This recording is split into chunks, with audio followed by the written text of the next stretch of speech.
Good evening, America, and all the other lesser nations. It's your boy Donnie, former president of the United States, and really the best president, quite frankly. I'm here tonight to tell you not to be like China and instead donate to the OCA podcast. But don't just take it from me, the greatest and most loved president of all time. Listen to these other satisfied customers. I think of the host of the OCA podcast as my 5.5 additional children, and like a good American father, I support them by donating to their OnlyFans. If only I had started donating earlier, Uncle Ben might still be alive. I've never met my real dad, but that's okay, because after donating all my savings, the host agreed to be my new dads. I punched the change out of his coin purse who'll donate to the podcast. No, not my coins! Yes, your coins. It's time to donate to the Patreon! All right! The OCA podcast needs my money more than my sister Serenity.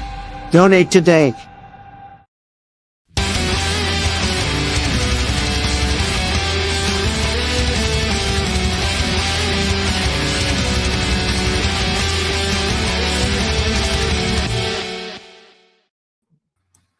Absolute shame on me for not using the Trump assassination intro. Welcome back to the OCA podcast. I am your host, the Anime Collector. Joining me tonight is Reese 2753. I have sore throat. Oh, fuck, that's not good. Also joining us is Random Level. Oh, I guess so. We're an hour and a half late. God damn it. And Greenland. Who, thankfully, we are an hour and a half late. Otherwise, I wouldn't be here. But we are, so, it's See, all at good. least one of you is grateful. Yes. All right. If you guys would like to support the OCA podcast, there are a couple different ways you can do that. First and foremost, what you could do is hit the share button.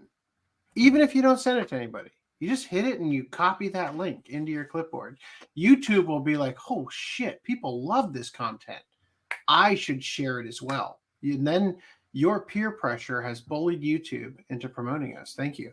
Also, you can like the video. You can subscribe.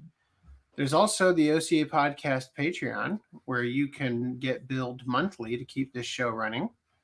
There's also the Anime Collector Patreon, where you can get billed almost never, because you get billed when I make content that's not podcast related. Then there's also OCA I can attest. I can attest to that for sure. OCApodcast.com/support, where there's the ability to donate directly to us with the lowest amount of fees taken out. Many affiliate links, and you can help us to try and get out of the red and into the green, into the black, whatever it is. And the great thing about partnerships is you can take care of yourself while taking care of us by shopping at Tenga. Coming of age cup. I made that joke last time. I'm not going to do it again. Sorry. All right. So let's jump right in. This, full disclosure, is going to be a weird podcast because I planned a completely different podcast and then thought, no, let's do this one instead at the last second. So we are going to try. As you guys know, we didn't do a podcast last week because I was in Las Vegas for a work thing. So we're going to try to do a midweek podcast in order to split this up. Also, today is my brother-in-law's birthday party, so we're trying to make sure I can go to that. All right. Anyway, there are a couple things that must be discussed. Let me open these up, then we can discuss them. Oh, no, I fucked up already. No, don't look. God All damn that it. preparation wasted. Try this again. So, Trump was almost assassinated again, and I find it very funny that the last time he was almost assassinated, we covered it in podcast 264, and wouldn't you know it, it is now podcast 274. Exactly 10 episodes later, we have to cover his near death again. Just won't stop getting shot at. God damn At it, least Trump. Stop shooting. You need to be the one shooting. I want to report that news. well, at least this time he didn't actually get shot at. True. It was close. All right, so let's look at these. So Trump is safe and well. after being targeted by a would-be assassin with scoped AK-47 just a few hundred yards away while the ex-president played golf. Or as Don Jr. put it, again, folks, shots fired at Trump Golf Course in West Palm Beach, Florida. An AK-47 was discovered in the bushes, per local law enforcement. The Trump campaign has released a statement confirming former President Trump is safe. I like the idea that it's like former President Trump is safe, right? This is the whole statement. Trump campaign statement. President Trump is safe following gunshots in his vicinity. No further details at this time. All right. So let's take a look at this. Wouldn't you know it?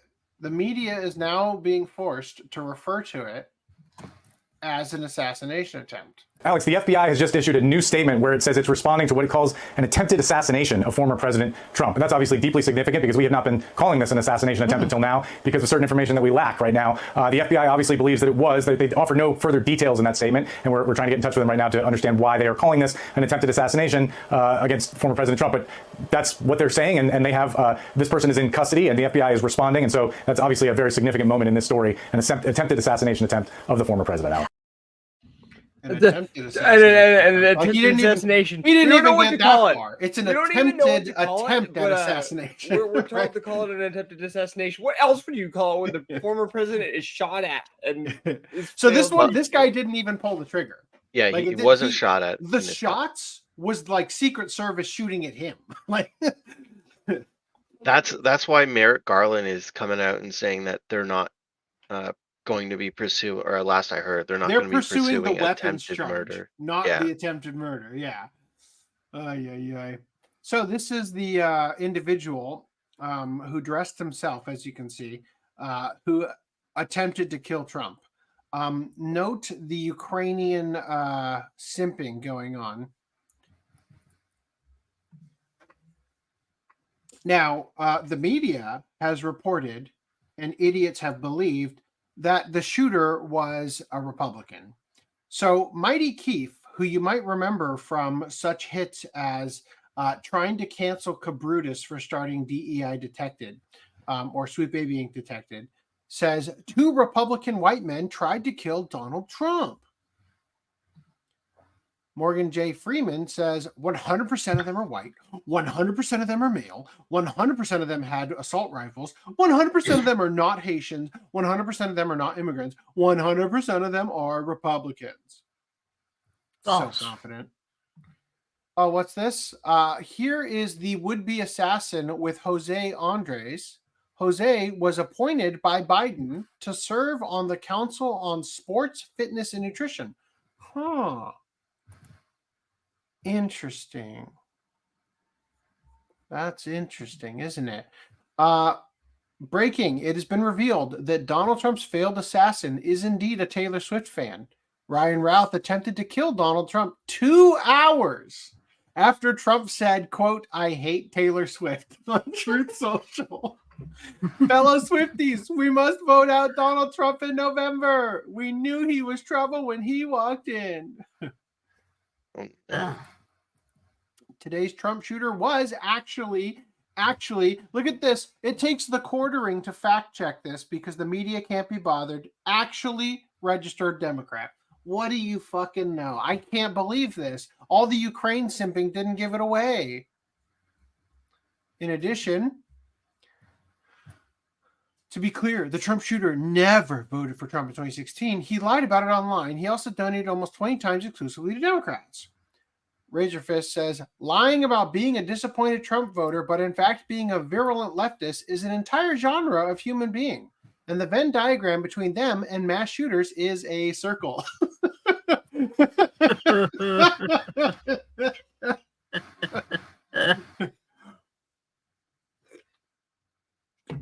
Tara Bowl says, this says it all, referring to... so I think this is the real account.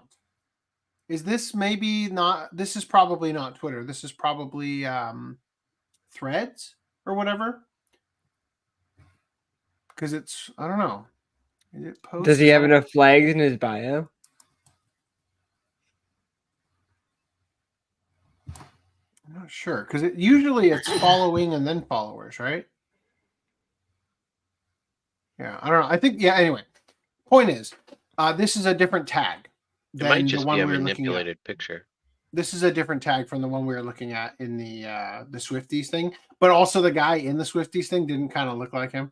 But Ryan Wesley Routh, LGBT, #LGBT, hashtag all cops are bastards, proud dad, proud LGBTQ plus member, proud Dem, don't follow if you're a MAGA, anti-Nazi, anti-fascist, anti-racist. And then Ukraine gets top billing, Palestine, followed by gays and trans people. Trans relegated to the back as the caboose once again. Anyway, Time Magazine calls this an unclear political ideology. Breaking, Ryan Routh had a Biden-Harris bumper sticker on his truck. Huh. And if you can't see it, here you go. Unclear political ideology, right? Because they're referring to Time Magazine. The suspect arrested in relation to the shooting at a Trump golf course in Florida on Sunday has been identified as Ryan Routh, a 58-year-old with an unclear political ideology, a criminal record, and a history of praising Iran and supporting Ukraine. So here is the same account here from before we were looking at, right? Hey, look, the man who allegedly tried to assassinate President Trump today, spouting the Biden-Harris campaign's top talking point.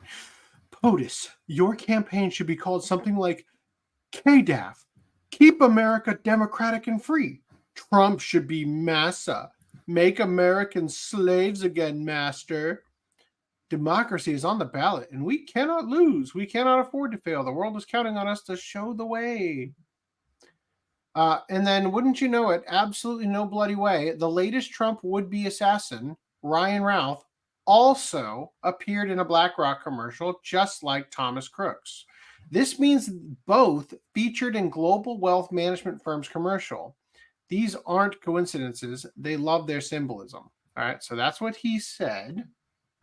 He went on to say, BlackRock signed the largest deal in Ukraine to essentially own the country's market, and the shooter today was in a Ukraine war ad. The shooter in July was in a BlackRock commercial. None of this is coincidence. To which Juanita Broderick says, not a coincidence. No such thing as coincidence at this level. BlackRock Investment Corporation. See, the thing that they missed, though, is it's not that BlackRock. It's the anime BlackRock Shooters, which is where they're actually from. And now I get why you had that. We spent half an hour for 5 seconds of screen time. Are you proud of that? 5 seconds? Wow, that's generous. That was more like 3.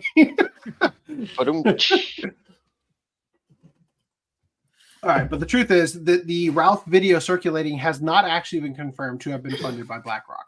It is about the Azov Battalion, the Nazis in the Ukraine that he fought alongside proudly, but it does not have documentation suggesting it was actually funded by BlackRock.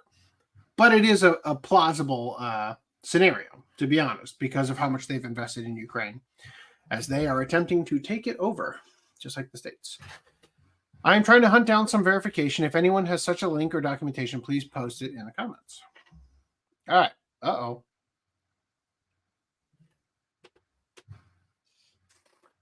Things that make you go, Fortunately, I just so happen, just in case this was the case.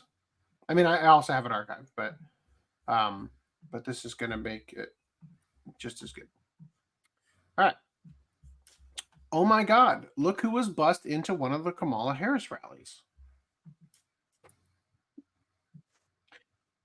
It is being speculated and widely accepted that this is the guy who attempted to kill Trump. This rally is from 3 days before the attack. That's going to become important. Okay? I'm going to just hold on to that for a minute. Alleged would-be Trump assassin Ryan Routh wrote 2023 memoir about how Ukraine must win the unwinnable war and advocating for killing Trump.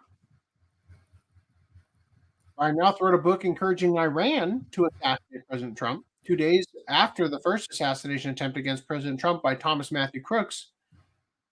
The Secret Service announced that they ramped up their security of President Donald Trump after receiving intel of an Iranian plot to assassinate President Trump. Exactly 2 months later, a second would-be assassin named Ryan Routh tried to assassinate President Trump at his golf course in West Palm Beach, Florida. It's now being reported that he wrote a book urging Iran to assassinate President Trump. Wouldn't you fucking know? This person says, my friend Jamie Regent interviewed Ryan Wesley Routh, the man that attempted to assassinate Trump, at a train station on the border of Poland and Ukraine back in April of 2022. Ryan was on his way into Ukraine to occupy Kiev with his flags and his tent. Now, I'm going to speculate here. There's something a little bit more nefarious than how that sounds by showing you this. All right, so we're here with a gentleman I met from Hawaii. Yes, sir. Ryan. His name's Ryan. Yeah. And you got here, what, 2 days ago? This morning. This morning. You got here this morning. Yeah. And you want to tell the people that are watching this why you came to Poland. Yeah, I came to represent the USA. So, you know, I'm somewhat disappointed in the international civilian response to this crisis. I had anticipated that thousands of civilians from every country around the world would have flocked here to support the Ukrainians as civilians, to stand arm in arm with them. But it seems like a handful of people are showing up. So, I mean, I'm disappointed. So we're on the border of Poland, Ukraine, but we're in Poland right now. So are you're actually going to go into Ukraine? Yeah, I'm going this afternoon, yeah. I'm going into Ukraine, yeah. The armed way. He's going into Ukraine. So your purpose is? Well, I'm going to try to sign up for our Legion, but I think more importantly, if I can simply go to the center of Kyiv and set up my tent and occupy Ukraine and encourage other civilians to come and stand with me in the center of Kyiv with our flags and our tents and stay there for as long as it takes. We can stand with our brothers in Ukraine to show that the international Look at the flag he's holding. From every country around the world to come to Kyiv and stand with us with our flags to show Putin that everybody is against us and that we're going to stay as long as it takes to get every Russian out of Ukraine. Look at the flag he's holding. That is very clearly an American flag. Mm-hmm. I am going to speculate because, as we're going to look at in a minute, very much seems like a deep state puppet, very much seems like a federal asset. What would happen if you went into a war-torn country and hoisted up the American flag? Do you think that Russia might see that and make the assumption that American troops have shown up and have occupied the land that they're at war with? Like, it might not be a very good idea, but it almost seems like the effort here is to get America involved directly in this war, right? By establishing, he's holding an American flag, right? He's not holding, a hippie flag. He's not holding a Palestinian flag. He's not holding a Ukrainian flag. That is an American flag. So I don't know. Just throwing that out there. This is military intelligence work, and the visa scam would need approval by the U.S. State Department, he said, regarding with Legion growth stalling. Ryan Routh, a former construction worker from Greensboro, North Carolina, is seeking recruits from among Afghan soldiers who fled the Taliban. Mr. Routh, who spent several months in Ukraine last year, said he planned to move them, referring to the Afghan soldiers, in some cases illegally, from Pakistan and Iran to Ukraine. Interesting that the Afghan soldiers are coming from Pakistan and Iran. He said dozens had expressed interest. We can probably purchase some passports through Pakistan since it's such a corrupt country, he said in an interview from Washington. Outright, verbally describing illegal, what do you call that? Not war crimes, but like internationally illegal activities, right? So moving past that, Nick Fuentes had this to say: the shooter has a weapons of mass destruction charge from 2002 and was recruiting mercenaries for NATO's war in Ukraine. Most obvious federal asset ever. The question is whether he went rogue or if he was on a mission. I think we all know. Breaking 911 had pointed out that NBC reported man in custody after today's golf club incident. It was just an incident. It wasn't like an attempt on Trump's life or anything. Just a fucking incident. Was once convicted of possessing a machine gun. Always the leftist. Isn't that weird? Anyway, in this since-wiped Facebook post from Trump's assassin, Ryan Routh, he said he was working on, quote, getting invitation letters from Ukraine and a path, but soldiers must be able to apply for their own visas and pay for all travel and expenses to get to Ukraine and cannot ask any questions at all of the Ukraine contracts. It will still take 6 months to a year. How does someone operate as a mercenary out in the open and get arrested and charged for possessing a weapon of mass destruction like Ralph was, and then get an AK-47 within 300 yards of the President of the United States? Was Ryan Routh a federal asset? I mean, it sure fucking seems like it.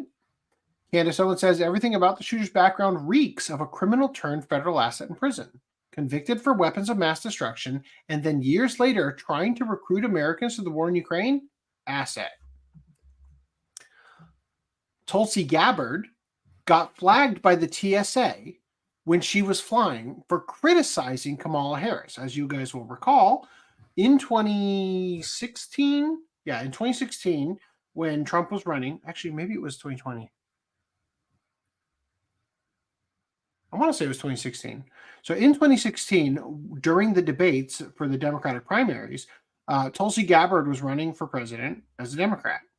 And in the debates, she embarrassed and obliterated and dismantled piece by piece Kamala Harris's entire image on the debate stage. Shortly after that, she was put on a no-fly list. By accident? It doesn't seem that way. So she got flagged by the TSA. But the Trump shooter, who had been charged for weapons violations and is known to the intelligence agencies, was able to fly from Hawaii to Florida without being stopped by the TSA. Make it make sense. Again, the question is, where did he get the firearm that he held in the bushes on the golf course? Right? If he is a convicted felon, if he has already been arrested on weapons charges, he is not allowed to even own a firearm, right? I think he must have smuggled it in. Yes. And that's obviously bad. Like they shouldn't have allowed that to happen, but for sure. I think that's what happened. Either he smuggled it in or he is a federal asset and it was provided to him. So Laura Loomer says, don't forget that I was first to expose when Donald Trump was almost assassinated in Butler, Pennsylvania. The shooter, Thomas Matthew Kirks, was tied to BlackRock and appeared in a BlackRock ad in 2002. Now we see Ryan Routh, who tried to assassinate President Trump today at his West Palm Beach golf club. He was profiled by the New York Times in 2023 and worked with the U.S. Foreign Legion in Ukraine, which has ties to the CIA. The deep state runs deep. Now, Ian Carroll had a great point here with evidence about the Trump assassin being a CIA asset. It's still early, so don't jump to any conclusions. I'm just out here doing the FBI's job for them because we all know Chris Wray is busy prepping the cover-up as we speak. Shout out to some bitch I know for the archives, right? That's their username. So the new Trump assassin just dropped, and there's some spicy details already. Ryan Routh, very strange guy who's lived a very strange life. And this time, the internet was wise and archived all of his socials as much as possible before the FBI took it all down. So here's some basics on what we know about him, and one really interesting rabbit hole about who he might be. Right off the bat, though, it's super early. This is all speculative. Take your time, pump the brakes. We're just digging through dirty laundry. We don't know what sticks yet. But this guy is a private American citizen who traveled to Ukraine on his own dime, to help recruit civilian soldiers to fight for Ukraine and Afghan special forces. He was like recruiting on his Facebook page. Here's an archive of all of his tweets that look pretty damn automated to me. They pretty much all look like this. In a past life in Hawaii, he apparently ran this company that made a single tiny home and a single Facebook page and never did anything else with it. Super weird. But I grabbed everyone that he followed on Twitter before they deleted it. He only followed 60. And right down at the bottom of that list, which I think indicates his first follow, is this girl named Sue Kim, who is ex-CIA, along with some other very interesting things. Now again, reminder, this is just speculation, digging through Twitter dirt. Maybe this chick is just a wonderful, patriotic person that's helping America. Who knows? But her account is private, meaning why does he follow her? I've been digging around and one of my followers said that they found her in the people that follow him back. I have not been able to confirm that for myself because they took the account down. If you've got a video of the 1.2 thousand followers that followed him, that would be great to know. He says that she was at the bottom of his followed list, meaning that she followed him right when he made the account. That would make sense, seeing as she's at the bottom of his following list of who he follows too. I mean, every asset needs a handler. And when you go through some of these other affiliations here, you get what is essentially the CIA training grounds at Johns Hopkins University. It explores the relationship between politics and the many kinds of military power, from the use of terror by small non-state groups to the threatened use of nuclear weapons. Its director is John McLaughlin, who is literally an ex-acting director of the CIA and ex-deputy director of the CIA. 3-decade career at the CIA. David is third on the list of people at the top of this institution at the university. 30-year career in Army Special Forces, various special operations, invading various countries, as well as Operation Enduring Freedom. You get the idea. Anyways, Rand Corporation. That's a military industrial complex think tank, kind of like the Atlantic Council. And LMI.org. Yeah, that's like a military industrial complex education and training program as well. Preliminary findings on the internet when you search our homeboy, the shooter, show his arrest record, including in 2002, possession of weapons of mass destruction, Class F felony, along with 3 other blocks of things like possession of handguns or concealed weapons and driver's license stuff. And yeah, that sounds like some operative shit to me. But again, we don't know any of this yet. We're just digging through dirty laundry on the internet. It's hard to tell what's real. But this is a photo of the weapon he used and the setup he had.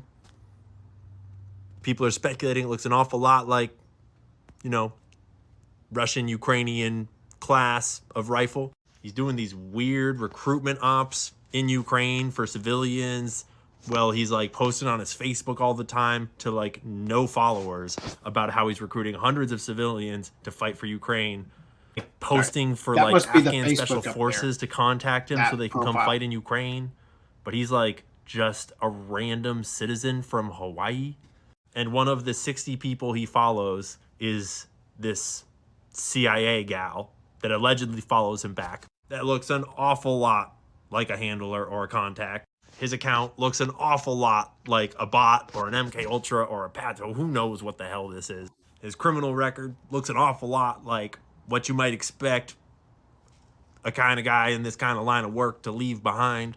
And then there's the weird video evidence getting turned up. Officials in Kyiv simply aren't interested in recruiting them.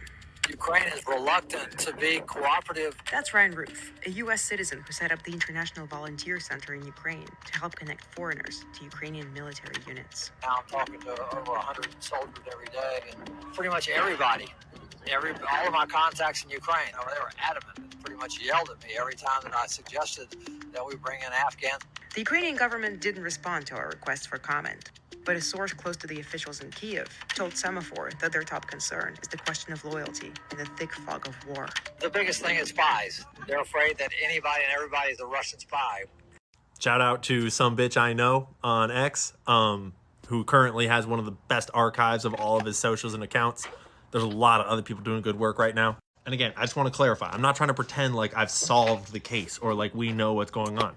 We just have learned by now that the FBI is going to just cover everything up. And so it's up to us to try to dig everything out before they do. So that's what we're doing.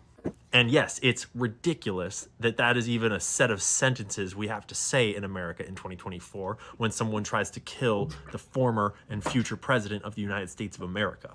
And I mean, I can only imagine who might be backing up these operations to try to shoot him and who might be providing the intel and the access and the cover-ups, etc. So last thing I'll say, Ryan Routh, he's currently in custody. He was driving away in an SUV. They caught him. He's alive for now. And I just want to remind us all, Ryan Routh did not kill himself. If cameras malfunction outside of his cell, if he has a weird slipping accident, whatever happens, yeah, you know the story.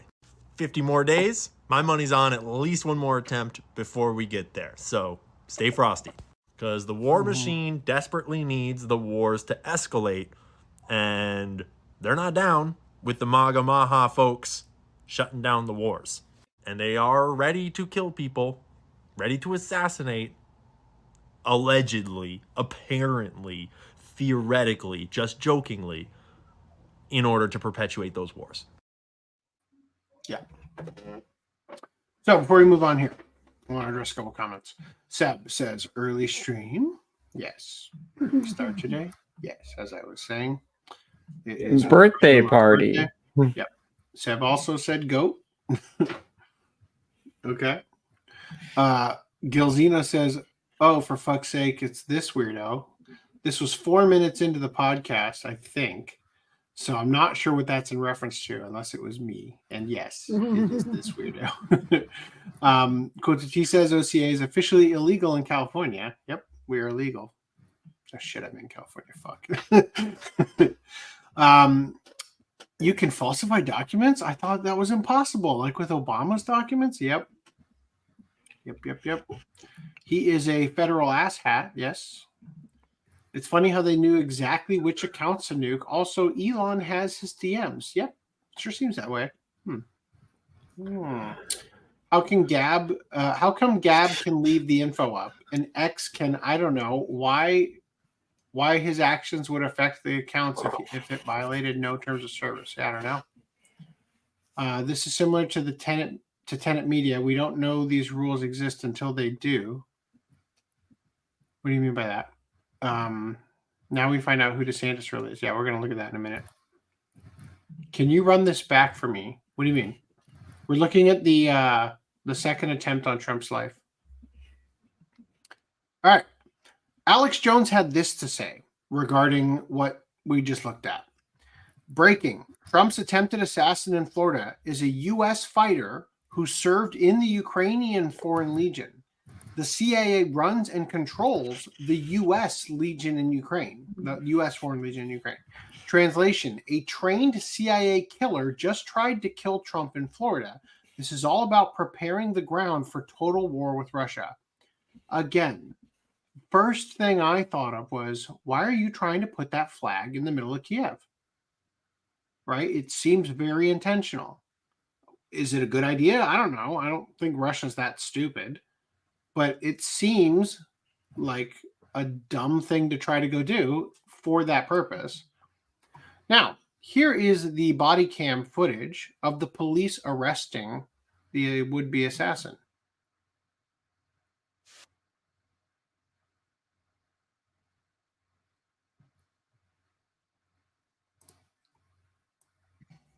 Actually, I have the fucking video loaded. I should have just showed that. Keep walking! Keep that long.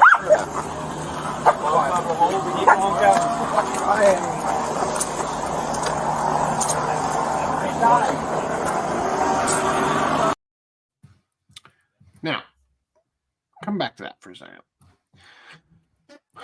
One of these situations I see, average gun owner, owner working 40-hour weeks, barely able to afford 2 guns and enough ammo to keep them loaded. average unemployed 18-year-old mass shooter who somehow spent 50K on guns and 100K rounds of ammo overnight. Where did this guy get the AK-47 if he was a convicted felon? Did he bring it back from Ukraine? Just a reminder that Joe Biden's State Department, under Anthony Blinken, signed off on the Ukrainian Nazi Azov Brigade to receive U.S. weapons in June of 2024 with U.S. taxpayer money. Ryan Ruth was a recruiter for Azov and appeared in their promotion videos as an American mercenary in Ukraine. Today, he tried to assassinate President Trump. Was the AK-47 used by Ryan Routh today when he tried to assassinate President Donald Trump, one of the guns provided to the Azov battalion by Joe Biden's State Department? Now, people keep calling it an AK-47. It is a SKS rifle, not an AK-47, but they're pretty close. Why are we seeing a picture of the rifle that Ryan Routh used in his attempted assassination? While the media is trying to tell you the version of the weapon Routh used was an SKS rifle, during an analysis of the terrible pics, we see that it's most likely the style of Kalashnikov rifle that is used in Eastern Europe. So maybe I just spun that backwards. Maybe it is an AK-47, but it's being reported by the media as being an SKS. How was a felon allowed to have a gun? Because it's impossible to purchase a gun as a felon. And this was no ordinary gun. This wasn't a gun you could buy anywhere in the U.S. I believe that he mailed this gun, broken down, and mailed it to himself from Ukraine. Think about it. We're just asking questions. I mean, that does seem most evident. Right? Because he flew from Hawaii to Florida, meaning that he could not have brought the gun on the plane especially without being stopped by TSA when he's got a weapons charge, weapon of mass destruction charge, and unless these are meant to be the same charge, the machine gun charge, right? So this puts a very...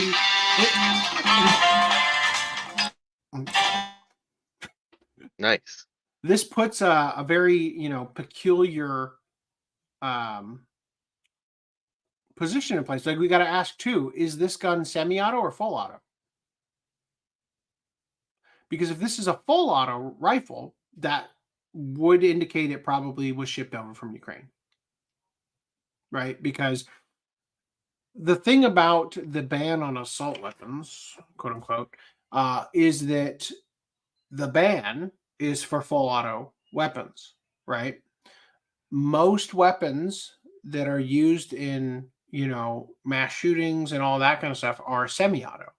The weapons that you're allowed to have, I'm careful with my words on this because you are allowed to have machine guns, full auto, but they have to be grandfathered in, meaning you owned them from before the law, right? Yeah. So in this case, it'll be very interesting to learn whether or not this weapon is full auto or semi-auto, right? Because that, I think, would answer the question, or at least point things in that direction. Now, they also say that there was apparently a GoPro attached to the gun. I don't see it, but it's really hard to see anything, to be honest. So who knows?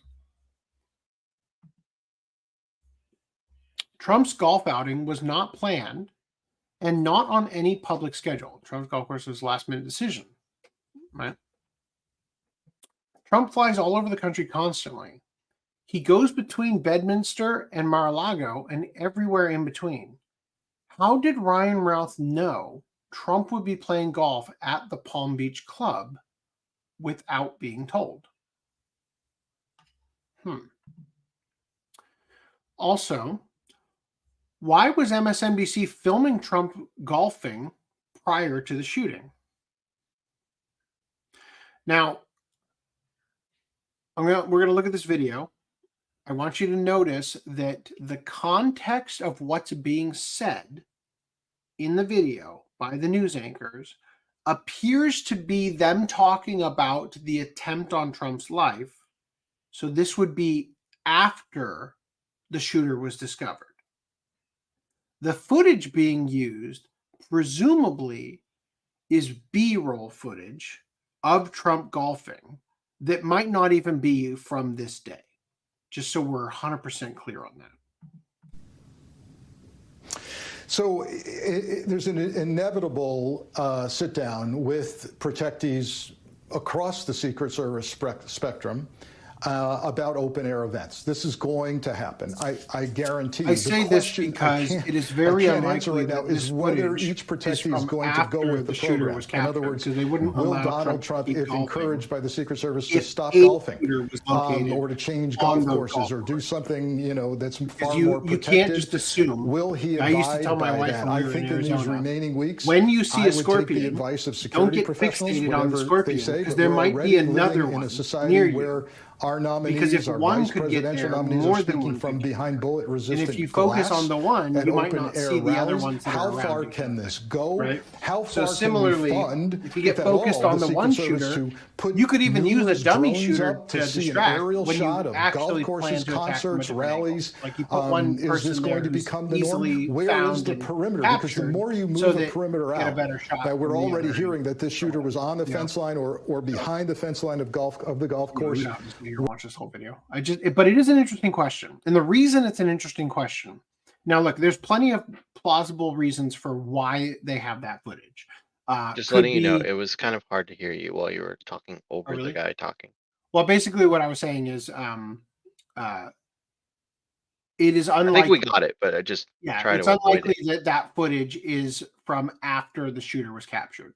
That might not even be footage from the same day, right? Because as soon as you learned that that there was a shooter, you'd get Trump off the golf course right away, because you can't guarantee that the guy was working alone, right? And you don't want to get fixated on the guy that you found when there might be another guy with a better vantage point or one that was better hidden, ready to take the shot, you know? Yeah. But so, and again, there's plenty of plausible reasons for why they would have this footage, because if you need footage of Trump golfing, you could probably Google or have a database of footage for sale of Trump golfing that you could buy from any number of agencies, any number of, you know, journalists who have recorded the stuff and have made it available for purchase to use in broadcasts like this, right? That's possible. But it does beg the question, because with the first assassination attempt, the guy who literally photographed the iconic image of George Bush being told the towers were struck while he was talking to that classroom was right in front of Trump, taking photos at that rally with his camera set up to record something so dramatically, like basically the reason we can see the bullet in the photo is because he specifically set up his gear to be able to shoot like super fast moving objects, ballistic objects, right? And so it appears that there was foreknowledge that Trump was supposed to be assassinated during that first attempt on his life. And so if the photographer is standing right there shooting footage at a time when, you know, it was a weird point in the rally to begin with, right? It almost seems as though he was sent there to get a footage of Trump getting his head blown off, right? That seems like what the attempt, the intention was of him being there. So if the same people who got Thomas Crooks on that roof and kept Secret Service off that roof are still attempting to end Trump's life, it wouldn't be that out of the question that there would be footage that they had, you know, may have been covering Trump golfing or something. I don't know. And just the problem with this is that they are showing us footage that happened of them talking about it after the fact. And I don't know for a fact that they were covering at, what was this, MSNBC or CNN? MSNBC. Oh, they are talking about CNN here. Yeah. Oh, no. Yeah. Because CNN hadn't previously covered Trump rallies live until the Butler rally. Like they were attempting to show it live on camera, right? When he would supposedly be killed and all that. So anyway, so it seems like an interesting question, but there's not enough evidence that I've seen. I haven't tracked it down to see if they were actually covering him golfing at this, undisclosed impromptu golfing session before the shooter was spotted, right? So keep going here. Also, the shooter waited 12 hours in that bush for Trump to get there. So he had foreknowledge, supposedly, of this golfing outing that early in advance. Let's see what this next one is. I want to come back to this in a second. Now, Mark McCloskey, who you may remember as the guy who, during the BLM riots, they went to the wealthy neighborhoods, and him and his wife have the photo of her holding the revolver and him holding like the AK and like defending their property. And then he got charged for defending his own property, kind of thing. That's this guy who's now running for Congress or whatever. They were also both Democrats. Yeah, beforehand. There's quite a lot of that, actually. Quite a lot of that. Like when you fuck people over so severely, like eventually they stop voting for you. So he says, when every reporter repeats that the potential assassin was between 300 to 500 yards from President Trump, look at the map. We haven't been told exactly where Ryan Routh was, but the tree line to the green at the 5th hole is about 70 yards. And keep in mind, he's outside of the golf course. Whoops. He's outside of the golf course, behind the chain link fence, right? That's where he stationed himself.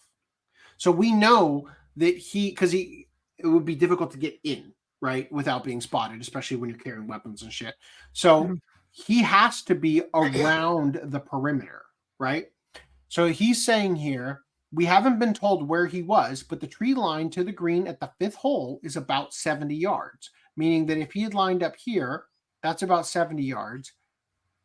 And if Trump had progressed to the 6th hole, he would have had to pass within 10 yards of the fence, meaning that after this one, you go around here and you'd be so close that this would be the ideal spot for the shooter to be.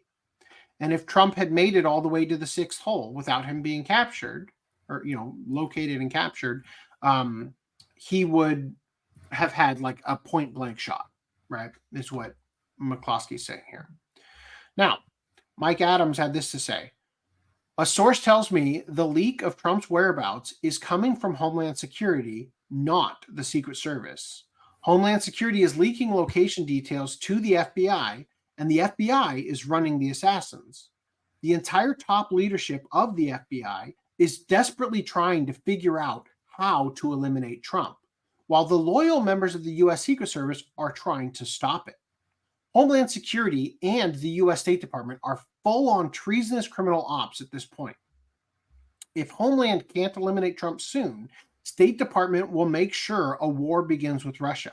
If they fail, hundreds of top people within the FBI and Homeland Security are going to either flee the country or be criminally prosecuted under a Trump presidency. This is what's at stake. Now, I want to bring in something I didn't include in the doc real quick. If I can find it. You left something out? How could you? After I knew I wanted to include it, but I didn't put it in the right spot. So all the time we spent on it, God. I was going to wait until we got to a spot where it'd be opportune to put it. Robbie Starbuck said, I guarantee a lot of officials are worried tonight after Sean Davis said there needs to be a full investigation of all the Washington officials and reporters the second would-be Trump assassin was interacting with over the last 4 years, including Malcolm Nance, the entire Vindman clan, and everyone associated with the Helsinki Commission. Because in a telephone interview with the New York Times in 2023, when Mr. Routh was in Washington, he spoke with the self-assuredness of a seasoned diplomat who thought his plans to support Ukraine's war effort were sure to succeed. But he appeared to have little patience for anyone who got in his way. When an American foreign fighter seemed to talk down to him in a Facebook message he shared with the New York Times, Mr. Routh said, quote, he needs to be shot. In an interview, Mr. Routh said he was in Washington to meet with the U.S. Commission on Security and Cooperation in Europe, known as the Helsinki Commission, for 2 hours to help push for more support for Ukraine. The commission is led by members of Congress and staffed by congressional aides. So I just want to point out real quick, even if he is not a federal asset, Ukraine is looking at a future where they surrender to Russia if Trump wins, because Trump is not going to continually funnel money to this corrupt country. So Ukraine could be attempting to end Trump's life, and obviously I mean more like Zelensky and all them, in order to ensure that Trump doesn't get in and stop the money funneling to them. Massive amounts of corruption are about to be exposed. People are going to have nowhere to run. So it seems like very possible that under every rock is an enemy, right? Because there's so many people who stand to have their corruption exposed. And I bet you anything, between election night and inauguration day, we are going to see quite a few people disappear from the country and never come back. Trash taking itself out, right? So they said that he is also seeking recruits for Ukraine from among Afghan soldiers, all the stuff we already know. So anyway, I want to adjust. I want to pull back for a minute. I just want to show you something. So I just wanted to point this out. I want to remind you, this rally was from 3 days before the assassination attempt. He allegedly stayed in the grass for 12 hours before Trump made it to the golf course, right? So I want you to take a look at what he's wearing. He appears to be wearing the same outfit. The one thing that's different, I'm talking like down to the pants and everything, but the one thing that's different is in this video, he's wearing shoes with white soles or whatever, white, the bottom of his shoe is white. In this video, he's wearing what looked to be he's wearing what looks to be like combat boots. You see them, they're very high top. So it begs the question, is he homeless? I mean, he was from Hawaii. He flew from Hawaii to Florida. He went to this rally for Kamala Harris and did not change his clothes and was found wearing this outfit even after he fled the scene or whatever, driving his truck down the highway, right? So I don't know. Just asking some questions here. I don't know the answer to them, but so why do they want him dead? Oh, well, let's see. 19 military conflicts between these presidents, and there were 0 hitmen. 0 military conflicts between Trump and so far 2. Right? So far 2. Actually, now would be a good time. After this one. So, Carl Benjamin, Sargon of Akkad, says Trump has survived 2 assassination attempts now. And we all know the reason he survived is his guardian angel, Shinzo Abe.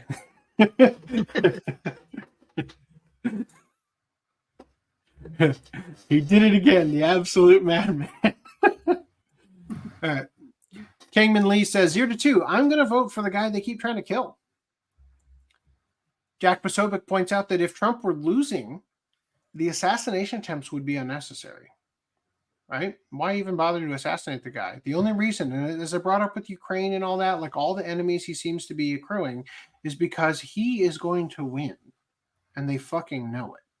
Right? Biden after having to speak for 5 minutes, Trump after surviving 2 assassination attempts.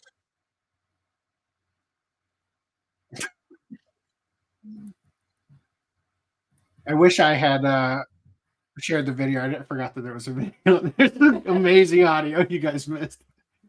Trump walking into the Secret Service break room after going up 2-0 against assassins. It smelled like bitch in here.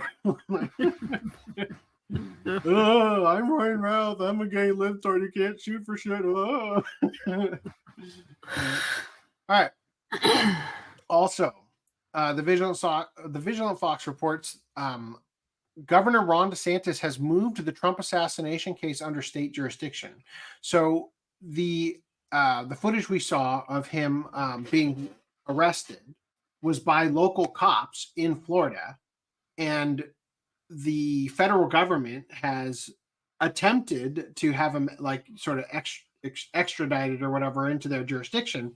And Ron DeSantis has refused, basically saying, I am not going to let the people who this guy was a known asset to or whatever, like a known known to the intelligence agencies. I'm not going to let them investigate their own wrongdoing, basically. So this means that Ryan Routh can be prosecuted for attempted murder, not just the federal charges. The federal charges being the gun charges. Oh, how'd you get this gun, young man? Oh, old guy. The governor explained his rationale, saying, quote, in my judgment, it's not in the best interest of our state or our nation that the same federal agencies that are seeking to prosecute Donald Trump are leading this investigation, especially when the most serious, straightforward offense constitutes a violation of state law, but not federal law. DeSantis has directed state agencies, quote, to move expeditiously and to provide full transparency to the public. He emphasized that the public deserves to know the truth about the assassination attempt, stating, quote, in addition to holding the suspect accountable, the public deserves to know the truth about how this assassination came to be. So finally, he's doing something. Also, he's still wearing the lifts. I don't know. Guess that's just a thing he was doing before, or he likes them enough. He's still doing it. In addition, here is Kamala Harris joking about assassinating Trump. If you had to be stuck in an elevator with either President Trump, Mike Pence, or Jeff Sessions, who would it be? Does one of us have to come out alive?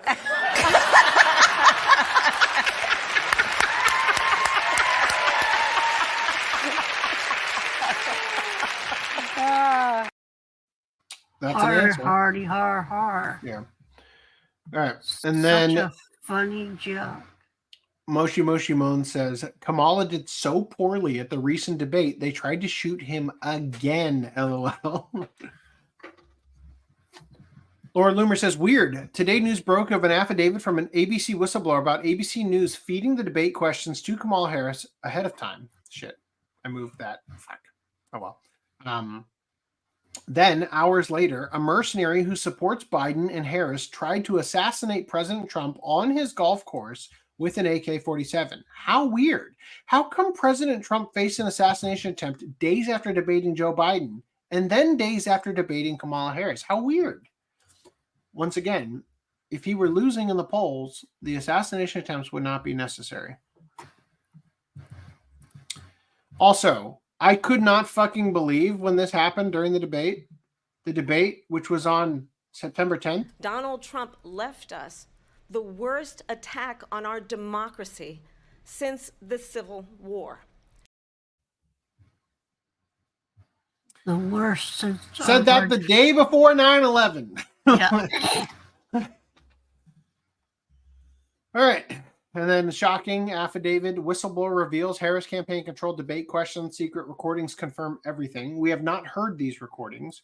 There has been an erroneous report that the whistleblower was killed in a car accident. That appears to have been false, thank God. but we have yet to hear these recordings or whatever. And I will remind you that during the 2016 election, Hillary Clinton was fed the debate questions by Donna Brazile. And we know this because we have access to the emails, in which case we can see the dates and everything that show, yes, the debate questions were given ahead of time only to Hillary Clinton, right? So the left gonna cheat, right?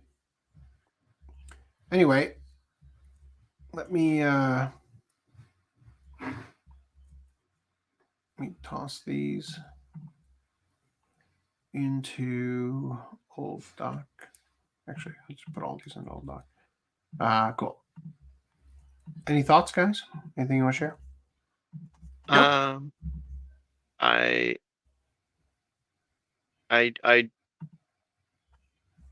after the first assassination, he kind of played off this whole like, I'm going to be nice and I'm not going to talk about them. But they literally did not stop the whole like, he's a threat to democracy. He's a threat to our democracy, all that kind of shit. Yeah. Yeah. And now, mind you, he gave up the whole spiel as well pretty quickly when it was apparent that like things were not going to cool down.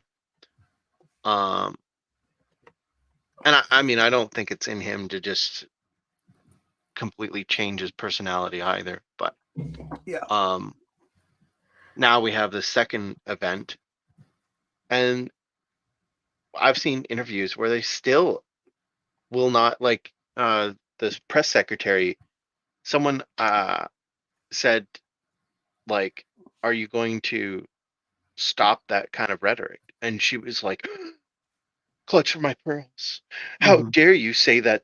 How dare you imply that my rhetoric has done anything? We're not going to stop calling it a threat to democracy if it's a threat to democracy, and that wouldn't cause anyone to kill." Like, she was like taking huge offense. It's like, just stop telling people that he's a threat to democracy.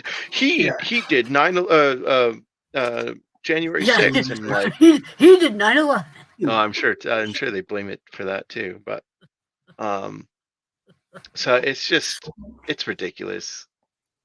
They're all trying to talk through their teeth, right? Like, tell you one thing but mean something else. Well, I mean, it's pretty obvious that what we're seeing here is that they are currently a caged animal, right? Like, they're in the corner of the cage and they're afraid of what's approaching, and so they're lashing out, right? And they're starting to lose their grip on, the general perception of everything that's going on from all of the, consumers of the media.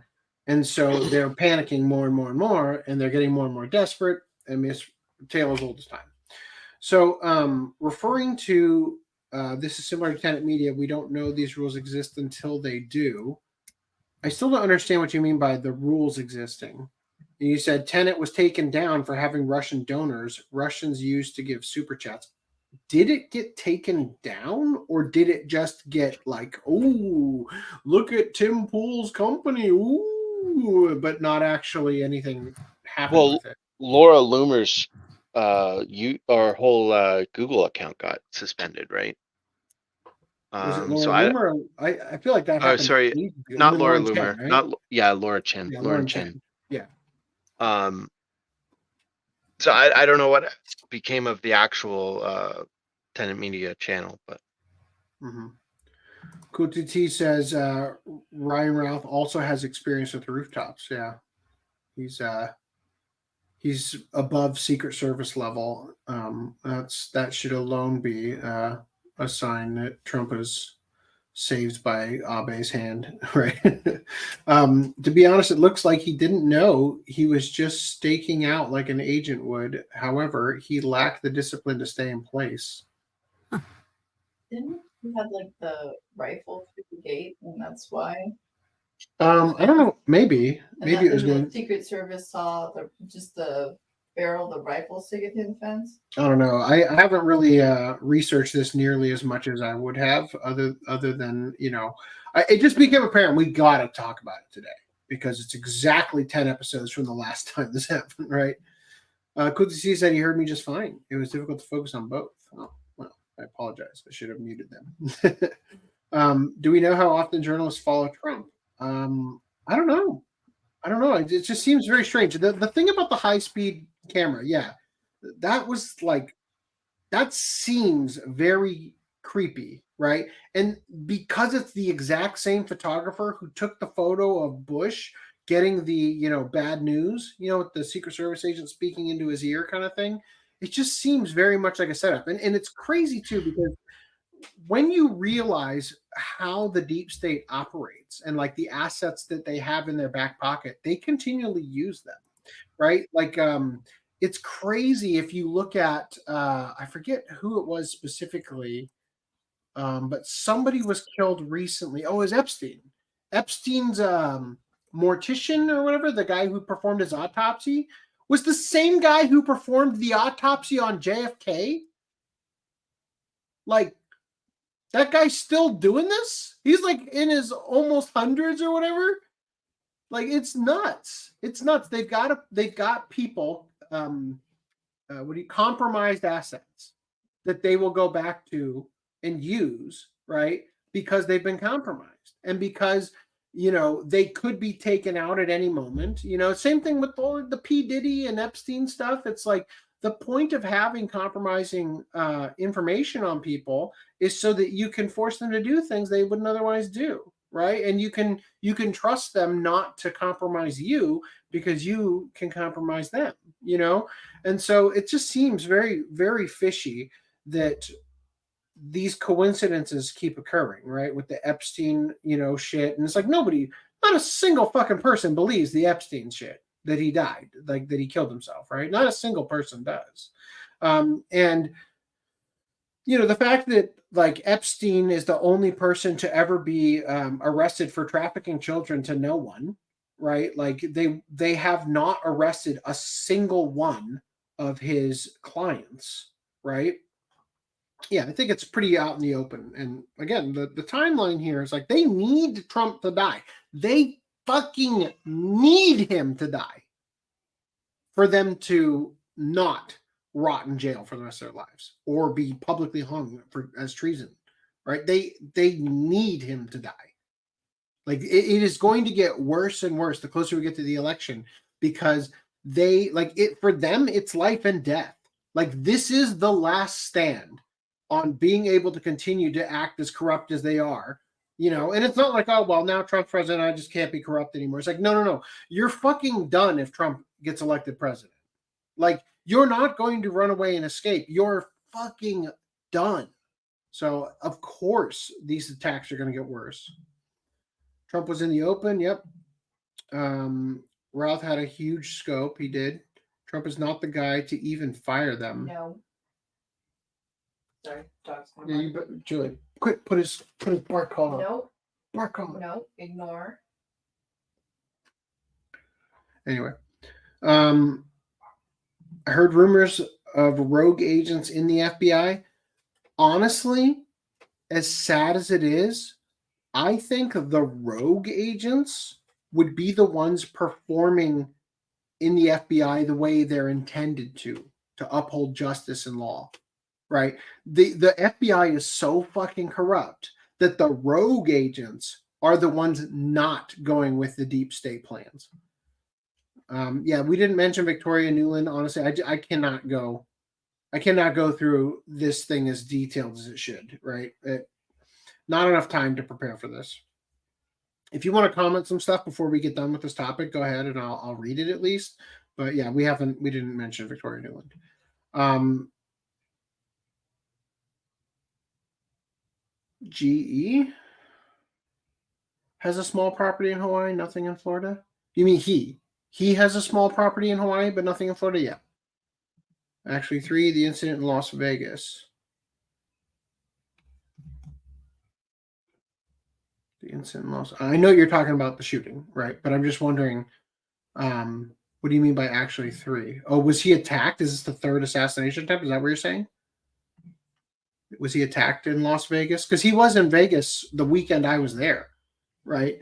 The keynote speaker at the event that I put on, he went to the gym on Saturday in the morning, and he worked out with Logan Paul, who was there for the UFC fight. And I'm pretty sure Trump planned his rally so that the next day he would go to the fight, right? As you know, like every time he goes there, the crowd goes wild, kind of thing. Tenet was removed from YouTube, as was Lauren's channel, still on Rumble. Okay. That's interesting that Tenet got removed from YouTube, but they didn't pull down Tim Pool, who owns Tenet Media, right? He doesn't own Tenet Media. He doesn't? No. I thought Tenet was his company. No. Tenet is the company that Lauren or Chen made. And that's the company who is funding Tim Pool. Oh, it's not okay. Tim Pool's company. So when you say that the Tenet was removed from YouTube, does that mean Lauren Chen's controlled channel, or does that mean the channel that Tim Pool used to upload the Culture War podcast to? Trump should hire Blackwater guys. Marassi says Trump has dodged more bullets than Neo in the Matrix. All jokes aside, I'm hoping that all these attempts to get rid of him stop soon. I'm hoping that there won't be a third like a week from election night. Absolutely. There will be a third. There will probably be a fourth and a fifth. To be honest, that's how it's going to go. You know, like I said, and the thing is, they don't need to kill him before election night. They're going to try. I promise you, there will be probably 2 attempts next month. There might even be one in November before election night. And then there will probably be more between November and January when he wins, right? But sure seems like that guardian angel is there protecting him, you know. Regardless of whether someone is a Republican or a Democrat, if it was someone trying to permanently take out Kamala, in the end, it still doesn't make it right, of course. Lauren controlled the channel, but Tim did upload his show there. Oh, interesting. I never watched his show on there. I think I saw one episode of the Culture War podcast. I just don't have time to consume every piece of media, you know. No matter who wins, there's always going to be a problem that only nature will keep winning. I don't know what that means. Anyway, guess we're not talking about Victoria Newland. You guys want to do pickups? Sure. Unless you have anything else you want to say before we wrap this up.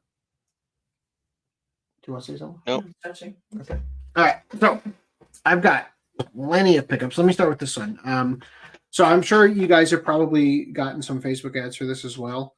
I keep seeing the ad for it. I finally just pulled the trigger on it because they had a huge sale going on. It's these super tiny little cameras that film with technology that appears to look like a camcorder from like the 90s, or like an old flip phone even.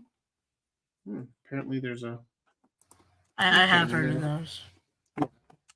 Super tiny, right? And I was kind of hoping that it would have a mounting apparatus on the bottom so that I could slide it into the rail on top of my camera when I film Anime Expo and stuff, so I could be filming from both, you know? I once saw a guy doing that with a GoPro on his camera, which I thought was the smartest fucking decision you can make, but then I just got the body cams instead. So anyway, I picked that up. I don't know when I'm actually going to ever use it, but it's going into the podcast expenses on your taxes. It's going into the camera gear part of the room. And then I picked up some PlayStation 2 controllers, some wireless PlayStation 2 controllers, because I'm going to be starting to play Silent Hill, the old Silent Hill 1 and 2, on Twitch before the remake comes out on October 8th. But when I bought those and they arrived, I noticed I misplaced my Elgato capture card and my PlayStation converter for HDMI. And I bought a new capture card and a new PlayStation to HDMI. I bought the new capture card I bought is the one I will be able to hopefully use with the PS5 though, so it's still an upgrade. This morning I found the PlayStation thing, so I was like, it's out for delivery right now. So I now have two. Anyway, that's kind of annoying. And then of course I also bought like a 256 megabyte memory card because I don't know where to find those. Honestly, if the games aren't exactly where I envision them, I'm gonna fucking lose it. Like, anyway, but a ton of Crunchyroll orders have shown up. Don't dox yourself. Say what? Don't dox yourself. These didn't even get delivered to this house. All right, so the Gundam, the Witch from Mercury steelbooks that looks so sexy. Oh fuck! I need to pick those up. I heard. Have you heard the thing about those? What about Apparently, them? they don't have signs and song subs on them. Oh, whatever am I gonna do? Oh, boo-hoo! I'll just have to read. Damn. All right. So that was one thing I picked up. The camera's so clear. I know it's gonna be really hard not to dox myself. All right. So the Trigun Stampede LE. So currently we're watching Steins Gate, and the idea was that once we finish Steins Gate, we were going to jump into Attack on Titan, because by the time we get to the final season, it'll be released, right? I think we'll probably, by the time we get to the end of the Steins Gate one, they'll be released in the face. So yeah, we're gonna try to do that, but I'm thinking the original Trigun Badlands Rumble, and then Trigun Stampede after that. If you guys, I'd say wait on Trigun Stampede because Stargaze is a direct sequel to that one. I don't like this. What is that? Floater, Is it just floating? Is it the? I'm guessing that's the extras, not the discs, right? Anyway, so that was that, right? Now, I got 2 other packages from Crunchyroll on the same day.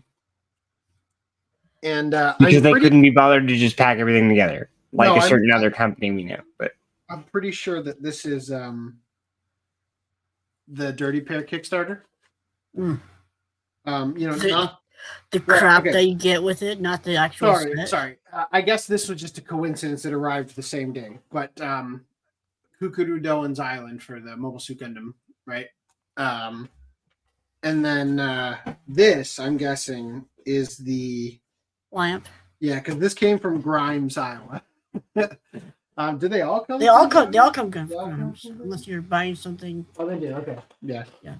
Like the only It's time just something's different about the way it's packaged on here. It looks different. In terms of definitely Kickstarter stuff, but yeah, like the only time I've had stuff come from Texas instead of Grimes was like older stuff, like the ReZero Part 1s. Yeah, like which stuff was, that's out of still print in their warehouse there. Yeah. Or like the. In fact, they probably auto ship stuff from. That might be why I have so many packages that have kept arriving on the same day. It's because they're shipping some stuff from Texas to try to empty out that warehouse so they can close it down and just switch over to the one in Iowa or whatever. So here are my art cards, right? I honestly despise all of this shit and don't want any of it, and tried to get Dan to take my otaku lamp. Which one so did you there's get? a shot glass. Which one? I haven't opened it yet. Did you get? Oh. And then so like both the shot glasses. I have a box of Kickstarter shit in my storage unit. Just throw it in there. All right, and then Get on Facebook Marketplace and the enemy sellers groups and say, start cleaning house. Oh damn. So Crunchyroll gave me like a Dear Let's Dub the Dirty Pair TV series Kickstarter backer. Thank you for backing Dirty Pair Remaster Project Kickstarter. Since the last update, there have been several changes that have impacted our timeline. Just a little Is this bit. the last update? Your timeline has been affected again? What, are we going to wait another 5 years? Despite these challenges, we are pleased to inform you some of the backer reward items and add-ons, including shirts, art cards, lamps, and lithographs, are ready now. If you purchase the add-on, we enclose it in this shipment. The remaining backer reward items, such as Blu-ray art box, and art book, are in the final stage of production. We will ship them out as soon as they are ready. Don't worry, you won't be charged any additional shipping fees. Considering the updated completion date for this project, we would also like to offer you a 20% discount on a future order at Crunchyroll store. Please consider this a token of our appreciation for your patience and continued support. Nice. Oh. Well, I better use that tonight since I put Use it on that camera. for a $300 order. Yeah. And then there's these magnets that I definitely wanted. Thanks. Oh, God, how am I fucking so... All right, there you have them. Kay and Yuri. Oh, they erased the data on the disc. I just stuck them on. All right, and then here's I'm guessing my otaku lamp. Yes. Oh, I got Yuri. Nice. That's the one you wanted? That's the one I wanted, right? Good for you.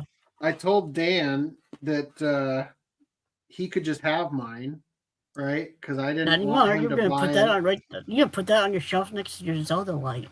Fuck that. That Zelda light is from Nick. Oh, look, it comes in a bunch of different colors. It's one of those.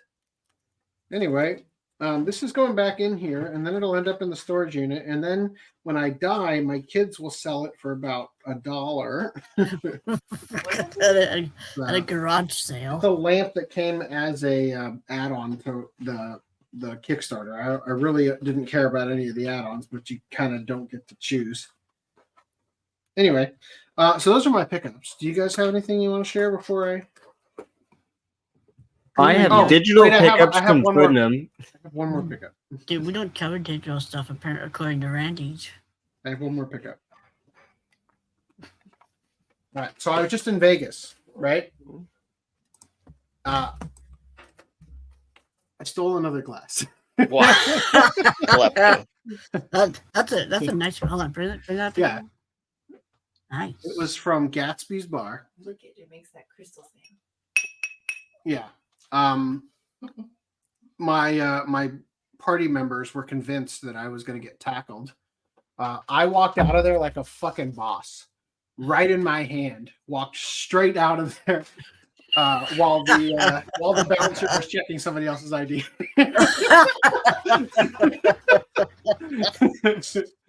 All right, let's go into our pickups. Did you have a drink in it? It did. And I'll tell you, let me just say, the drink contained one of those spherical whiskey ice cubes. And there was about a sip of drink. That's how much drink was in there.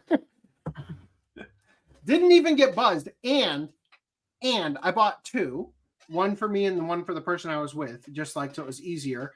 Then, because it was super crowded and stuff. $54 for two old fashions. Like, fucking kill me. You should have had him keep his glass too and say, "Hey, give me that one. I paid for that." I paid for it, right? Exactly. All right. So, Danny picked up City Hunter movie and TV special collection. Nice. Watch Club 1. And City Hunter 3 and City Hunter 91. There's a big time skip between them. Seb picked up the Swedish edition of Pojken och Hagern, also known as The Boy and the Heron. Reese, you picked up. I picked up JoJo's Bizarre Adventures. What's it called again? Stone Ocean Part 2, and Trigun Stampede Standard Edition. And then I got a little something to remember Randy to buy when he dies. You got what? I got a little something to remember Randy by. Oh, to remember Randy. I thought you said I got a little something for Randy to buy when he dies. I was like, what? No, I got a little something to remember Randy by when he dies. Yeah. It's actually really heavy. Always a good thing to have a few separate devices to know what functions. You mean like the camera? Mirage says he picked up Hogwarts Legacy on PS4. He doesn't think he's had this much fun on an open world game since Skyrim. I don't really There's have a lot of many fun. complaints about the game so far. And as someone who's only seen the first 4 Harry Potter games, you mean movies? I like all the lore pages that can be found in the game. Yeah. I do have that actually. I also don't remember where that is. Like the other day I thought to myself, oh shit, yeah, I have that. Right? I don't know where that went, but Diecast Randy, yes. Movies, yeah. Okay, cool. All right, so moving past this. Anime fan 007 also picked up part 2 of JoJo. Did you already open yours? Is that what's going on here? You Yeah. messed up, yeah. Okay. Yeah, I took off the J card. Good job, past me, reminding future me. Proud of you. I also picked up that time I got reincarnated as a slime, the movie Scarlet Bond. And an Aztec death whistle. Okay. All right. I saw a short, like it literally sounds like a blood curdling scream. Wow. And Let's I hear saw it. I'm not at home. I'll send you the short or something. All right. Or if I can find it again. But it was like, oh, that's so cool. But it was like almost $40. Mirage picked up Monster Hunter Stories and Monster Hunter Stories 2. And there's the Hogwarts Legacy. Nice. All right. Next podcast is 275. Cool. All right, let's get on with the show here. I'm gonna step away again. I think my aunt might be here by now. All right. Are you going to step away now? Time's it right now, 3 o'clock. Okay. Belladonna of Sadness anime film is seeking to crowdfund a 2-part restoration project. So, if you'll recall, this has already been restored to 4K, right? What they're trying to restore now is some of the original artwork that was created by Kuni Fukai for the film, right? So obviously they filmed it, right? But then the actual canvases were lost, right? Because they didn't hold up as well as the footage did, right? So people are attempting now to restore a lot of the artwork by using the 4K restoration of the film in order to recreate the artwork he made, I guess. It says here, Mushi Productions' avant-garde anime film Belladonna of Sadness has been beloved by fans for over 5 decades, and now, just past the film's 50th anniversary, a crowdfunding campaign is underway to restore illustrator Kuni Fukai's iconic artwork for the film. If I'm not mistaken, Fukai in Japanese means deep. Like, I think the ending song to Inuyasha is called Fukai Mori, right? And that's deep forest. Anyway, Fukai's art, which makes up approximately 70% of the film, was unfortunately largely lost after Mushi Production went bankrupt. However, with the 2016 4K remaster released here in the United States, fans in Japan saw a new way to approach restoration. So this crowdfunding project is seeking to restore the artwork from the remaster, supervised by Fukai himself. Anyway.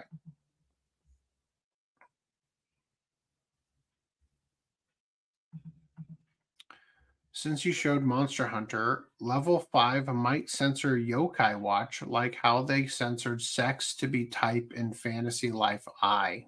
Okay. Don't know what that means. Don't worry, we got this. We'll come back. We'll come to that next. Okay. So Dagger of Kamui has 20 hours left. Obviously, we've been keeping an eye on it. It is well over its goal, as usual, for Robert J. Woodhead Productions. So that's cool. Did everyone back it? You better if you wanted to back it, because you got 20 hours left. Can't remember. Why can't I see? Oh, here. Okay. Yeah, only $45 for the Blu-ray plus chipboard case. Jump on it if you haven't yet. All right. And then that Teenage Mutant Ninja Turtles Evolution, Mutation, and Reboot. So it is a documentary of Teenage Mutant Ninja Turtles, right? And apparently it's also a reboot. It says the filmmakers behind Turtle Power return. So this is about I don't know. Correct me if I'm wrong, Mirage. Filmmakers behind Turtle Power return for a definitive deep dive into Teenage Mutant Ninja Turtles. Includes action figures, a book, and more. So if this was something you were interested in, it was funded. It reached its goal in only the first 3 days, and they added some new rewards. What are the new rewards? Are they the figures and stuff? So these are the things you can get.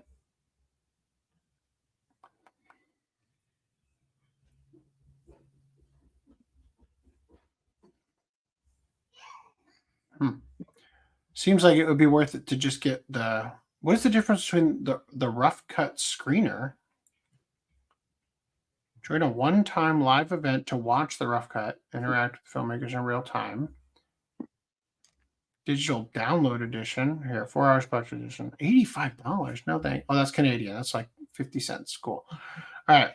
Anyway, so that's the Teenage Mutant Ninja Turtles one. I want to share with you something very strange that I found. The Alarmkok. No. Yeah, it is. From what I understand, it is a vibrator worn by a woman with an alarm clock functionality in it. Don't say my name. And the only reason I assume it's for a woman is because ain't nobody sticking that in their ass. But yeah, it. What are we raising funds to do? Who are we? Where are they? Yeah. Who needs this in their life? The question must be asked. Anyway, there you go. Imagine having like a wet dream and just waking up. Oh, damn it! It's just the alarm clock. I slept through my alarm.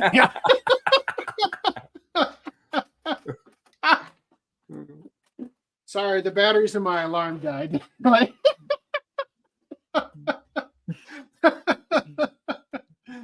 Oof. All right. Joe, you want to turn on the air conditioning? It's getting hot in here. After that article. Oh, definitely.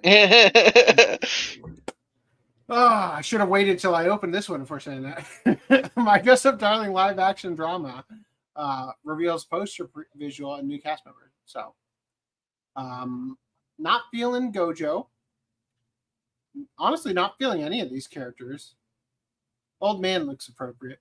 That looks like the old man from Squid Game. I don't know. Maybe it's just old Asian guy. Anyway, the girl playing Marin seems a bit old for the age, but maybe that's a good thing. Maybe that indicates the level of the degree of the lewdness will be increased due to the age of the model. Who knows? Anyway, also Bobobo stage play revealed the images. Wow. I didn't realize Killua was in Bobobo. Also here, shithead. What a horrible life. There's actually a nose on the piece of shit. Like, he has to smell that. That's his whole existence.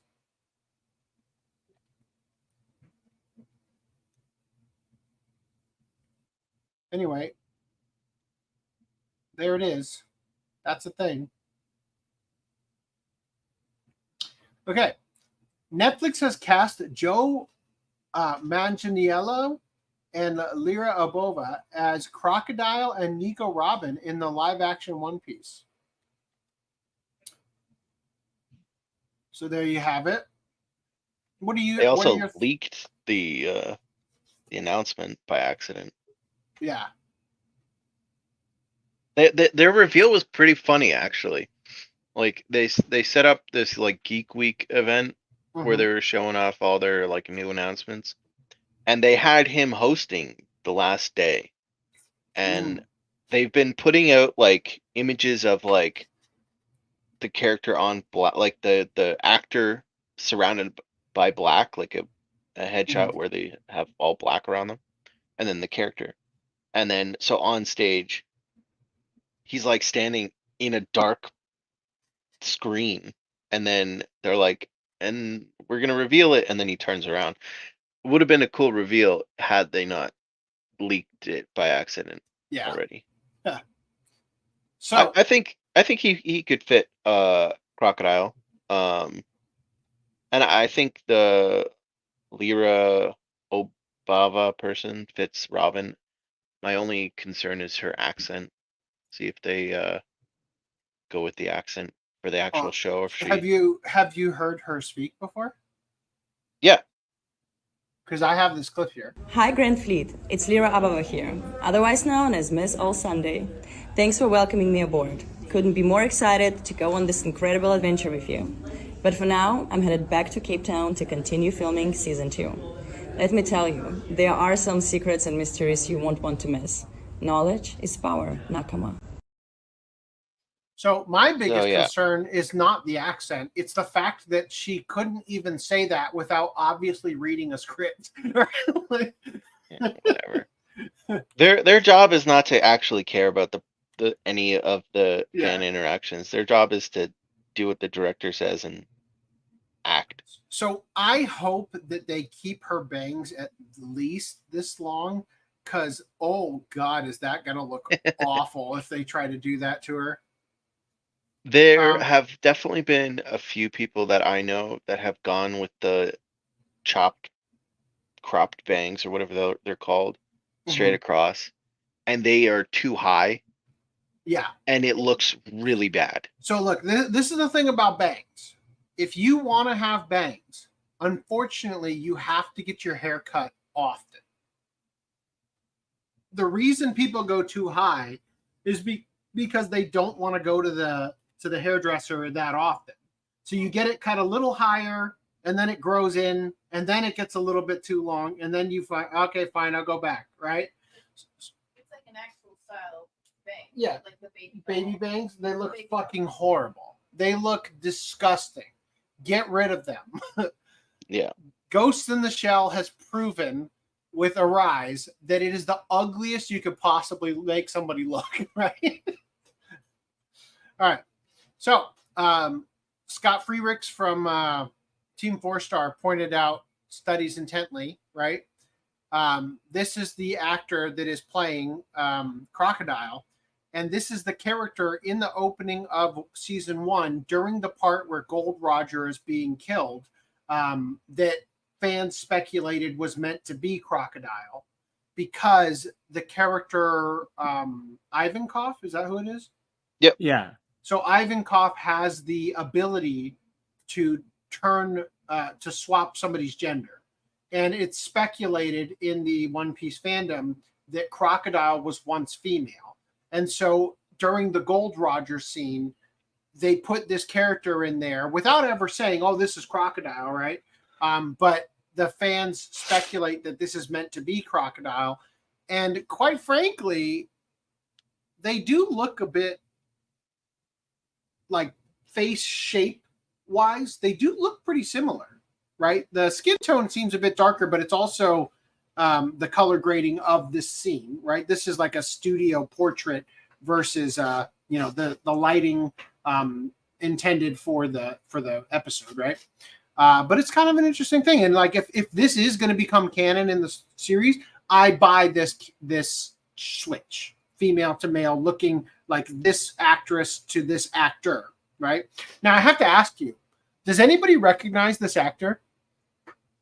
Yes, I do. Not I can name him, but because he played Flash Thompson in the first Spider-Man. Oh, I'm like, okay. Welcome, Putnam. Yeah. Wow. I wouldn't want to fight me neither. Putnam, do you have any pickups?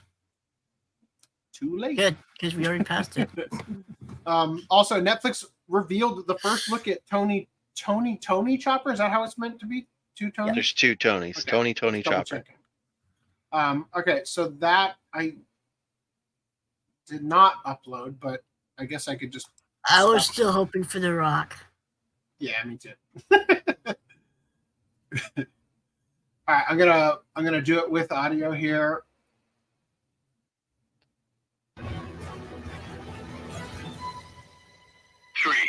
Hope I don't get copyright claim. 1. Oh my god. This is crazy.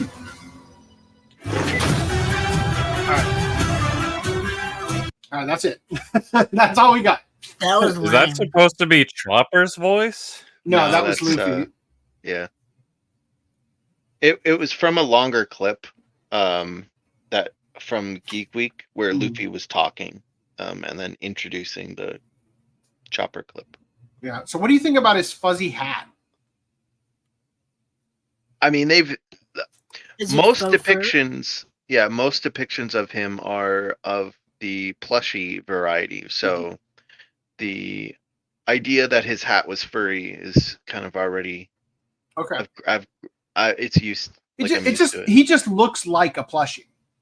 Like I almost wonder if it's not even meant to be what he's going to look like in the show, and it's literally just a plushie sitting in a chair that they're like twisting slightly with dynamic lighting, right? Well, the ears do wiggle, so it's not. But I'm just saying, like the animatronic. antlers are fuzzy too, which I know that. Yeah. Like I know that there are, Real deer mammals have that fuzzy. There are fuzzy antlers. I get that, yeah, but they just seem extra fuzzy. Like everything is just like everything is furry, right?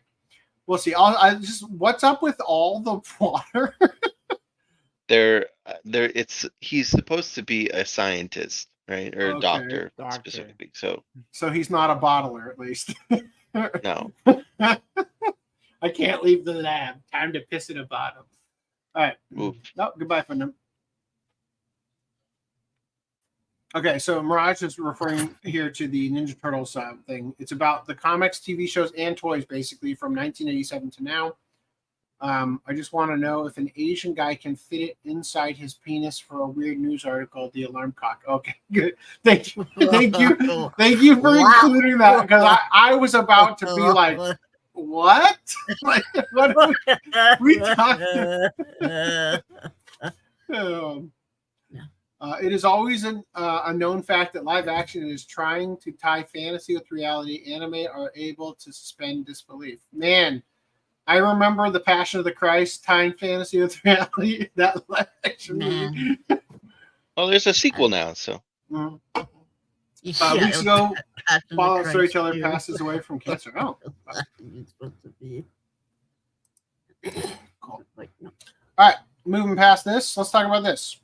After a UK judge denies Disney's attempt to dismiss a lawsuit alleging Peter Cushing's likeness was used without permission in Rogue One, is heading to trial. So, if you haven't had the backstory on this, I'm sure the article is going to tell it, but I'll say it again ahead of time. Peter Cushing's played Grand Moff Tarkin, pardon, in Star Wars Episode 4. And Rogue One takes place just before Star Wars Episode 4 starts. And so Peter Cushing has since died, since filming Episode 4. So they put him back in the movie digitally. And Carrie Fisher, who played Princess Leia, was also reconstructed digitally to look like her younger self, right? And they had another actress as the stand-in pretending to be her, obviously, and presumably Peter Cushing as well, right? But he was synthesized, I think his voice and everything, and his likeness from CGI, right? So while Disney faces their fair share of legal troubles in America, they now face an additional court battle across the pond in the form of a lawsuit alleging that the company did not have permission to use the likeness of the late actor Peter Cushing in Rogue One.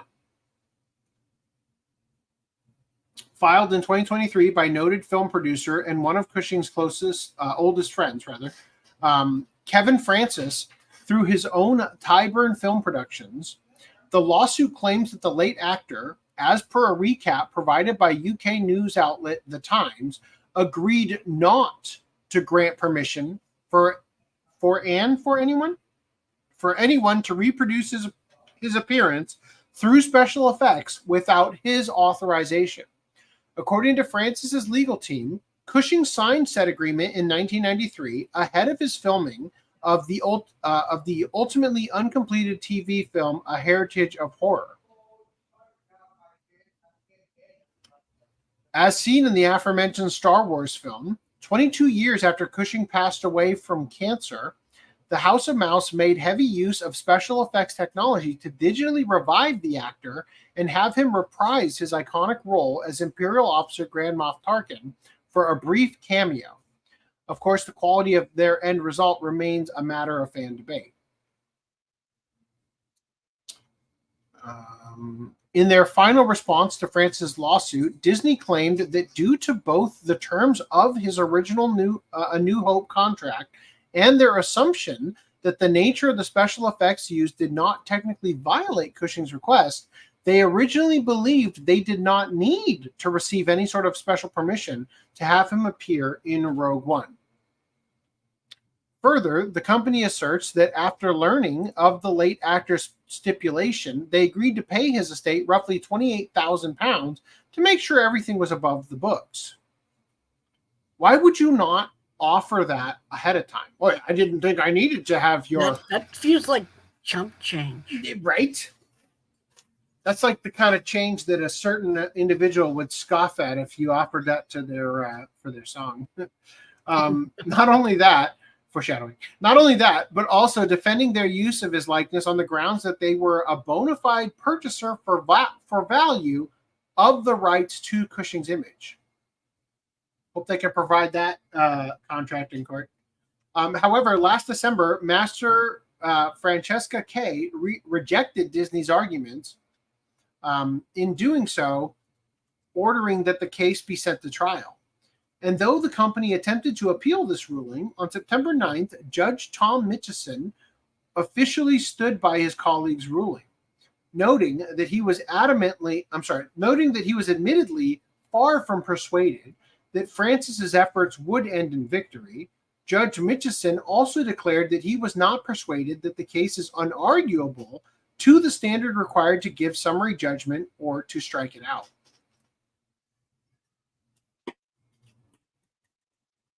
So basically, it's going to be an uphill battle for this guy, but he's going to get his shot. Yeah, basically saying, like, I doubt you have evidence, but I'll allow you to present it if you do. In an area of developing law, it is very difficult to decide where the boundaries might lie in the absence of a full factual inquiry. There's not yet an official trial date. So I think it's good. I was going to say, it's going to be interesting because at the time, like, he wouldn't have known what AI is, right? Absolutely. So, they didn't even use AI to do this unless it was for synthesizing his voice, right? No, they had a voice actor come in, but I thought they did say that they used AI for... I don't think they did. If I'm not mistaken... It's not the same AI as you're talking about, though. Well, if I'm not mistaken, they built a likeness of him in CGI, 100% in CGI, and it doesn't quite look perfect. But fans took footage of him from the original Star Wars negatives or whatever the original films, right? And they used that to make a deep fake of him that they then applied on top of the CGI version of him in Rogue One and made it look better and less Uncanny Valley like him, right? Okay. Well, anyway, what I was going to say is, depending on exactly how they recreated his face, if he did agree that like his likeness to his friend or whatever, would he have the knowledge to agree to give the rights to his friend that would apply to the specifics that what Disney did? You know what I mean? Like, if the technology wasn't there, how could he have agreed to give it away? What did he die, like 22 years prior? Is that what we read? Yeah, it was like in 96 or something. Yeah, 22 years after Cushing had passed away, right? So it's hard to believe, and that's that's the final date of his life. Presumably, he would have not made this like request of his friend or whatever the day he died. It would have been even earlier than that, right? So, well, it said it's during the filming of the movie or whatever, right? It said when he. Or the TV show or something. Yeah, the Heritage of Horror. He said agreement in 1993, ahead of the filming of the Heritage of Horror that didn't get finished because he may have been diagnosed with cancer, because 22 years ago would be 2002, right? But this filming started, the agreement happened ahead of the filming, and the agreement happened in 1993, which is another 9 years before that, right? So it's actually, let's see, double check. Yeah, after he, okay, so then that would mean that it's not 22 years, it's actually 31, right? Yes, 31 years when this would have happened. So 31 years ago, 1993, definitely CGI was still in its infancy, right? Like this is when like Toy Story's coming out, right? And the first story where humans look fucking ridiculous in it, right? Even a lot of the toys look a little off, right? In the first one. So presumably he would not have the foresight necessary to recognize what technology is currently capable of doing, and would not actually be able to disbar people from using his likeness in that way, like at least not cognitively. Yeah. Well, it's possible. It depends on how the contract's written, right? Sure, but if he's at least acknowledging, like, I don't even want my face being used in a future poster for things unless you sign off on it, because, you know, I have this iconic face and this legacy from being an actor back when it meant something to be an actor. I'm going to entrust you to protect my image, right? That could theoretically have happened, but obviously you'd need this notarized and, you know, like some form of legal thing or video of him asking this of you, right? Which is going to look like it was filmed on one of the Bad Boys, because it would have been filmed in 93, probably on a fucking camcorder or whatever. So, yeah. So, but the 70s, the practical use of it to full on recreate people has not been around since the 80s or even the 90s, right? What was the first movie that really like Mummy attempted to recap? Mummy's a big example. The Mummy's a pretty good example. I would say maybe The Abyss. The Abyss by James Cameron, right? But that had a lot of CG, and I guess you could make the argument, and Terminator 2, right? Arguably. But those are not skinned people. They're the Abyss was a water monster thing. Precisely. So I would say Terminator 2 was metal. Mummy Returns is when they put the rock. CG rock. The CGI rock, right? When he's the Scorpion King and whatever. Yeah, he's like half scorpion, half man. That definitely, to me, feels like the first time they tried to pass off a CGI character as like an actor, like as the human, but it was a full CGI version of it, right? During that entire fight at the end of The Mummy, they never cut to a shot of the actual Rock, right? The actual, Dwayne Johnson, acting out from an angle where you don't see the part of his body that's Scorpion, right? They don't cut back and forth. The 100% of it is full CGI, right? And that kind of thing happens after this 1993 alleged movie. That was what, 2001? I would say 2001, 2002, yeah. Yeah, so I remember Tron, Char's Counterattack, what are you talking about? I know Tron Legacy or whatever has, what's his name, Jeff Bridges or whatever in it? Yeah. But that's older than The Mummy Returns. No. Tron Legacy was a sequel. Strong Legacy was the one that came out in 2011. Or Yeah, I was like, Yeah, I think he's talking about the 2001. original You're Tron, talking- just as an if you're- example of okay. CG. I think CG he's is talking about. I think he's talking about general CG. Yeah, he's talking about general CG. Yeah, there's the earliest movie I think that utilized CGI for a full character. I think was a Sherlock Holmes movie that featured a knight made out of broken stained glass window panes or something. Like the window breaks and it reconstructs into a character, right? I think that was the first CGI character put to film in live action. But regardless, the point I'm making is just because you see that and you see movie magic that is like a little bit, like green screened miniatures and, all that kind of stuff. The perception that you would get a likeness, something that looks just like you. I mean, you could argue that this happened previously with Game of Death.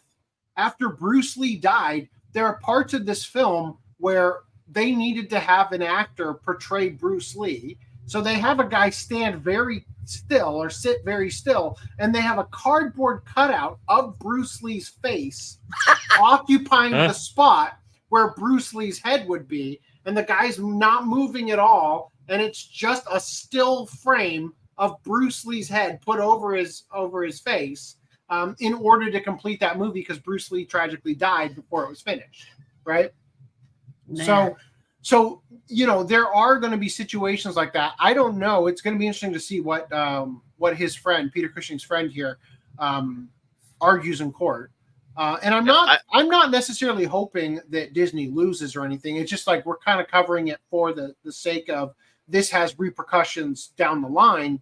And it's an interesting thing we're going to be keeping an eye on to see where it goes. I do want to just clarify, like if he has a contract that says all my likenesses in all forms in all universe, like those kind of worded contracts broad, like where super broad, it's where it's covering everything, then obviously that won't apply. But if it's worded in a way where there could be wiggle room, I could see Disney trying to attack it in a way where it's and like, I look he forward, wouldn't have known. I look forward to seeing what Disney's rationale is for them believing they owned the rights already to utilize his likeness. Well, they asked his family, right? So it's did they whether say or that? not. Yeah. They for sure asked, and they paid his family a lot of money. But it sounds like they paid his family after the fact. It says the company asserts that after learning of the late actor stipulation, they agreed to pay his estate roughly £28,000 to make sure everything was above the books. I'm assuming this happened after the movie came out. I'm pretty sure it was before the movie came out. It says in their initial response to Francis' lawsuit, Disney claimed that due to both the terms of his original A New Hope contract, meaning Star Wars Episode 4, and their assumption that the nature of the special effects used did not technically violate Cushing's requests, they originally believed they did not need to receive any sort of special permissions to have him appear in Rogue One, but the company asserts that after learning of the late actor stipulation, they agreed to pay. I don't know. It doesn't really say, but regardless. I seem to recall them saying they paid it, and it was before the movie had come out, but it was probably after they had already done it. That might have been the case where like they put out the news like we paid to the family before the launch of the movie, but after it was apparent they were doing it and put it maybe in trailers already. I don't know. Yeah, that could be. That definitely could be. Good point. All right, moving past here. JT says TV show called Captain Power Soldiers of the Future had CG.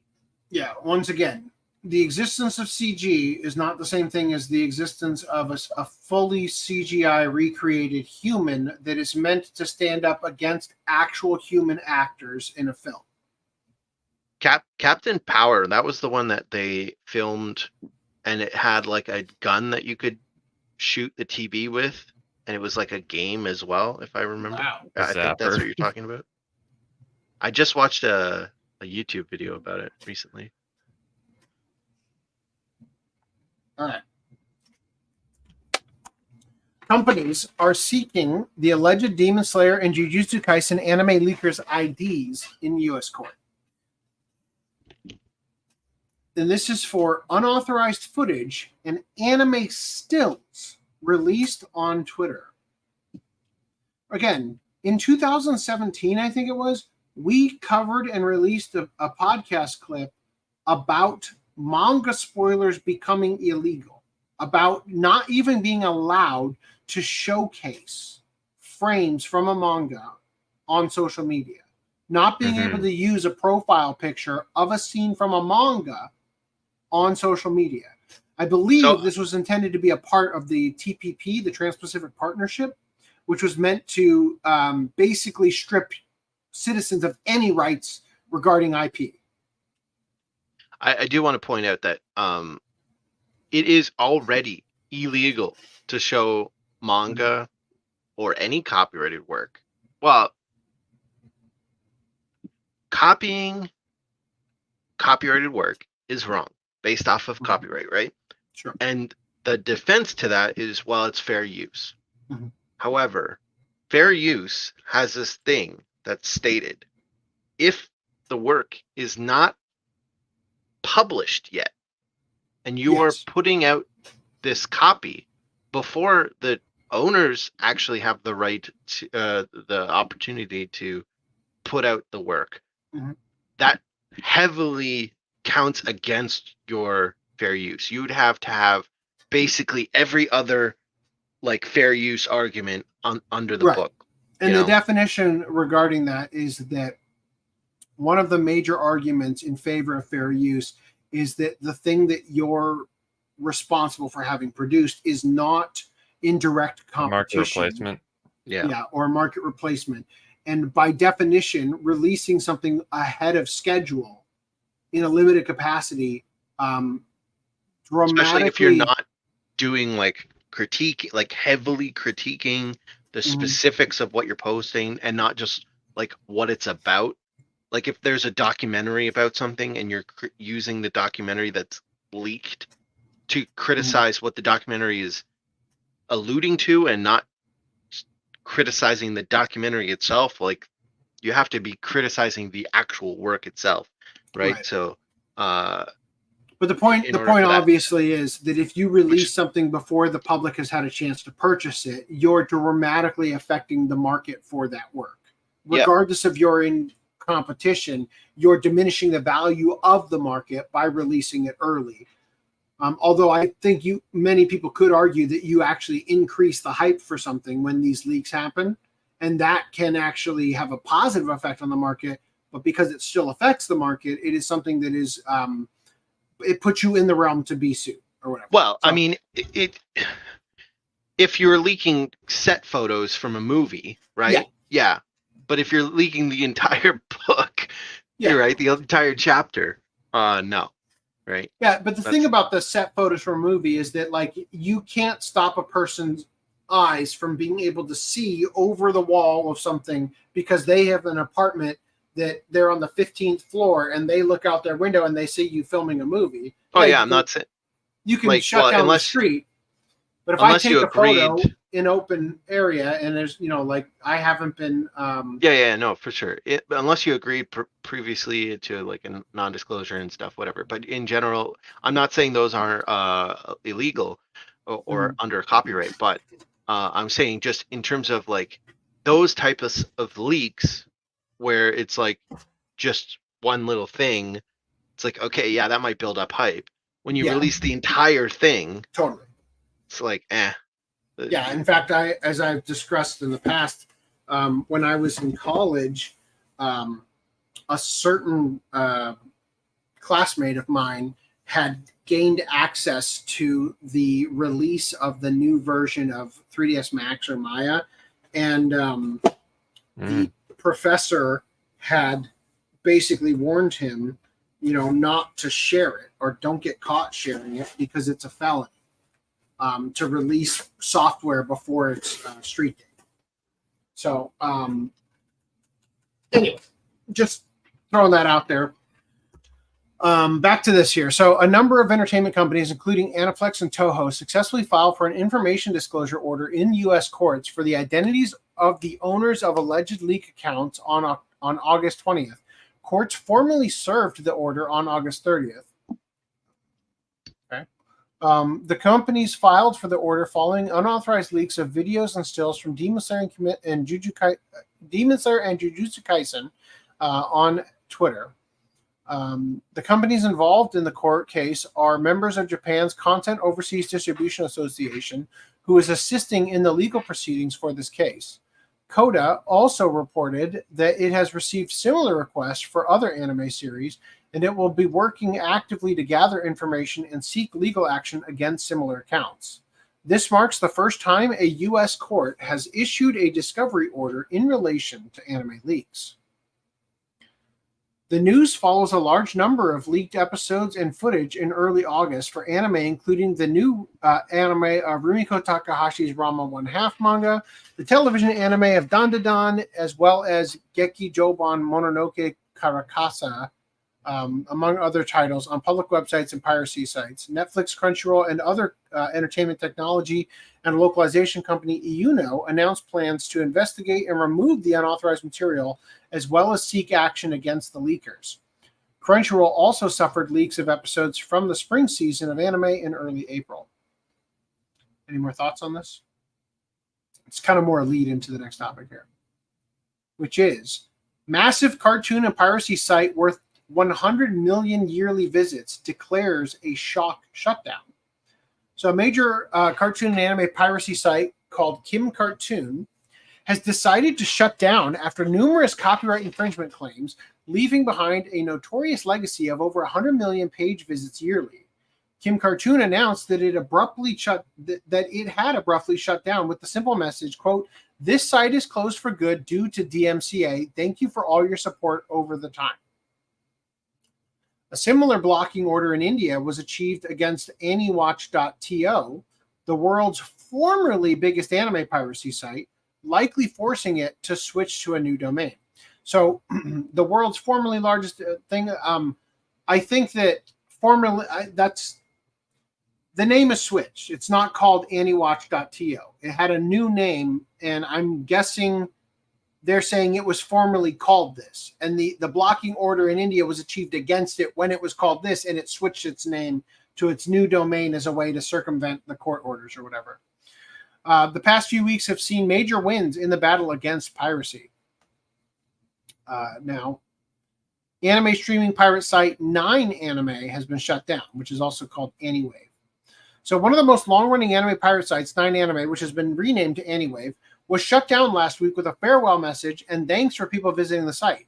The site runners wrote on the now closed site, "Hi, you know, it's been a long journey since Anywave first appeared. Creating better products that provide an improved user experience and fostering competition to drive the market to enhance products is something we are very happy about. Now that everything has improved," citation needed, "it is also time for us to say goodbye. It is difficult to part with something we've invested so much effort and passion into, but it is something we need to do. Thank you for standing by and supporting us throughout this time. Every game must have an end, and life is about experiences." It's a weird statement. "Every mistake teaches us lessons that help us grow." Okay. "If possible, please use legal paid services. It's something we should do to show our support, to show our respect for creators and content producers. Goodbye." While a significant site and other sites that used its hosted videos were shut down, the anime streaming market undoubtedly isn't going to go away anytime soon, and dozens of clone sites and other illegal streaming services will likely continue to pop up.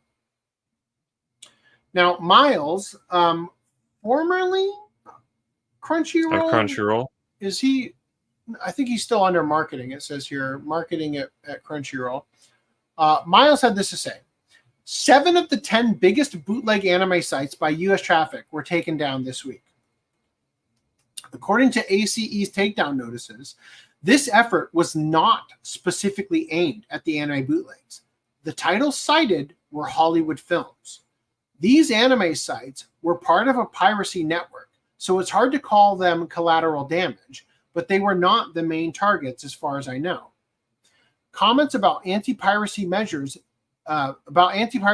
being whack-a-mole / fighting a hydra forget that good gardens are often mole-free and that Hercules did eventually slay the hydra. Major bootleg takedowns lead directly to elevated and sustained engagement on legal platforms. So it's not like you don't have a vested interest in the piracy sites being taken down, Mr. Marketing at Crunchyroll. But he's saying that major bootleg takedowns do lead directly to elevated and sustained engagement on legal platforms. Brands are powerful, and these sites have built up a relationship with users. Like with Kiss Anime, there will be fake versions of these fake sites for years to come, but they never match the peaks of their namesakes, and new brands take years to build up. This sounds like a major cope. It's like, well, there are Hydras, but they're not the same, so therefore it's still a win, right? Nobody likes, but they take a while to regenerate the head, so Yeah. let's just chop them off. it's still a win. Technically, it's still a win.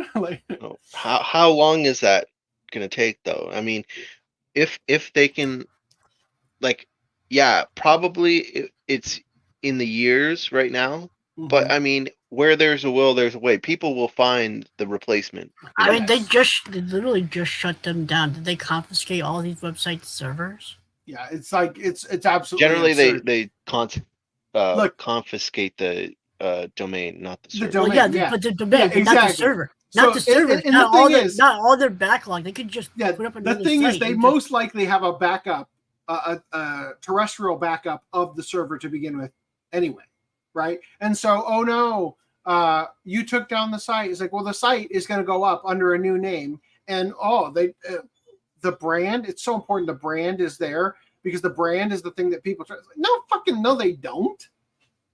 No, they don't. Oh, it's this easy to switch over to a new bookmark. Like, come the fuck on, right? Yeah. So I think there's a lot of cope happening here with Miles and being, obviously he's going to be pro Crunchyroll because Crunchyroll is his employer, right? Now, I just want to point out, right, just so we're clear, it may seem contradictory for me to argue almost in favor of piracy when the whole point of the channel is anime collecting. Just so we're 100% clear here. I will always advocate paying for the legal product. The reason that I am not on the side of Crunchyroll is because the end goal in many of these companies, with many of these takedowns and everything, is that they want to make sure that the only possible way for you to enjoy media is through them. Yeah, and worse yet, and this is the key, their goal eventually is going to be that not only do they control what you can watch, but there will no longer be physical media. The goal at the end of the day is to turn you into a monthly consumer, somebody who must go through them to enjoy things on sites where the streaming of the movies has been, sanitized, right? Not just censored, but sanitized.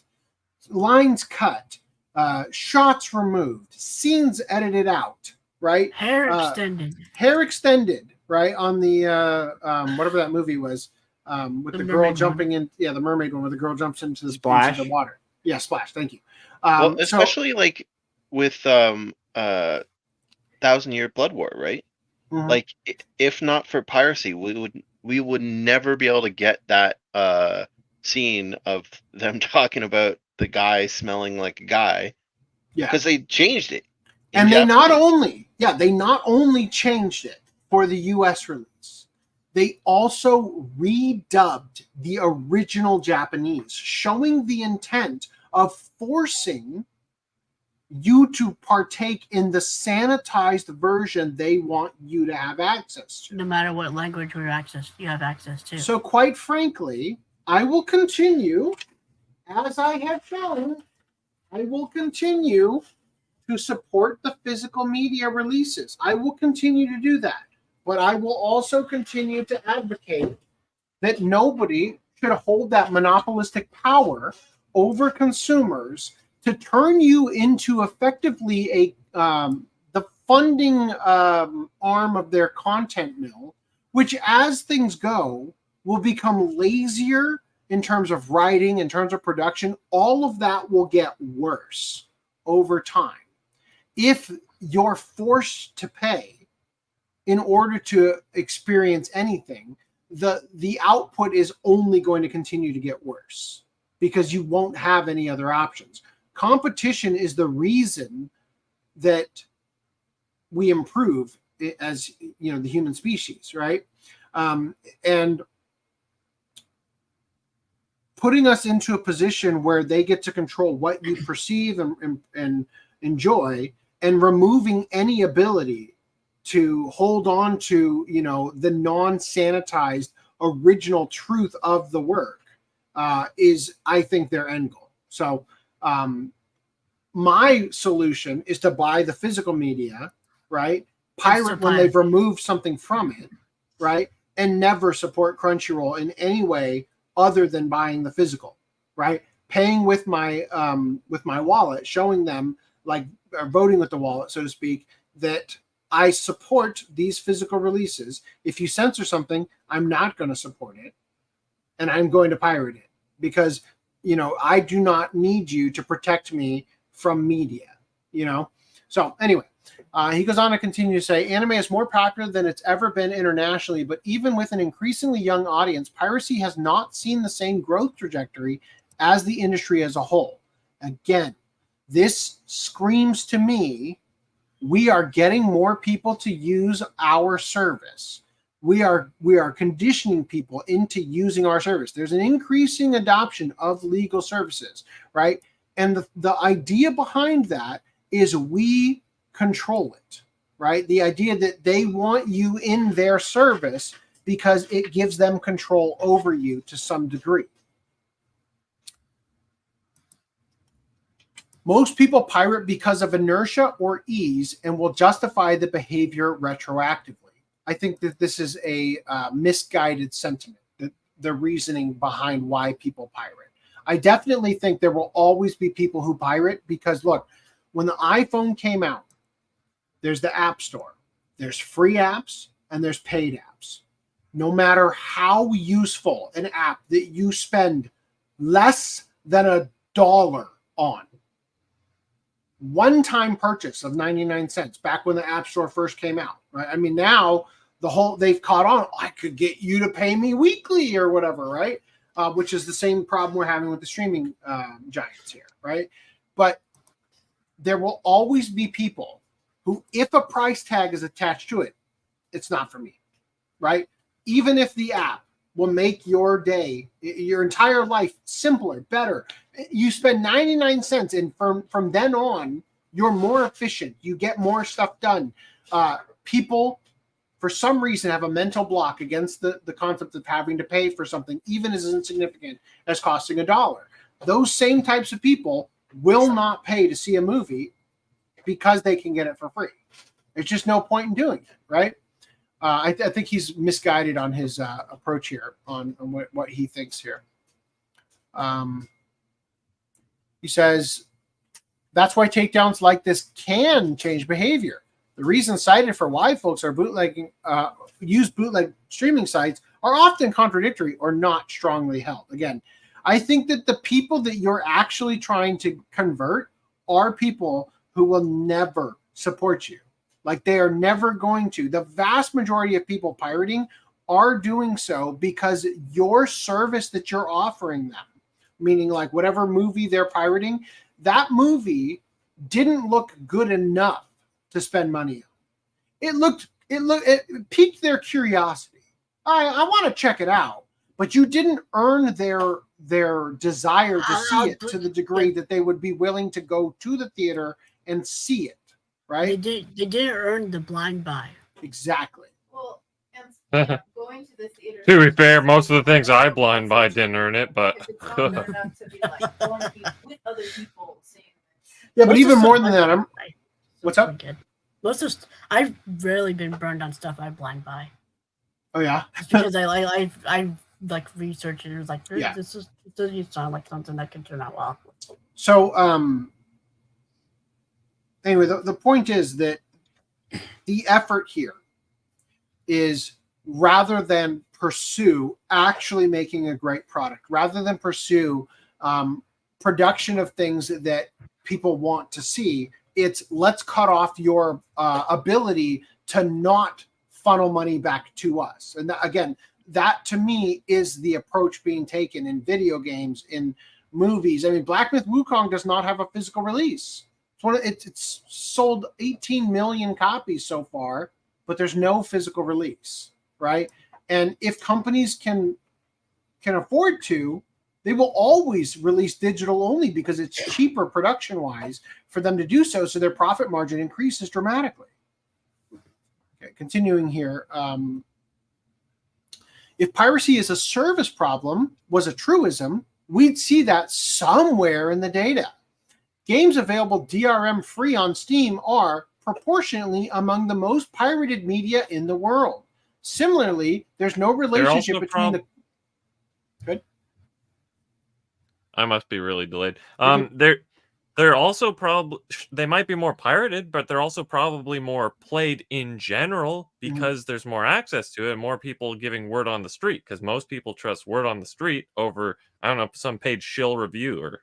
Yeah. And also because of their DRM free, they're easier to put out as pirate versions. Yeah. And they don't have, well, yeah, 100%. That's literally why they're easier. But also they run better because they don't have the de nouveau and all that crap that makes your game run like crap. Yeah, and so think about this in addition, is that this, once again, is a direct showing of the cards regarding the fact that the control is more important than the product, right? Games available DRM free on Steam proportionately are among the most pirated media in the world. It's like, okay, but you know what's not easy to pirate is when you release a disc physically. That's significantly harder. If the game is not even available online, right? So you're trying to funnel people into, and honestly, it's the easiest thing in the world to rip stuff out of Crunchyroll and upload it to another site. It's easy. literally, subs, please. They have new episodes up within like 2 minutes. Yeah. So in 540, 720, and 1080p, in 3 different versions, just 3 different torrents for each version. And so the difference between, if you didn't have a streaming service, right, and you only release things physically, then you're going to get the street date of that physical release before anybody's even able to pirate it. By buying the release, ripping it, uploading it to a torrent site, you actually have a better chance of battling piracy, because the people who want to see it, the actual zealots for it, are going to get access to it by pre-ordering and buying and getting it day one, versus the people who are going to wait and pirate it when it's available. And the people who are going to wait and pirate it when it's available, all you're doing by having it streaming is getting them access to it on the piracy site earlier, right? Because again, the behavior of the people is that they are going to pirate one way or another. And if they can't pirate it, there's fucking billions of other things to watch. They're going to go for something else, right?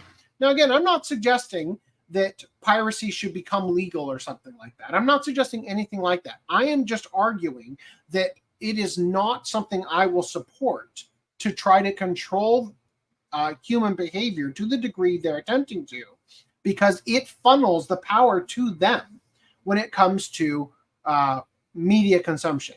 And they will funnel the power to themselves and create a socially engineered perception that media is only rented, never owned, in order to funnel all of the monthly expenditure back to themselves, which will lower the value of the product that they create, because as they find it easier and easier to funnel and siphon off that money, the effort put into producing things when there is no competition, when the only way to experience anything is through their gate-kept doors, then they're not incentivized to have to earn your dollar anymore, because you no longer have a choice. Anyway, similarly, the most pirated anime content is also the most broadly / easily available, which again is absurd. Think about it for a second.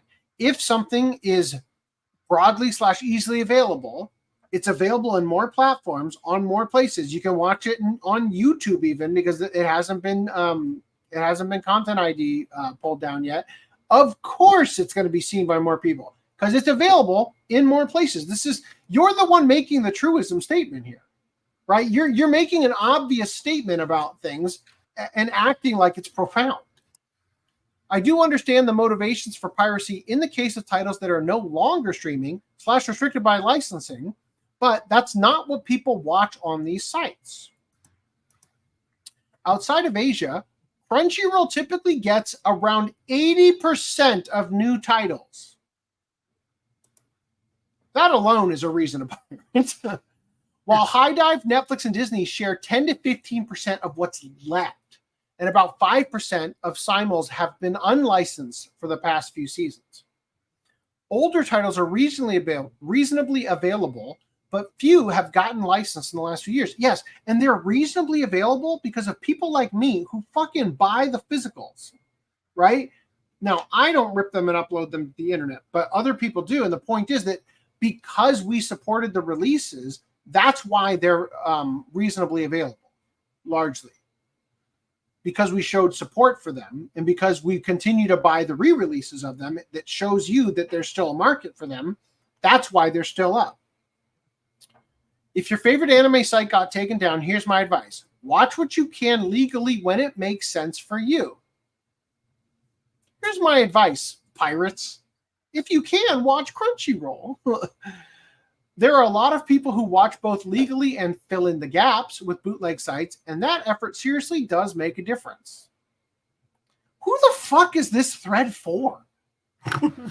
Are you promoting it or just arranging it? Yeah, it's like at the end, he's like, fuck piracy. Piracy is bad. Piracy is bad. It's like, but if you're a pirate, don't hurt me. Like it's kind of like how you end it, just to be safe.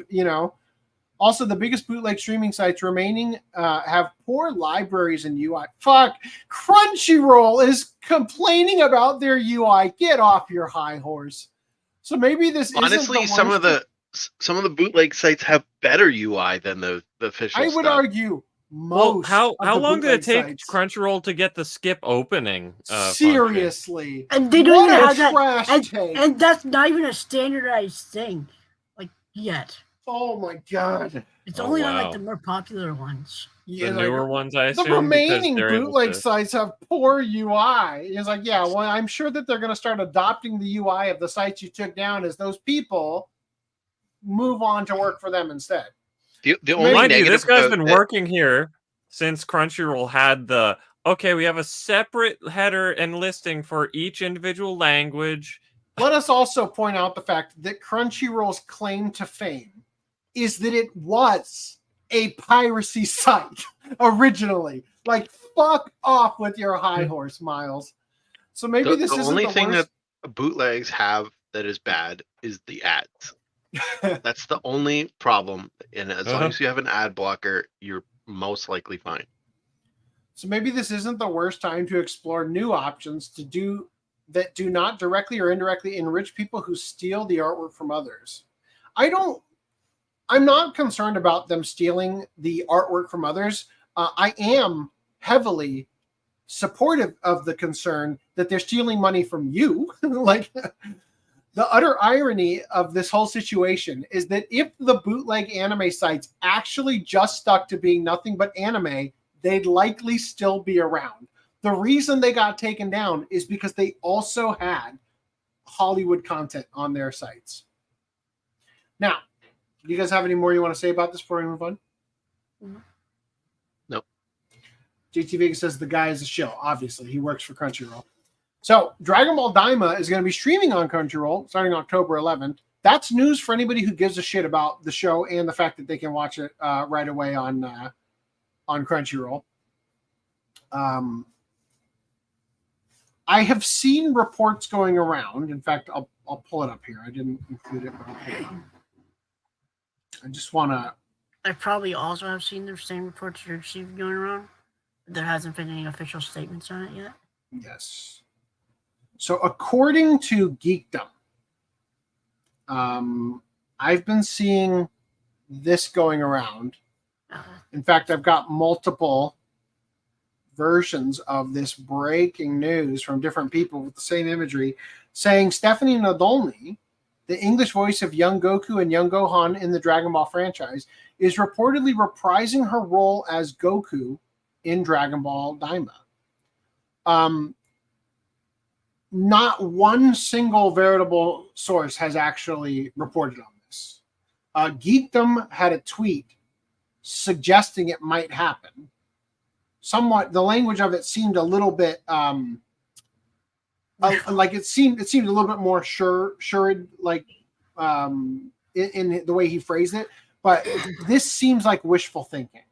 Stephanie Nadolny was excommunicated from the industry because she dated somebody that worked at Okratron with Chris Sabat. And after their breakup, that person effectively blacklisted her from the industry. Hence the reason why young Gohan in Dragon Ball Kai was voiced by Colleen Klinkenbeard instead of Stephanie Nadolny. Okay? So, although I would be thrilled if this happens, don't count your... don't hold your breath. Don't hold your breath. Just watch Toei's in charge of the dub instead of giving it to Funimation this time, or sorry, Crunchyroll. That would never happen. They get specifically her and a bunch of randos to do the cast. Fucking bring back Tiffany Vollmer. I'll be all over it. Let's do it. All right. So in additional news here, Toyo Keizai, Dragon Ball rights are unresolved after Akira Toriyama's death. I find that a little interesting. Didn't some guy claim like he owned? Didn't some guy like spin off a Dragon Ball company and try and claim rights to it? He tried to. Yes, 100%. We talked about that for sure. Toyo Keizai Online, the website tied to the finance magazine Weekly Toyo Keizai, reported on July 8th about the rights to Akira Toriyama's Dragon Ball franchise following his death.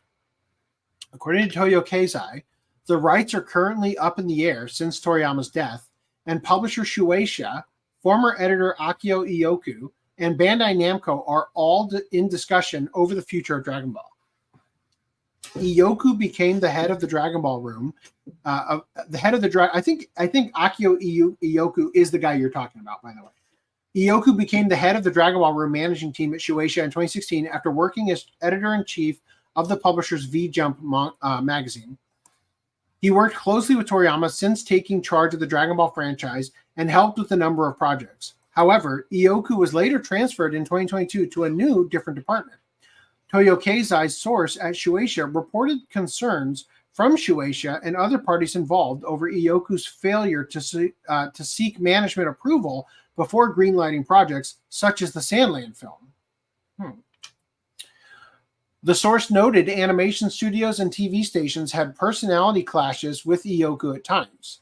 Toyo Keizai also reported that collaborations, such as those on metaverse and AI technology for which upper management had high expectations, fell behind. Following the 2022 transfer, Ioku parted ways with Shueisha a year later, along with several subordinates, and established Capsule Corporation Tokyo. Yeah, this is the guy you're talking about. Named after the organization in the Dragon Ball universe. In May 2023, the company handles distribution and development of intellectual property from the creators, notably Toriyama. According to Toyo Keizai, Shueisha became concerned it would lose the manga rights for the Dragon Ball series as Toriyama was unhappy with Ioku's 2022 removal from the Dragon Ball team. Toyo Keizai added that Shueisha's chairperson, Marue Horiuchi, personally visited Toriyama's home in the IG prefecture in an unsuccessful attempt to secure the rights. So Bandai Namco produced a number of successful games based on the franchise, including the Dragon Ball Z Dokkan smartphone game, and wanted clarity on who retained the rights to the IP. The company arranged a meeting between Shueisha and Ioku, who was speaking on behalf of Toriyama. The Dragon Ball creator then died on March 1st, and in his absence, disagreements have continued, and the situation remains unresolved. The article noted industry executives are hoping to come to an agreement with Toriyama's estate. So what do you think, like, I guess it's his estate that's going to have the final say, you think? Well, yeah, I would imagine. Next of kin. Yeah. Well, I'm sure they'd have to work out between all of them, right? Everyone who has a claim to the ownership, right? Like if Toei had anything that said like that hinted that they own the rights versus that other guy versus the family, like they, unless they want a legal battle, right? They all have to sit down and just kind of agree. Yeah. The latest anime in the franchise, Dragon Ball Daima, will premiere in Japan. Yeah, it's going to be on October 11th. Yeah, it's crazy, man. I just like what a world we live in where easily the most recognizable worldwide anime, like the one that any country you could show a picture of Goku to and they would almost certainly know who it is, right? That the rights for that are in limbo. You know what I mean? It's just fucking fascinating how this shit works in Japan. So last podcast, not last podcast, I think it was 2 podcasts ago, we talked about Transformers getting an official anime makeover from acclaimed anime studio, an incredible new video. And it was from Studio Trigger, right? And it's like, wow. And this isn't from it. And this isn't from it. This black and white image in the background is. Turns out it is a 3-minute and 49-second short. And that's what we were, that's what we got. Yeah, that's and 49 seconds of it is the credits. Stills. Yeah, fucking ridiculous. The credits. Half of it is stills that are panned like that. And then about 40 let's say seconds. 40 seconds. Yeah, 40 seconds are just that. Just the credits. Most of it is like shit like this. Right. Now, I'll remind you that we covered that Studio Trigger's Gridman anime was heavily inspired by that specific version of Transformers. And we have a podcast clip on that if you guys are interested in checking that out. Now, we also covered this. CD Projekt Red confirms plans for more animated projects. And we said, well, there's a picture of Lucy, that's her name, right? From Cyberpunk Edge Runners, right? So there's a picture of her here, which makes you think, oh, it would be so cool if there were more animated projects from Studio Trigger. But the point we made is, here's the problem is it could be some shitty Adi Shankar thing. And wouldn't you fucking know it? Amid TV series backlash, Netflix taps into nostalgia by bringing back the iconic Geralt voice actor for The Witcher, Sirens of the Deep animated movie. So this shitty ass anime of The Witcher that has nothing to do with Japanese companies and it's all trash. It's got a sequel, and that's probably what the CD Projekt Red thing was about. I saw there was one for Cyberpunk Edge Runners too. There was like a teaser on Netflix's YouTube channel. You can do more? Maybe. I still have to finish it.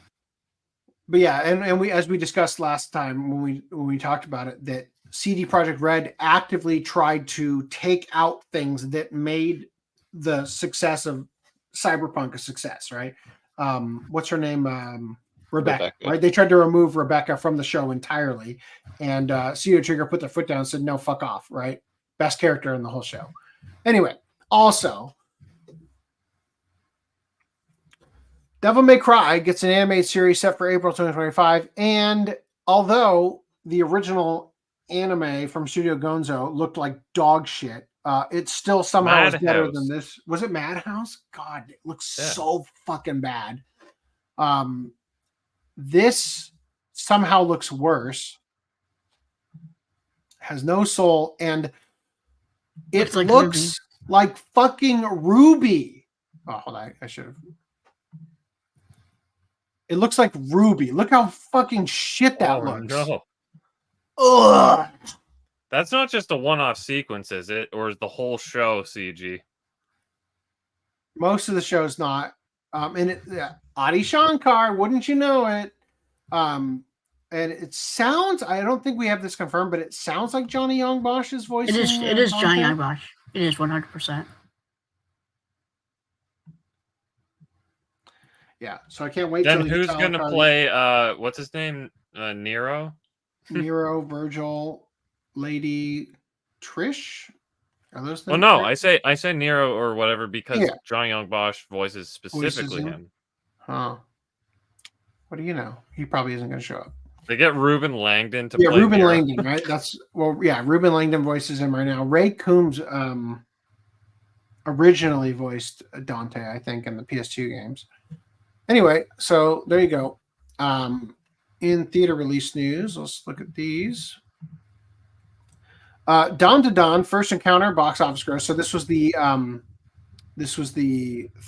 first three episodes that aired in theaters. Grossed $1 million, $1,005,531. Now I can say for certainty that I contributed a disproportionate amount to this because when I went to Vegas, and I tried to see this, I let my boss know that I wasn't interested in going to this premiere, and he said I should definitely do it, right? And so I bought 4 tickets just because I was potentially going to have a chance to go with multiple people, right?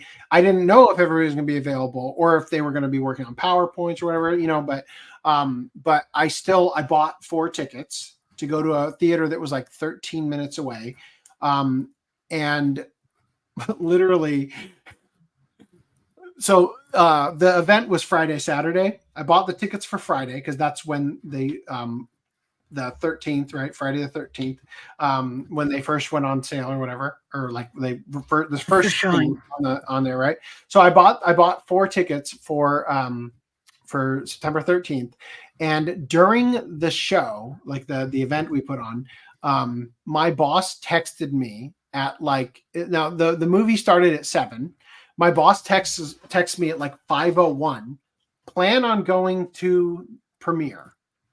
And then a minute later, movie premiere. Like I wasn't thinking about it all fucking day long, right?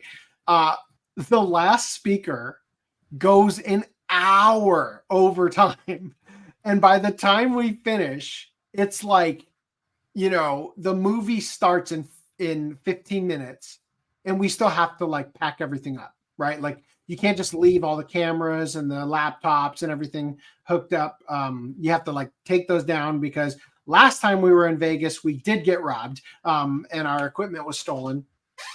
And so I'm thinking to myself, it's like, if we left right now, I could literally be watching the leak on my laptop during the car ride to the theater, because I would then be able to walk in and get to just rewatch the last portion of the thing I just watched again in HD and actually get to, walk in perfect timing and everything right into the theater. But that didn't work out.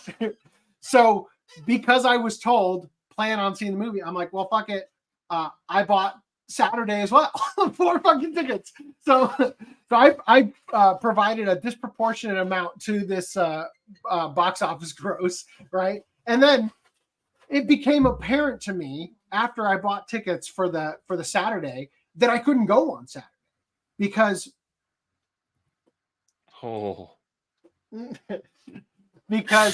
couldn't go on Saturday because, quite frankly, there aren't any good neighborhoods in Las Vegas, and we rented vans and drove out there. So that means that on Saturday, even if we finish with plenty of time, we have to pack everything up, get it in the van, and then drive the van to the movie theater, then leave it for an hour and a half in a shitty part of Las Vegas, because there are no nice parts of Las Vegas, with easily $100,000 worth of equipment in the back. And it's like, that just ain't happening. So because we had realized this on Friday, and the thing had been leaked, the first 6 episodes have been leaked, we screened the thing in my hotel room. And because I had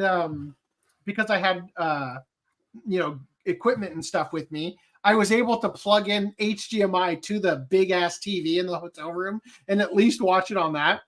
So I'll tell you though, the leak was not worth watching. Holy fuck. The subtitles for the signs was underneath the normal subtitles. So anytime something else is on screen, it was impossible to read. Anyway, that's my rant about that. But it was a decent video, I guess. All right. Video. a video you won't see for years to come. Crunchyroll to bring Solo Leveling Reawakening omnibus film to North American theaters. So it's going to feature, the feature is going to recap the first season and preview the first 2 episodes of season 2 on December 6th. So if you're a big fan of Solo Leveling, there's an opportunity for you to go see it. You know what I'm not a big fan of? Omnibus films. They're Recaps? Yeah. Recap movies. You know what I'm even more of not a fan of is when I'm watching a box set of an anime and a actual episode in the middle of it is just a Yeah. recap episode, right? And it's like it's not like it's like a special feature. It's like no, episode 15, that's a recap episode. Like Yeah, you like got in order for you to consider having watched the entire show, you must sit through. And I know you were marathoning it, so all of the shit you're about to see is fully fresh in your mind. But even still, watch it again, bitch. Yeah, episodes 13 and 26 of Hunter x Hunter. So Attack on Titan, the movie, The Last Attack, shares a colossal new trailer and poster. This compilation film is going to debut in Japan on November 8th. So this is a compilation of the final season. Yeah, and then you get shit like this where it's like, you've already watched it, but we're going to add 2% changes just to make you come back and watch it again. Look, man, if you made a compilation film of Attack on Titan and every scene in it just took the CG out of the colossal, I'd fucking watch it. Absolutely, I would. Replaced it with a guy with a suit. Tokusatsu style. All right, and then last but not least here, the original Gundam film trilogy and Char's Counterattack are heading to U.S. theaters. So this is fucking cool, right? Look, I mean, if you had the opportunity, one time I almost had the opportunity to watch every one of the Evangelion rebuild films at Anime Expo. And it's like, it just seems like such a good idea to experience them in one sitting, or like, you know, day 1, day 2, day 3, day 4, just that would be such a great way of doing it. Right. So this likewise would be so cool to, you know, get to experience it this way. I've never seen these movies. I'm so excited. Right. Here's the problem. Movie 1 is screening on October 2nd, sub only, and October 6th, encore screening. Then movie 2, October 16th, sub only, and October 20th, encore screening. Then movie 3, October 23rd, sub only, October 27th, encore screening. So there's like a 2-week gap between the first movie and the second movie. Then there's a 1-week gap between the second movie and the third movie. And then if you want to watch Char's Counterattack, wait till fucking March next year to see Char's Counterattack. I was gonna say you could make it so that you do the encore of the first one, and then the first one of the second one, and the first one of the third one, right? And then there's only a week in between each. But yeah, wait until March. It's not Could be So better. the first 3 movies, the dubs aren't even re-released on like the Blu-rays and stuff. Presumably because like, oh, it's a completely different cast, and I don't know, it's quote unquote not very good. But Char's Counterattack has a dub that ships on the Blu-rays and everything, so that's kind of weird that one doesn't have a dub. They're probably just trying to be consistent. But I'm just saying this. I mean, if you want to see these in theaters, it's like, I mean, the animation's kind of ancient. I don't know. I am absolutely not going to see it in theaters if I have to sit through an entire Gundam movie in Japanese, because holy fuck, is it already hard enough to get into parts of Gundam when it's in English. And the last movie I saw for Gundam in theaters was Gundam Narrative, and God kill me, that movie was so horrible. But I would love to see Char's Counterattack in theaters. I just don't want to see it in Japanese. Anyway, any more thoughts? Moving on. Okay. Here we are in anime news.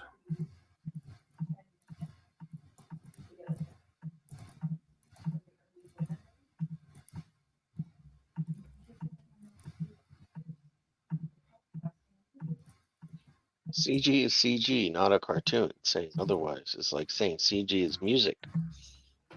Damn. Never thought about how much CG is music. Very profound. God. A modern day philosopher. I've never heard computer generated music. You've never heard it? Never? Not one? Not one. That was All right. So Oshinoko Season 2 Private Arc visual unveiled.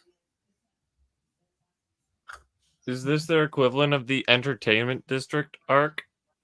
No. I wish. Wow. Be nice to finally start the show, I guess. All right. Magilumiere Co. Ltd. TV anime shows 2 new cast members are coming. Okay, so what the fuck am I looking at here? Ice, turtleneck, underboob, Flowy dress. Nice. All right, that's all. But more importantly, what the fuck is happening here? You just, when you look at this guy, you know exactly what his voice sounds like too. Like, freaking what's his name? Roswell. Kana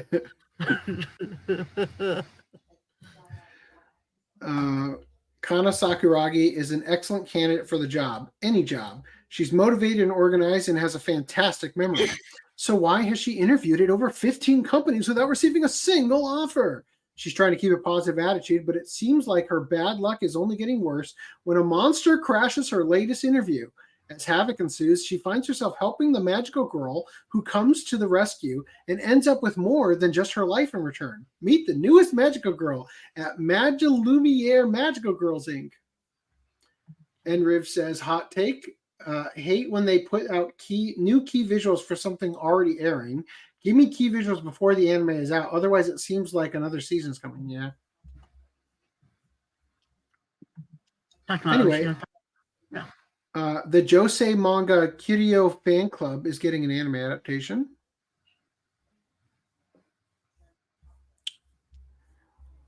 Jitsu Gyo no ni Noncha serializes the original. Is this not a synopsis? Where's the synopsis? Wow. It is a one-way romantic comedy. There you go. There you go. That's what you can know about it. Cool. Ruri Rock TV anime uncovers first teaser trailer and video. I don't know why I bothered to read the whole headlines every time. That rock hole looks very suspicious. That's a gash, man. Do these even form that high up? If Minecraft has taught me anything, those don't form that high.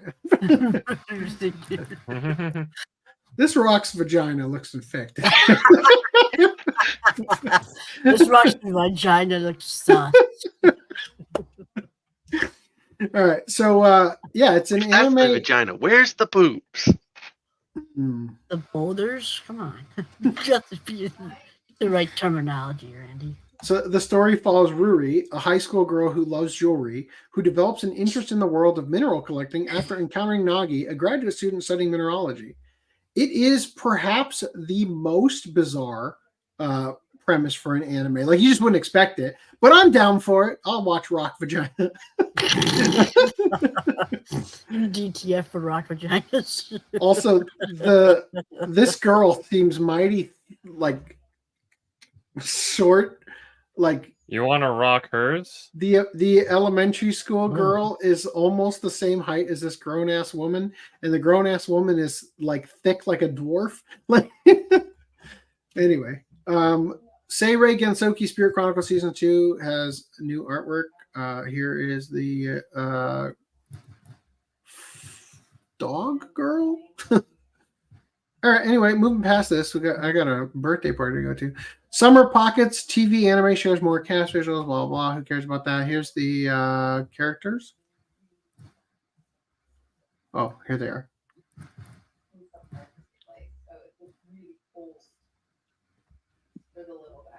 Don't know which one I would consider best girl. Right there. That guy. Barefoot man. All right. Anyway, I threw a lot of these. Oh, good job, me. Let's pretend that's not in here. Pat Labor EZY. So as you can see, I threw this doc together over the course of every single day this past week, and shit gets lost when you don't do it all in one single day. Pat Labor EZY anime announced for 2026 release. So they're going to do a reboot to Pat Labor. It looks pretty fucking decent, assuming this is CGI. Like it's looking pretty good. The trick to CGI is an orthographic camera and holding your rotations to be very anime-like, and also 12 frames per second. Don't let me down. All right. Ameku MD, Doctor Detective TV anime streams on Crunchyroll.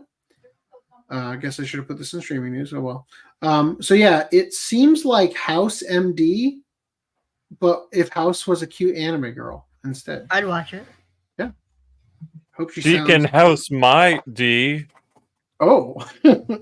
She could take my temperature anytime. Here's just another article about it to showcase the in Tenikai General Hospital's General Diagnostic Department, patients who are deemed difficult to treat by other doctors are collected here. Furthermore, there are murders and mysteries of unknown causes that even the police can't handle. Genius doctor Takao Ameku reveals the shocking truth hidden behind these mysterious diseases. Weird. Okay. All right. Also, Konosuba's God's Blessing on This Wonderful World Season 3 anime has an OVA in production.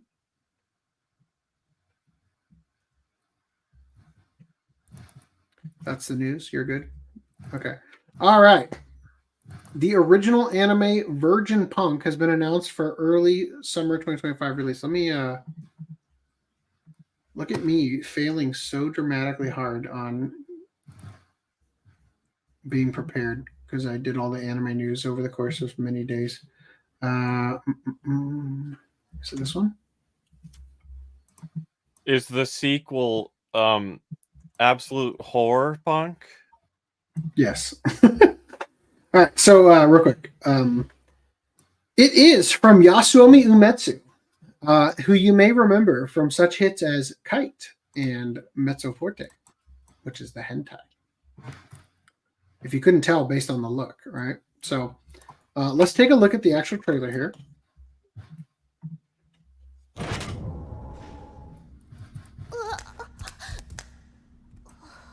Finally, Shaft is working on something that's not dog shit. It looks like they got a man to place? do that motion capture. 懸賞金を受け取る条件、違法相馬ディア指名手配犯の脳を警察に持ち込む。ターゲットの選手は不問。歯が入らない。意味わかんない。見つけた。これは俺の愛だ。俺一人で狩る。さて、ぶっ殺してやっからな。いた。14歳のあの頃に戻って新しい人生を生きろ。俺の可愛いお人形さんとしてね。お金が必要だって言ったでしょ。クソガキ！あんたの懸賞金。ニューヒロインの誕生だ！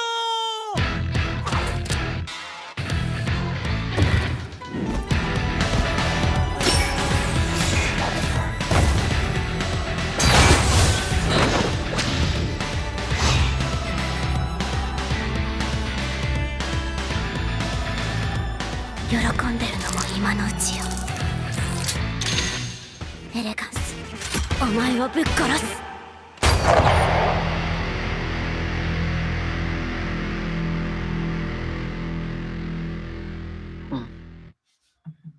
So it says here, I all of a sudden I'm thinking to myself, is this an anime or a movie?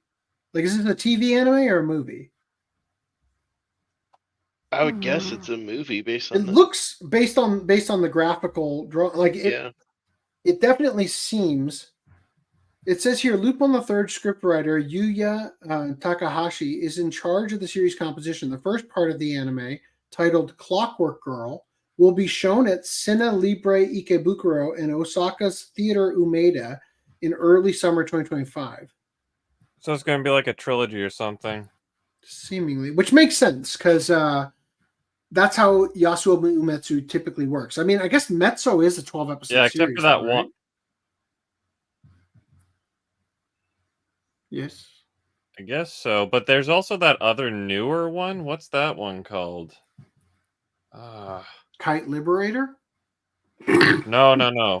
It has nothing to do with either of those things. It's like a Sentai one. It's a 12-episode one, I think. From Yasuomi Umetsu? I don't know if he just did the character designs or if he's actually like the director and stuff. I'm pulling him up on ANN real quick. Holy cow, he's got a lot of stuff. Oh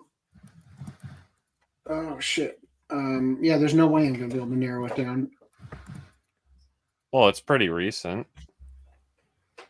Wizard Barristers. He worked on that. Oh, It's in the section for what news he's worked on. that honestly makes sense. It kind of resembles the style of like. Why does he always have like a similar like female lead that has like is in espionage with a gun and stuff? Oh god, yeah, he did the artwork for Elsia. Oh, horrible. Chimera, that's not it. Oh, is it Chimera? Was that the one you're thinking of?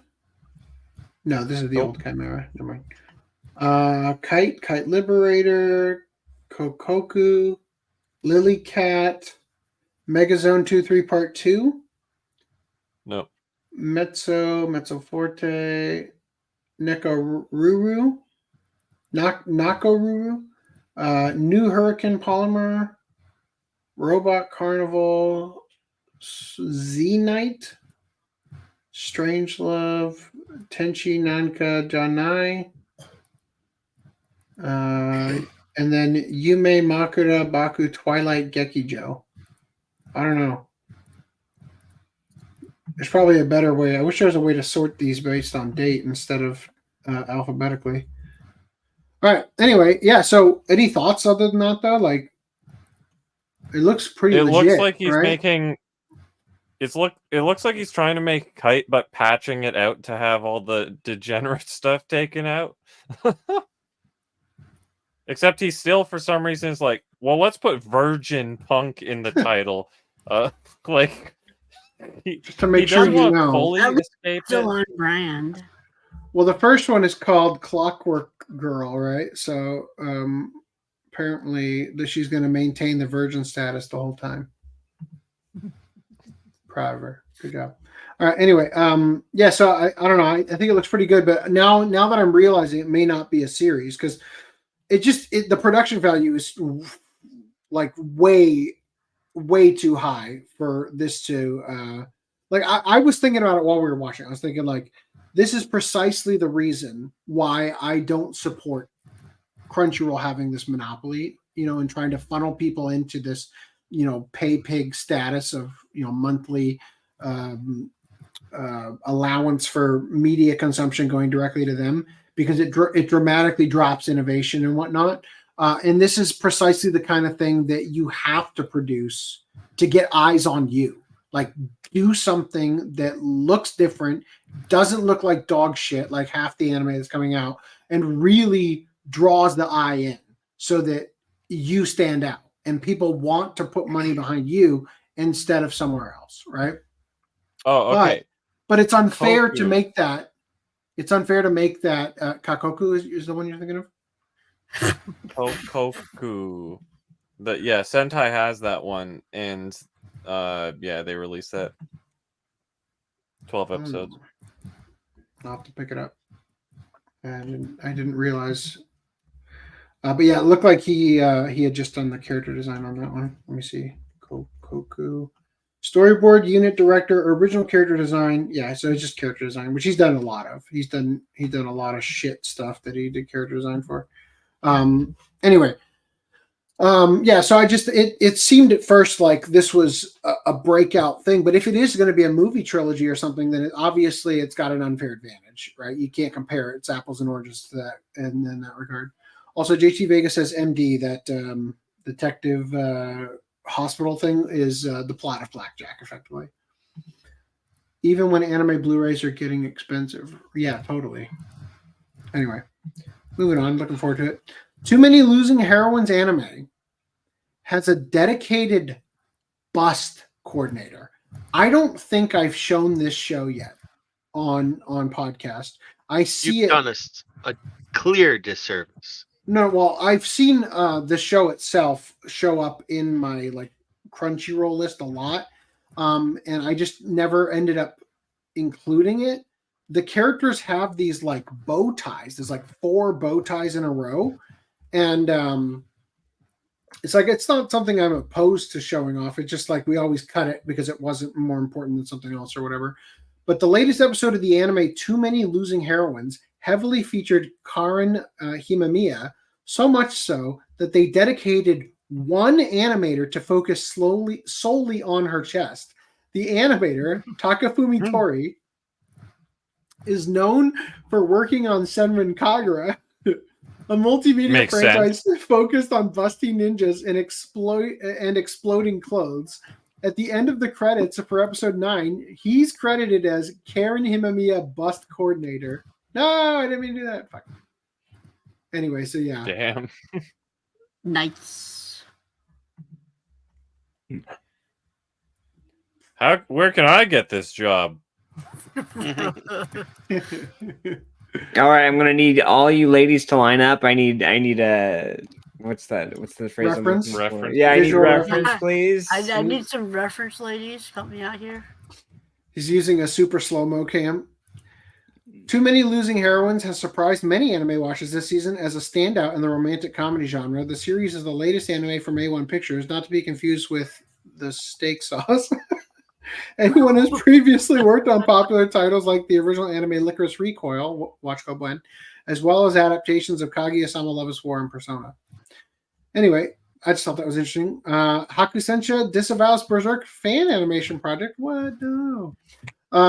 So the official Twitter account for the Berserk franchise posted a statement on Wednesday by publisher Hakusensha Inc. regarding the Berserk fan animation project, stating that copyright holder Kentaro Miura and Studio Gaga did not authorize said production. No fucking duh. Not a single person who was watching Studio Clips produce the thing thought that they did. And that the videos in the project are used without permission. The statement was posted in several languages, including English, Korean, Chinese, and French. So this was the statement. To our readers, the production of a Berserk animation is being announced on the following Twitter account, Studio Clips, and website, Studio Clips, but such production has not been authorized by Miura Kentaro and Studio Gaga, the copyright holder. In addition, the videos accompanying the announcement are being displayed without permission. Studio Clips has not made a statement about the situation on its website or on social media as of press time. So this is the one we showed it before. Right? The animation is, in some areas, pretty good. In some areas, a literal, direct tracing of stuff from the original shows. And then sometimes fucking terrible, like this shot right here. Just looks so wonky. Right? They're trying at least. Or at least they had tried until they for the same... Presented that trying. They pretended to try. All right, we'll get to that in a minute. So in October 2023, online animation group Studio Clips announced that its team had begun pre-production on a Berserk the Black Swordsman fan animation, stating that the project will include adaptations of the stories that have been neglected of this medium. Which is funny, because they did the Black Swordsman arc, which has been adapted already. Studio Clips posted a Japanese dub trailer of the fan animations on May 18th, then an English dub version of the trailer on July 2nd. With the announcement that episode 1 of Berserk the Black Swordsman is scheduled in summer 2025. The video below currently has over 2 million views. It was followed by a comparison video between the cuts from Studio Eclipse's trailer and the panels of the original Berserk manga. Now, people responded to to the Haku Sencha statement. Then just do it yourself. It was bound to happen sooner or later. I hope that in the near future, a 100% uncensored anime adaptation is made to cover the entire story. Chibi Reviews says, official Berserk account is threatening the fan animation project of Berserk with legal action and potentially a cease and desist order, judging by their wording. Bro, come on. Berserk fans want a proper anime. Berserk official issue statement on unauthorized anime production. So this is a little bit extra stuff here. Publishers such as Berserk's Haku Sencha don't often make a fuss over fan-made animations, but Studio Eclipse, spelled wrong, the fan animation studio, was asking for fans to support through donations of $5 to $20 a month, which likely raised some flags. Moreover, Studio Eclipse also posted videos showing scenes from the original manga compared to the fan animation, which Haku Ensha considered unauthorized use of content. So again, you get burned when you show manga panels in YouTube videos and stuff. Well, there's still no evidence they actually told them to take any of it down. True. Yeah. All they said was they don't have permission, but not, hey, you cease and desist or else. Yeah. So Sabekas said, I find it almost impossible to believe that Studio Eclipse was naive enough to think they could freely adapt one of the most famous manga in the world without permission. Far more likely, they made a quick trailer and planned to use the fan outrage to raise their profile to get actual work. Doubt it. Their work, honestly, looks pretty shit. And somebody pointed out, they're also say that they're doing an Attack on Titan adaptation as well. This will not end well for them, to which Sabekas said, Kodansha, Sony, I cannot imagine two companies I would less want to piss off in the legal sense. Somebody else said, definitely. I understand why people would want a Berserk one, but why another Attack on Titan? Yeah, I don't know. Unless they're going to undo all the ugly CGI. Small things. Well, Reese, what if it was actually a porn parody? God. That's what I was thinking when it's like the Berserk uncensored. It's like, are they going to do that horse part and like depict the horse phallus? Like Attack on Titan, Titan gangbang. Definitely a scam to me. They've been putting out trailers for Attack on Titan Requiem for 3 years and then somehow start working on Berserk at the same time. I highly doubt anything other than trailers was ever being produced at all. You know what I'd like? If they just did the CG Titan, like you said, but like to get around the copyright issues even more so, just like put it on a blue screen, you know, like just the part with just draw the Titan on a blue screen. Yeah. And then draw the Titan on a blue screen with just enough of the overhang that when you apply that to your Blu-ray, it'll cover up the bullshit. Yeah. So people have to apply it themselves and render out the complete thing, but it'll match up. DIY fix. Right? Yeah. Oh, I would love this. A viral Berserk fan anime has been canceled after cease and desist threat. All right. So I would just like to point out that Megan Peters at comicbook.com is a fucking moron. And I honestly, most of the time, do not like using comic book as a resource because they are, again, fucking morons. Because they go on to talk about different things here getting canceled. And they are talking. The confirmation comes from Studio Taka in the wake of a surprising notice from Studio Gaga, the rights holder Berserk. And they basically keep talking about Studio Taka. And then they showcase that it's the Studio Eclipse stuff, but it's not Studio Eclipse. It's a completely separate thing going down. It says, viral Berserk fan anime canceled after cease and desist threat. The one that was canceled is the one by Studio Taka. This one.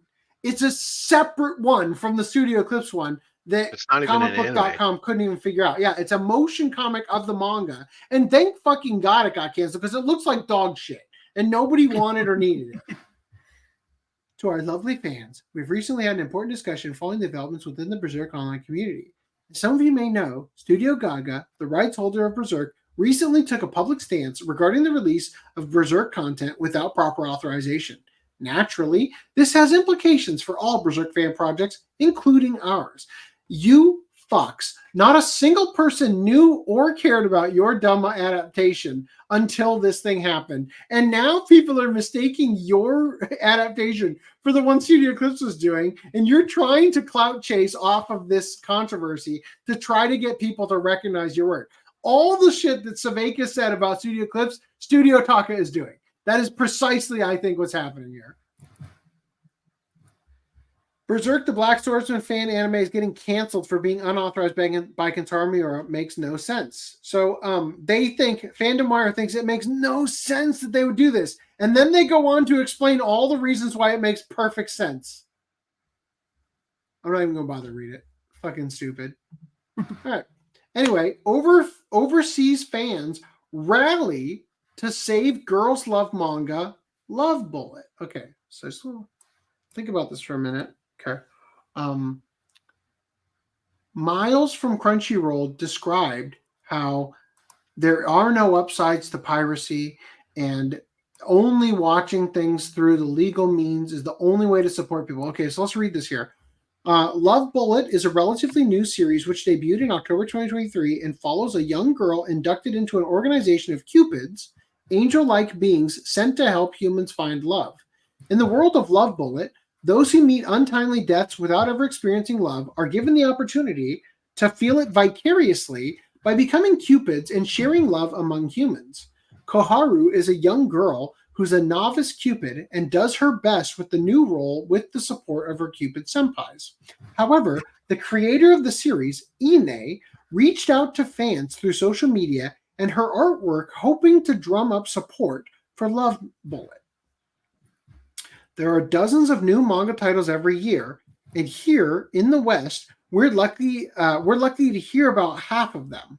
Western fans are usually beholden to what publishers choose to license, leaving many titles to struggle without even being given an opportunity to find an overseas audience. However, this time, thanks to fan translations, overseas fans are rallying to support Love Bullet and sharing information on how to support the author despite the lack of an English release, something that hasn't gone unnoticed by Ine, who posted the big ol' thank yous and shit. It's a conventional wisdom to support the media you love, and with the increasing ease of ordering online along with fan translations, it's never been easier for overseas fans to support the titles they love without relying on intermediaries. Those interested in supporting the series can check out the resource organized by fans here. So basically, the series almost got canceled, but due to fan support from the West, where it has never been localized, the series is getting a newfound traction and trending and all that. So once again, fuck Miles from Crunchyroll. All right. Also, Neko Kurage plans to continue drawing the Apothecary Diaries manga after tax evasion sentence. Manga creator received a suspended sentence of 10 months in prison, 11 million yen fine in July. Now, suspended sentence in Japan means that you don't serve any jail time as long as you don't get caught doing something illegal again in that 10 months. Manga creator Neko, I think that's the same for anywhere. Right. I meant to say in Japan, it's common to get a suspended sentence instead of serving jail time. And what that means, even outside of Japan, is that you don't go to jail as long as you don't fuck up in the duration of that time. So they posted a statement on their official Twitter account on Monday after they were handed a suspended sentence for tax evasion on July 24th. Neko Kurage apologized for the inconvenience the tax evasion case has caused and stated that they are sincerely reflecting on the incident after receiving the verdict. Neko Kurage reported that they are currently receiving support from a trusted tax accountant and vowed that nothing like this will happen again in the future. Neko Kurage stated that they plan to continue working on the Apothecary Diaries manga as a way of atonement and showing gratitude to the readers who still want to read their work despite the circumstances, and the people involved who still decided to allow them to continue working. I love this. It's like, as atonement, the people who made me all the money that I got in trouble for not paying my taxes on, I'm going to keep making the thing you like.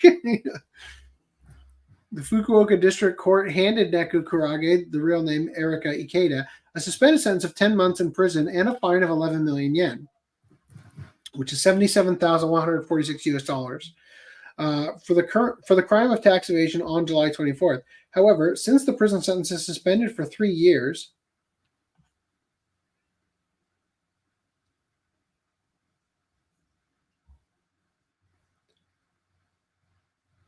it's suspended for 3 years. If Neko Kurage remains on good behavior for 3 years, they will not serve time in prison. The prosecution has sought a sentence of 10 months in prison.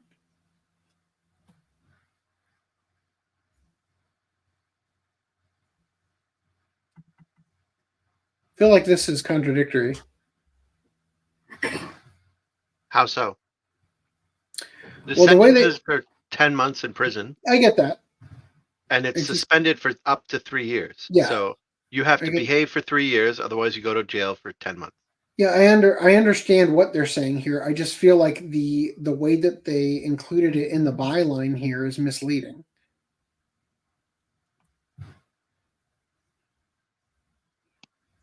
Anyway, Square Enix, who releases the manga, I'm pretty sure, informed the IT media news site that it is not particularly considering canceling Neko Kurage's The Apothecary Diary manga after the verdict had been handed down.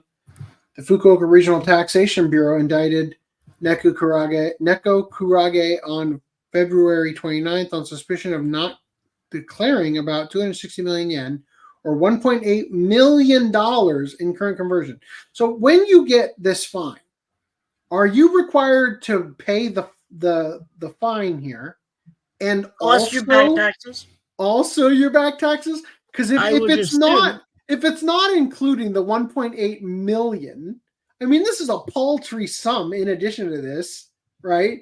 But if you're not required to pay that, then honestly, everybody should constantly be committing tax evasion in Japan, and then just not do it for 3 years during a suspended sentence, then do it again, right? Well, I don't know particularly about that case, but you could argue that maybe they owed $1.6 million of taxes or whatever, but like that's like the most strictest definition of like what she would owe, and then you can take stuff out, and clearly she took too much out, so they think that they owed more, but like there's an argument, and the government just said, well, fuck it, we don't want to argue over it, so just pay us $100,000 and move on. And if you do this again, or if you fuck up, you also go to jail. So maybe that's why they lowered the amount, if that's all that she has to pay back. Could be. Anyway, they say that according to the National Tax Bureau, the tax evaded money, which includes income earned from manga sales, was used to purchase real estate. They pled guilty to the tax evasion charges in the case's first hearing on May 31st. During that hearing, they stated they had no intention of evading the tax payments. I mean, if you invested in real estate, that becomes that money becomes like partially written off, yeah? Like, it seems like you should just invested more of it. If your taxation is 1.8 million, you must have made at least $2 million off of this manga. That's nuts, right? I don't know how it works in Japan, but in Canada, like if you invest in real estate, you don't get to write that off. It's only on your main house in Canada that you get tax-free. Everything else you got to pay taxes on. Well, I was just thinking, like, if you were to invest in real estate for the purpose of, it's my studio production place to work on my manga, then that becomes a business expense, right? Or if it becomes like, I bought this real estate because this is going to be I'm going to become a landlord, I'm going to rent it out to people, then it's still technically a business expense because it is turning a profit for you, right? So anyway, who knows? I don't really care about the rest of it. Holy shit! Is that supposed to be Mother's basement? Apparently. No, that looks like who's Jesu Otaku, who became trans or whatever and turned into a man and then started dating Zach Birchie or whatever. That looks like them. That looks a lot like them. That doesn't look like Jeff Thu at all. Anyway, all right, let's get into games news. The one category everybody loves. Everybody loves it, and they're really gonna love the fact that I yanked out a bunch of stuff to cover midweek. Everybody like that. You see all that stuff I'm skipping? All right, let's start with this. That's a lot of stuff. Yep. All right. So that's a lot of nuts. Sony has unveiled the PlayStation 5 Pro. Woo! It's going to ship on November 7th for $699.99. And it features a spectral super resolution, which is a made-up term by PlayStation. 120 frames per second. Which I'm pretty sure it already had. Right. Advanced ray tracing. 2 terabytes of solid-state drive storage, which is honestly the only thing that makes me even want it. Upgraded GPU with 28% faster memory. AI-driven upscaling to improve image quality. You want to know what it doesn't include? A disk drive. Sold separately. Or a stand. Oh, suddenly the 2 terabyte thing makes sense, huh? Sony disappoints yet again with an announcement of a PlayStation 5 Pro new console that costs $700 and requires separate purchase of physical disk drive. Once the again, pre-orders for this start on the 26th. Once again, just pointing out, the effort is to move you into a realm where you do not own your entertainment. You merely rent it from them. This is something we're against. As the current console generation reaches the middle of its lifespan, Sony has officially unveiled a more streamlined model of the PlayStation 5, and sadly, while it does offer slight improvements in processing power, everything else about its existence is painfully eye-roll inducing. Developers wanted more graphical power, as opposed to being forced to split their development attentions between the console's performance and graphics modes. The former ensuring that a game can run at 60 FPS, and the latter capping them at 30 FPS in order to emphasize the fidelity of the visuals. In light of both this feedback and the reality that 3/4 of the time, PS5 players choose to use its performance mode over its graphics mode, the Sony exec explained removing that decision, or at least narrowing that divide, is one of the key targets for PlayStation 5 Pro. We want to give players the graphics that the game creators aspire to at that high frame rate, at the high frame rates that players typically prefer. The PS5 Pro will perform substantially better in 3 ways over the base model. I just want to say, I have played my PS5 quite a bit, and I have never experienced a part where it seemed like it was struggling to render anything, or the frame rate dropped, or anything like that. Have you experienced that, Randy or Greenlight? Not chugging, but I have experienced graphical glitches, but that might just be on the game, right? Yeah, I mean, I imagine that stuff is occasional. Like, for example, in Dead Space, I went to this one area before I was supposed to go there. Like, I could tell the game was going to send me someplace, but I didn't trigger the flag that tells you to specifically go there. So I went there, and when I got there, there were a bunch of people floating in the air, like laying down but floating. I was like, that's fucking weird. And then when I eventually triggered the thing and then finally went there, they were laying on beds that didn't load in yet. So there was that. That's the one thing that comes to mind. The only other time that I can think of, again, it was on the game side though, but I suppose with the Pro, they might not have to do this. With Spider-Man, you could, like, if you could swing out to some of the boats and like there was like low poly rendered versions of people on the boats, because you're not supposed to be able to like get that close up to them. Mm-hmm. So they had only Those are rendered out called like LODs, LOD, level of detail. Yeah. So in game design, I learned this in college. That there was a Modern Warfare, Call of Duty type game, something of that sort of nature that came out. It was the first game to do it, where they were able to increase the quality of the graphics by having when you're far away from different models, they would swap out for lower polygon models, right? I disagree that that's the first one. Well, this War? is what I was told. God of War, no. Oh, sorry. What did you say? I said it was a game like Modern Warfare or Call of Duty. It was a war game, right? And I mentioned that because even though I don't remember the exact name of the game, it's important because the only place where you could tell that was happening, like that they were swapping out the models, is when you use the sniper rifle, because you could jump distance quickly from I'm this far away to I'm this far away, and you could see it swap the model. And that was the first game, as far as I was told, that utilized this technological advancement or this innovation, right?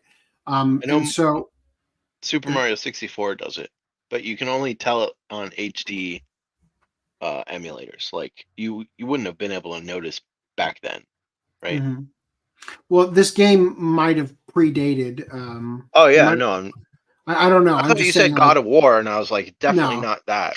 I just don't remember the name of the actual game, but it's this. The point of it is that it's a war game, so there's a sniper rifle as part of it. Like so. Yeah. Anyway, now they go on to say here that the PS5 Pro will perform substantially better in 3 ways over the base model. First, there is a larger GPU offering 67% more compute units, 28% faster RAM, resulting in rendering being 45% faster.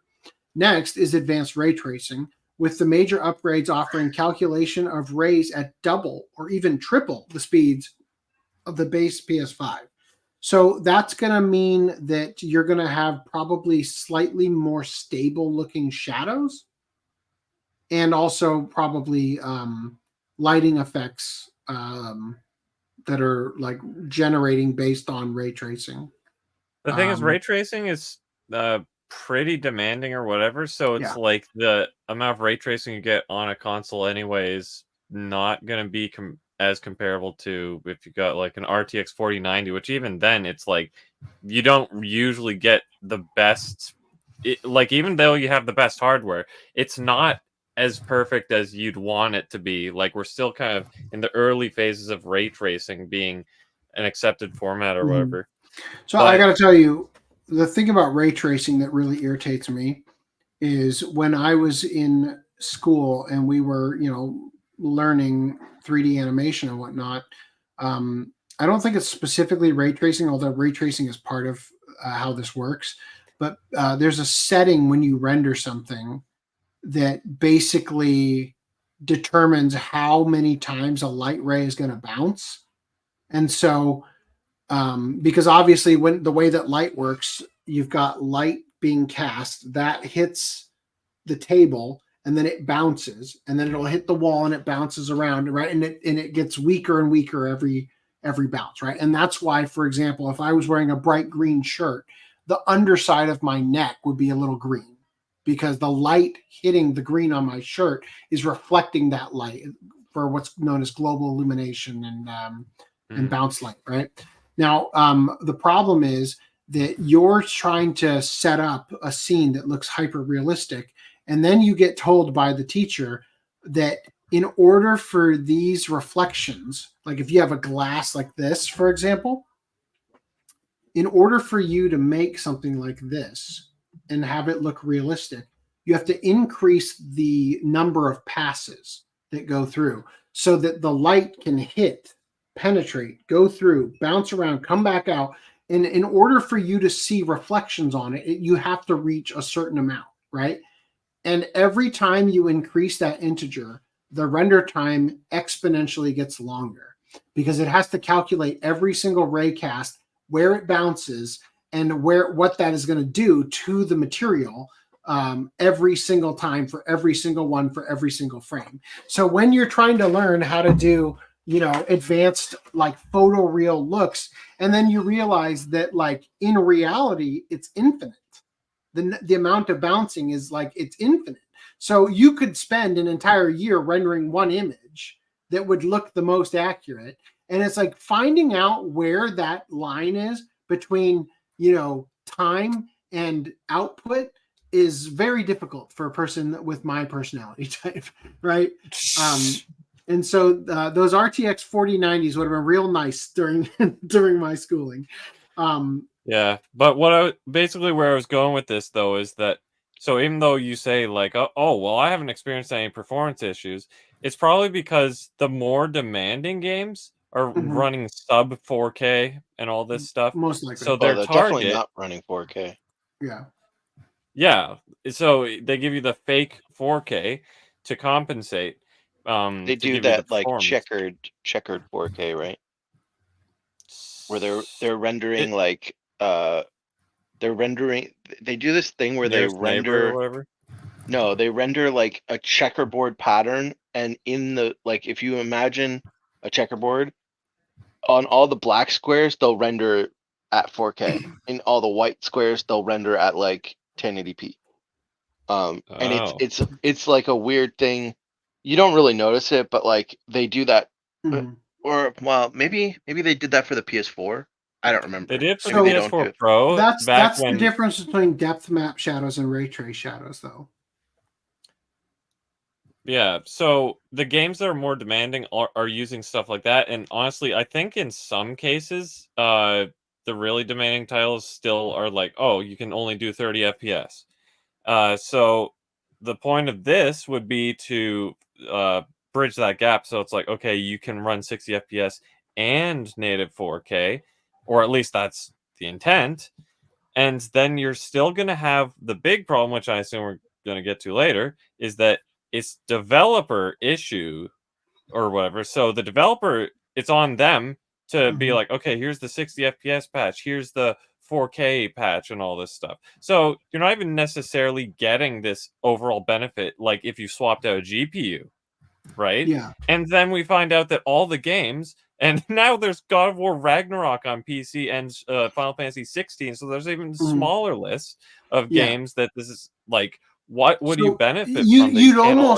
You're almost making a point that I hadn't considered, but it's probably true, that the real reason for wanting to release the PS5 Pro is to try to stop the leakage of players who are now going to stop playing the PlayStation 5 because the games that previously were exclusive to PlayStation 5 are now not exclusive to PlayStation 5, and they could get a better experience playing it on a PC.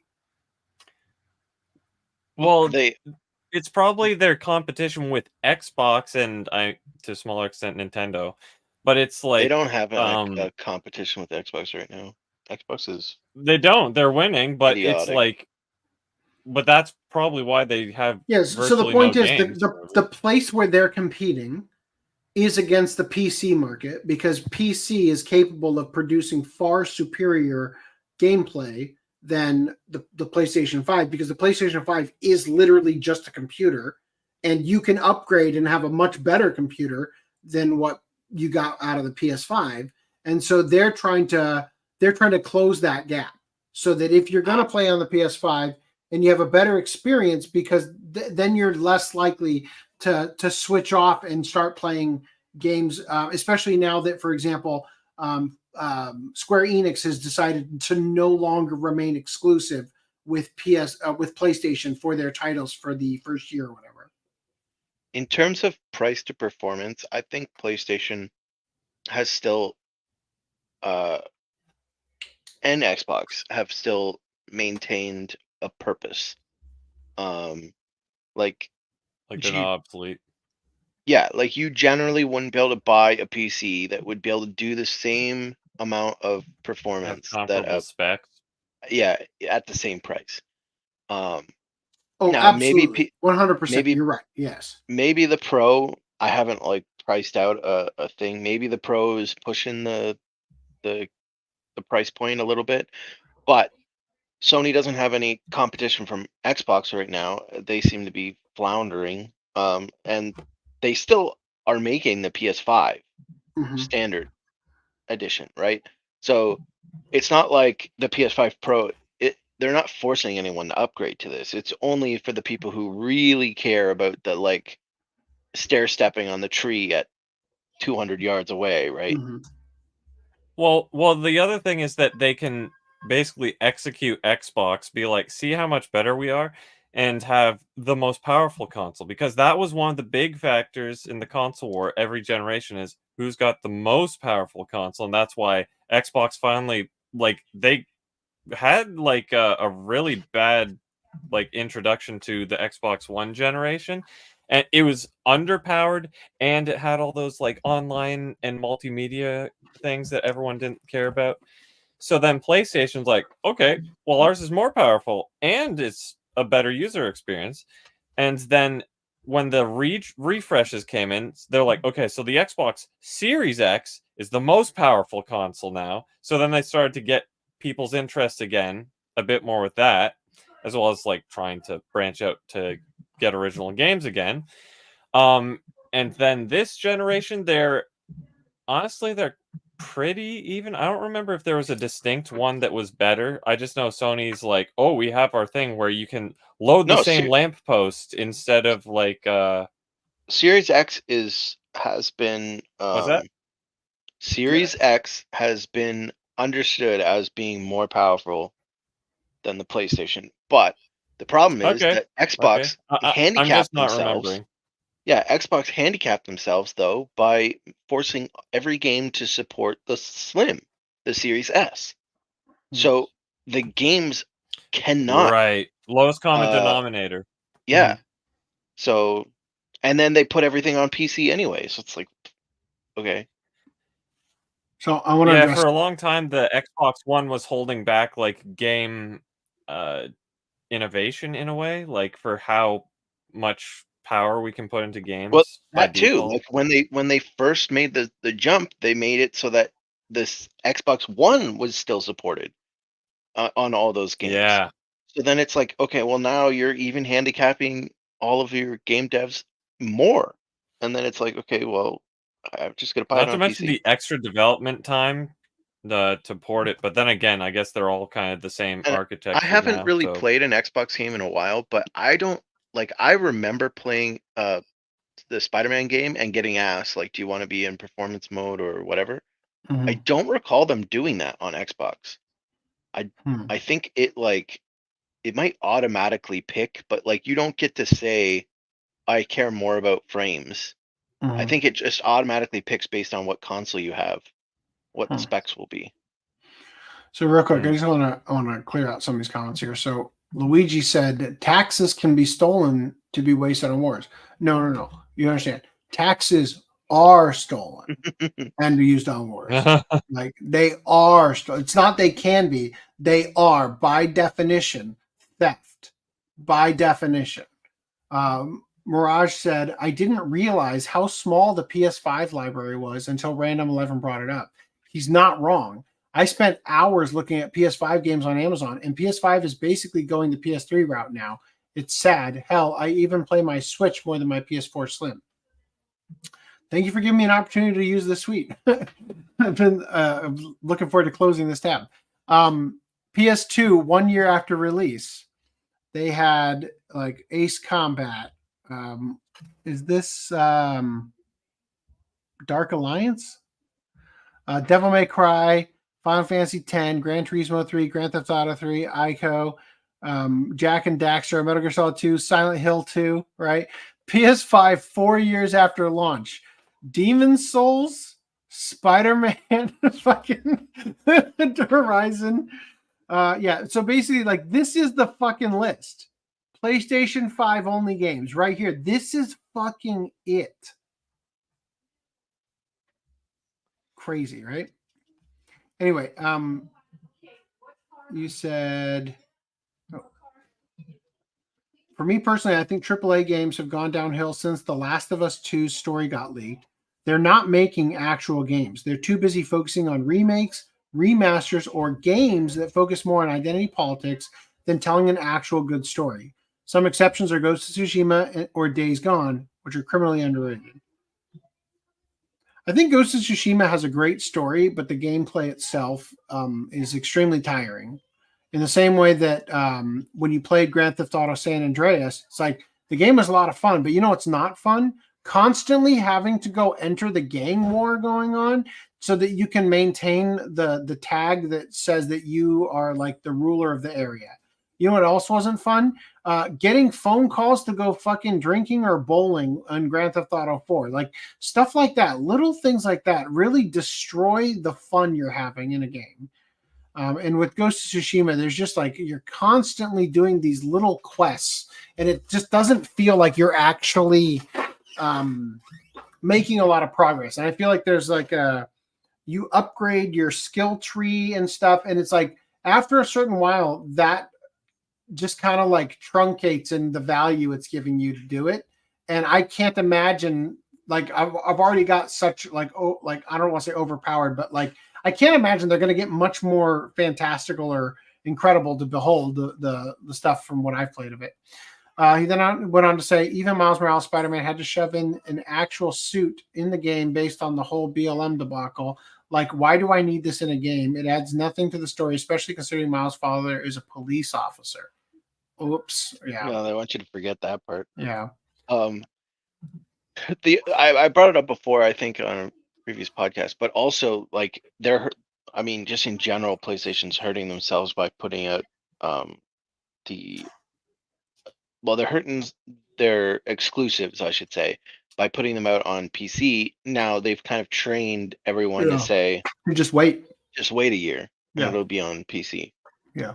Like there's no reason to buy a PS5 if I can just wait and play it on my PC. I got plenty of other games to occupy myself with in the meantime.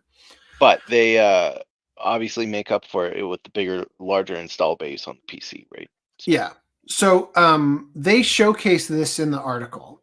And I got to tell you, I had to stare at this for quite some time before I realized what was different.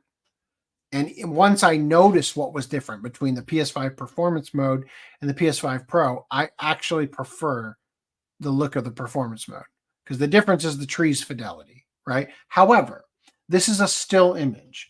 And I realized, maybe I should look at the actual video of it. So we'll take a look right here.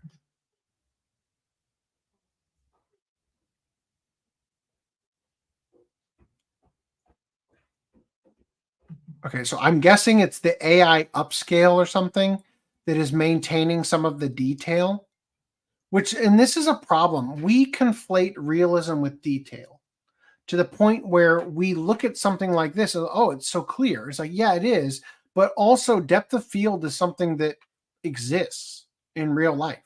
You know what I mean? So the actual putting more things in focus doesn't inherently make things more realistic. However, depth of field is just a camera thing. It's not really an eyeball thing. But no, your eyes experience a level of focus difference to where your brain is monitoring. However, this is the big thing here. If the video I'm given in the game is clearer all over the place, my eyes naturally will get sort of the depth of field that I'm sort of talking about by just focusing on different parts of the screen, right? If there is more detail to be beholden. But so far, I just don't see this as like a game changer that would make me want to. If you gave me an option to return my PS5 in exchange for a PS5 Pro, right? And I pay you like an extra $200 or something like that, I might be persuaded for the level of increase in fidelity does not seem like enough for me to feel like it's worthwhile to buy an entire new console. Yeah. Although once again, the texture here on the plants is significantly better on this one than this one, right? texture quality. There was a joke that was if Concord had have done well, then they would have put out the PS5 Pro at a decent price. But because it did badly, they're making sure to get all their money's worth out of it. So when I look at this, these appear to me to be the exact same video. Like the thing I was just talking about, the quality difference is like this is performance RT, it says, versus PS5 Pro, but it looks the same to me. Like this feels a little muddy here in terms of detail, but so does this.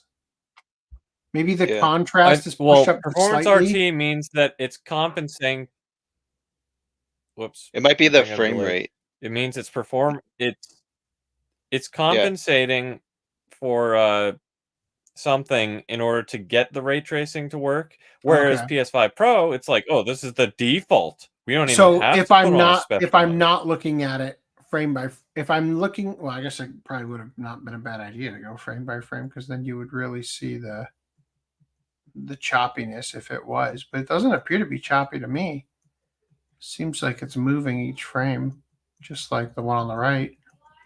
This is the problem with using like a promo video, is that it's kind of something you need to see. Like it's also already being compressed by YouTube, you know, including something like if it's 120 frames a second, that's something you straight up can't see unless you have a display that has 120 exactly. Hertz. And then your YouTube video might not even be at 120 hertz. I don't even know if they support that on YouTube. Like so when I look at this looks it. blurry, right? And this looks clear.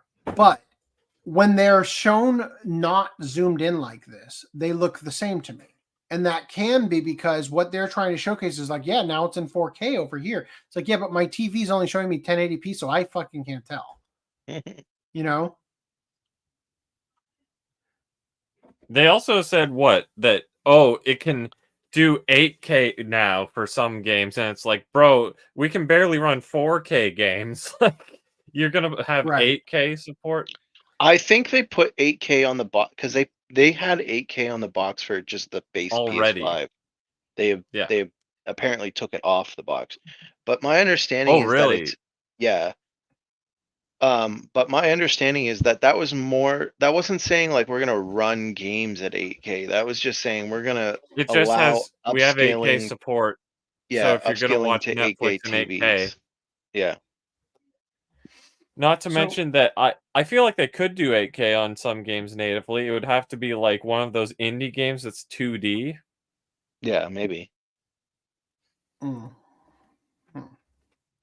So it says here, next is advanced ray tracing with major upgrades, offering calculation of rays at double or even triple speeds of the base PS5. Finally, custom hardware for machine hardware is in the Pro. What does that mean? Custom hardware? Do they mean machine learning? What does that mean?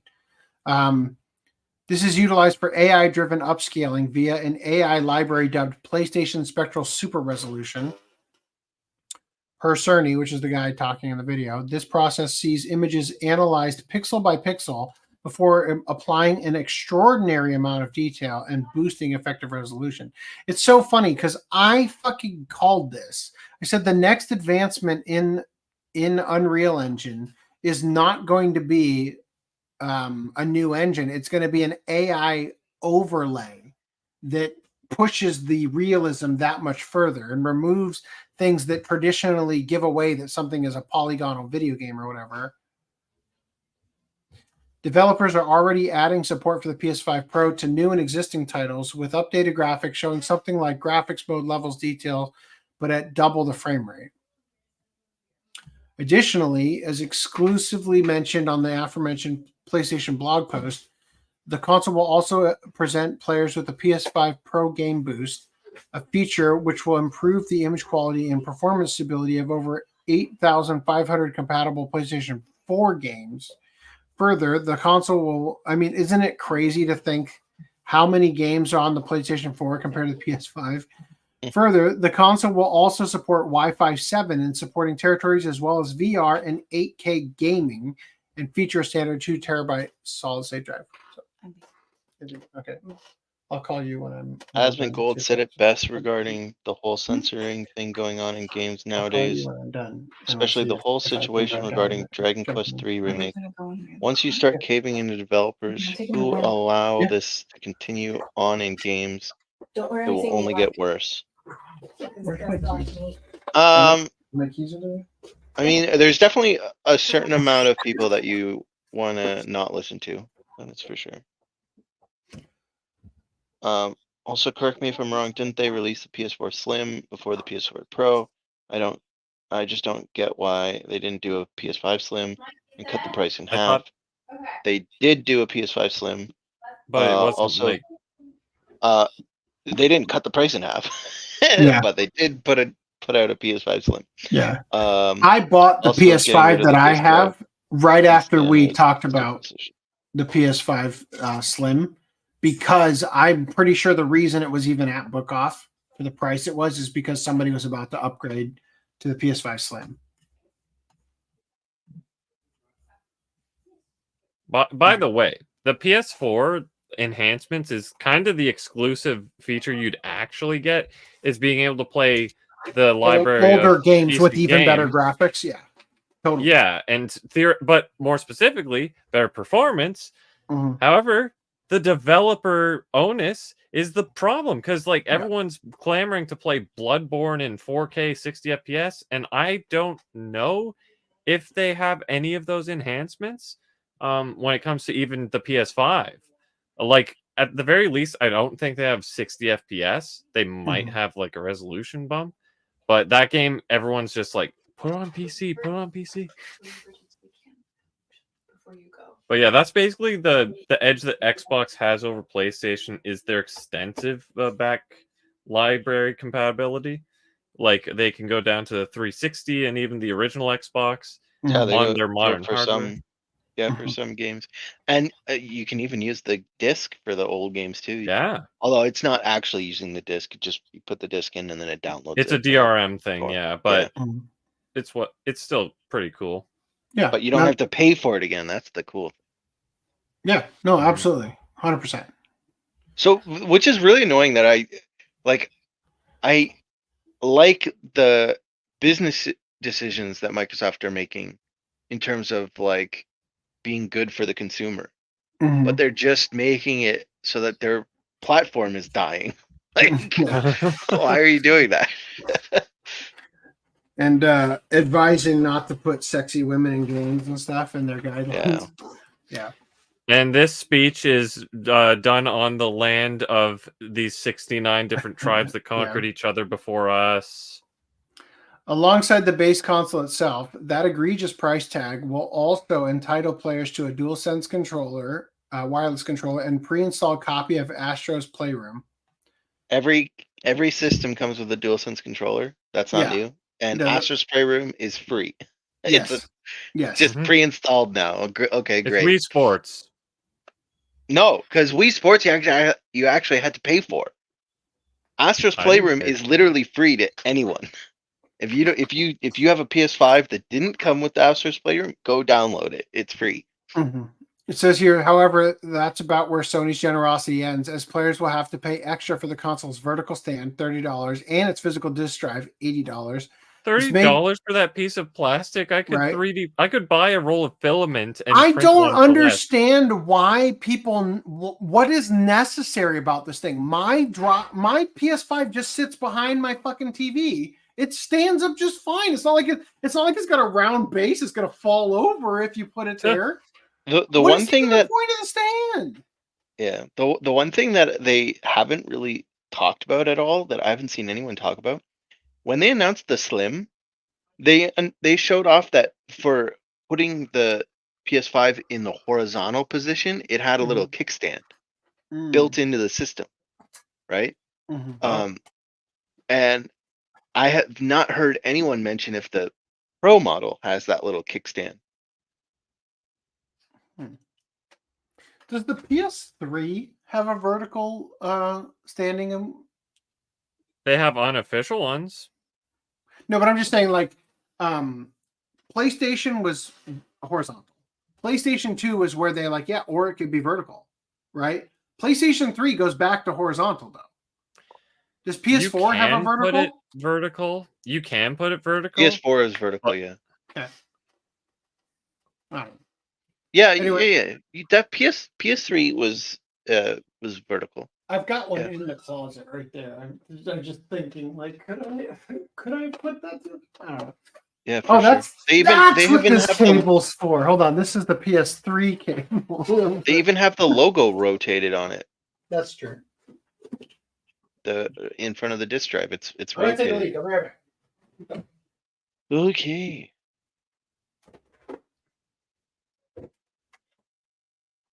Yeah, Random 11, you're right. The Slim came out last year. I guess I missed out on the actual announcement.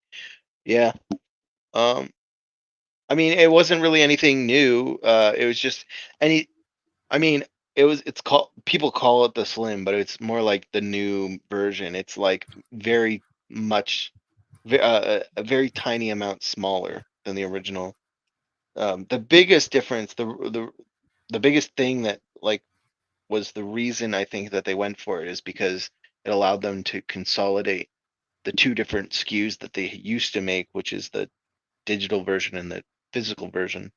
Now they can make one version, a universal version, and then you add on your Yeah. I guess it's not DLC, it's like your PLC, the physical loaded content Yeah. of the disk drive. Well, because trying to have the two different versions at retail was a big issue. I remember at launch the digital version. I think it was You the could digital. find digital it was versions everywhere, cheaper. right? No, I think it was the opposite. I think the digital version was harder to find. I don't remember now. Anyway, one of them was hard to find, which is like in Sony's perspective, that's silly, right? Why not just get them a console and then worry about getting them the disk drive separately so that there aren't two different versions.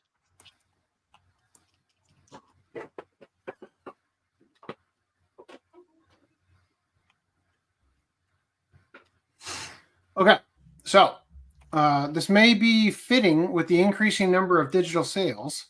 Last year, digital downloads rose in the US by 13%. Again, it's easy to increase that number and convince yourself that that number is showing a increased demand when you release games like Black Myth Wukong without a physical version. While 2022 saw 72% of all console games being purchased in digital form, with all digital gaming revenue being $173.8 billion that year, compared to the $10.7 billion pulled in from physical sales, and an outpouring of think pieces stating there's, quote, a digital-only future and we can't stop it. It's not hard to understand why Sony chose to ship the PS5 Pro without a disk drive. All right, so let's look at... Hold on. Yep. I realize you've just missed my entire spiel, but there is another reason, and I just explained it while you're gone, and that is to consolidate the two SKUs, right? Because when the PS5 originally launched, they had two different SKUs, physical and digital. And what could happen is the digital could sell out, and only the physical would be available, and then you'd be forced to buy the one that you don't want, or the reverse, right? You want the physical, but only the digital's in stock. So by making it so that the drive is an attachment that's sold separately, then everyone can buy the one PS5, and they only have to worry about the stock for that one thing, and then sell the disk drive separately for people that want it. So the problem with that is that every one of them should just come with the stupid disk drive, right? Because what you and it's actually completely asinine. Like the way it works, there shouldn't even be a physical version, because when you get the physical version, you literally download the entirety of the game to the drive anyway, and the disc is just like the DRM that lets it play. So if you just had the digital version, you get the exact same experience without being required to swap to the other disc. So you don't want a physical drive then? No, I do want a physical drive. I'm saying that the game should not operate the way that they are, where the entire game downloads to the drive when you have the physical disc. Yeah. Do you want disc?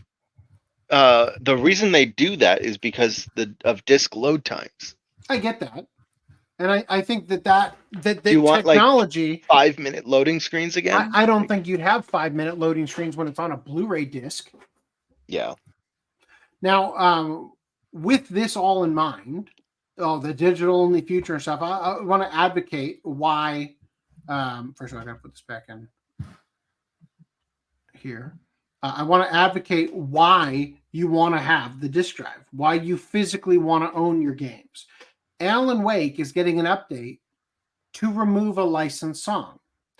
Between May of 2017 and October of 2018, the original release of Alan Wake was removed from sale on Steam. Now, this is the digital version, due to expiring music licenses, right? And an unfortunately common occurrence in the video games industry. Luckily, these licenses were able to be restored, with the game coming back on sale a year later. Once again, however, such licenses have now forced Alan Wake to address the problem. Fortunately, just one song is set to be removed. Making the announcement on Twitter, the official Alan Wake page shared the following. Alan Wake will receive an update on September 10th at 11 a.m. UTC. The update will be to all PC versions, Steam, Epic Games, Epic Game Store, and Good Old Games. This update removes the song Space Oddity from the game due to changes in licensing and replaces it with a new original song by Petri Alonco called Strange Moons. While an unfortunate yet expected outcome, the team confirmed that the more recent 2021 remaster of Alan Wake will not be impacted by this change. So the original version of the game, if you bought the digital version of it, you're losing original content from it because you bought the digital version. But the remaster maintains the rights to the song. So they had to buy the rights to the song again for the remaster. And they get to hold on to those at least for some period of time. I'm sure that eventually they're going to replace it with this other song they had written for the game. Unlike many titles which have a swath of music licenses, Remedy Entertainment seem set on ensuring the original Alan Wake is available to play and experience, something which most racing games unfortunately seem to have no interest in. Given the fact that music plays a big role in Remedy's games, it will be interesting to see what this new original song winds up being and how it'll affect the game's overall messaging / tone. So again, this is why you want to own something physically. And this is also why you don't want to put it into a console that is then going to download the entire contents of the disc and also patch out the thing that you had.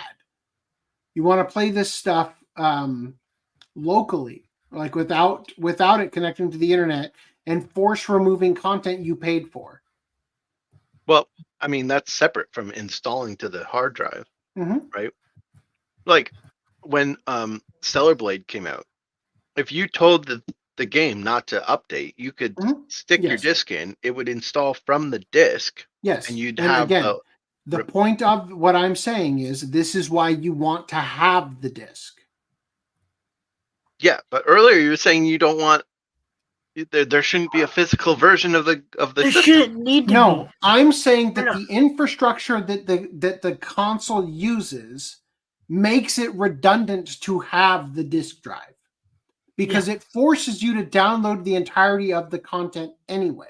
If I were able to buy the game and have a code that is delivered to my email before the game even arrives at my doorstep, that I am able to then put into my PS5 so that it can download the game before I even get the disc, so that once I do have the disc and put it in, it unlocks my ability to play it, I'd be all for that.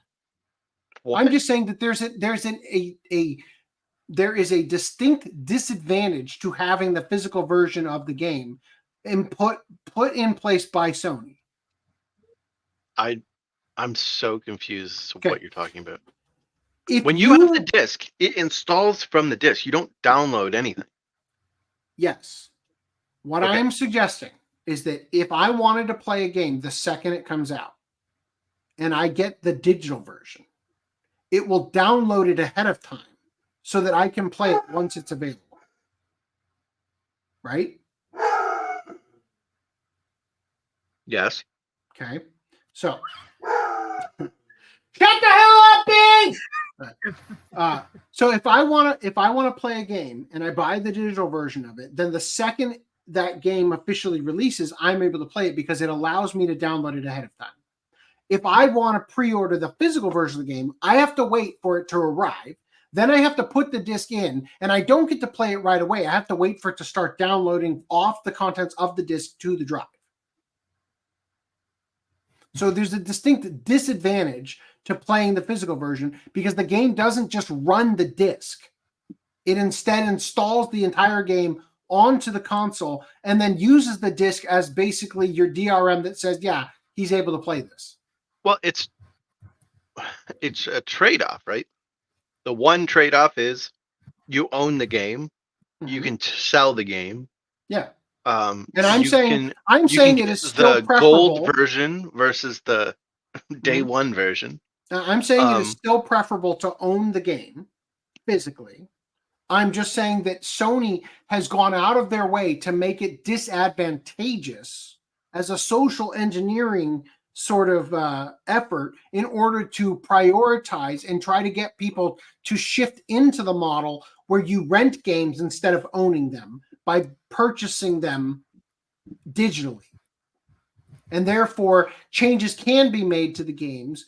Games can be removed remotely from your console. Concord is being removed off of people's. Granted, it would be useless to maintain it because you can't play it anyway. But they're physically, Sony is physically pulling the game off of people's console, right? So I'm just saying, I think it is advantageous. It is advantageous to physically physically own the game and be able to install it without having it connect to the internet and do all the stuff as we just discussed with Stellar Blade and all that. It is still preferable to do that, but I'm saying that Sony is literally attempting to make all the upsides to circumvent and get around there being upsides in order to train people to not see the upside so that they would be more likely to purchase the digital version, which saves Sony and all the studios money. And if you own the physical copy of this game, you get to maintain the song, is what I'm saying. And this is one example of all the other things, right? Now, in addition to this, we also have this story here. The band Heaven 17, their frontman, Martin Ware, revealed that he rejected Rockstar Games' $7,500 offer to buy out the band's Temptation song for Grand Theft Auto 6. Now, Asterix, yeah. Just if you want to surmise this right now, you can, because this article does not describe the actual amount. They stick with this, but basically this guy, who definitely looks like he's still in a world of rock and roll, making mad money on a daily basis, and definitely deserving of things greater than a handout, says, actually, I don't want to skip that part because that's just a restating of the headline. He posted a Twitter and said, quote, "I was recently contacted by my publishers on behalf of Rockstar Games regarding the possibility of using Temptation on the new Grand Theft Auto 6.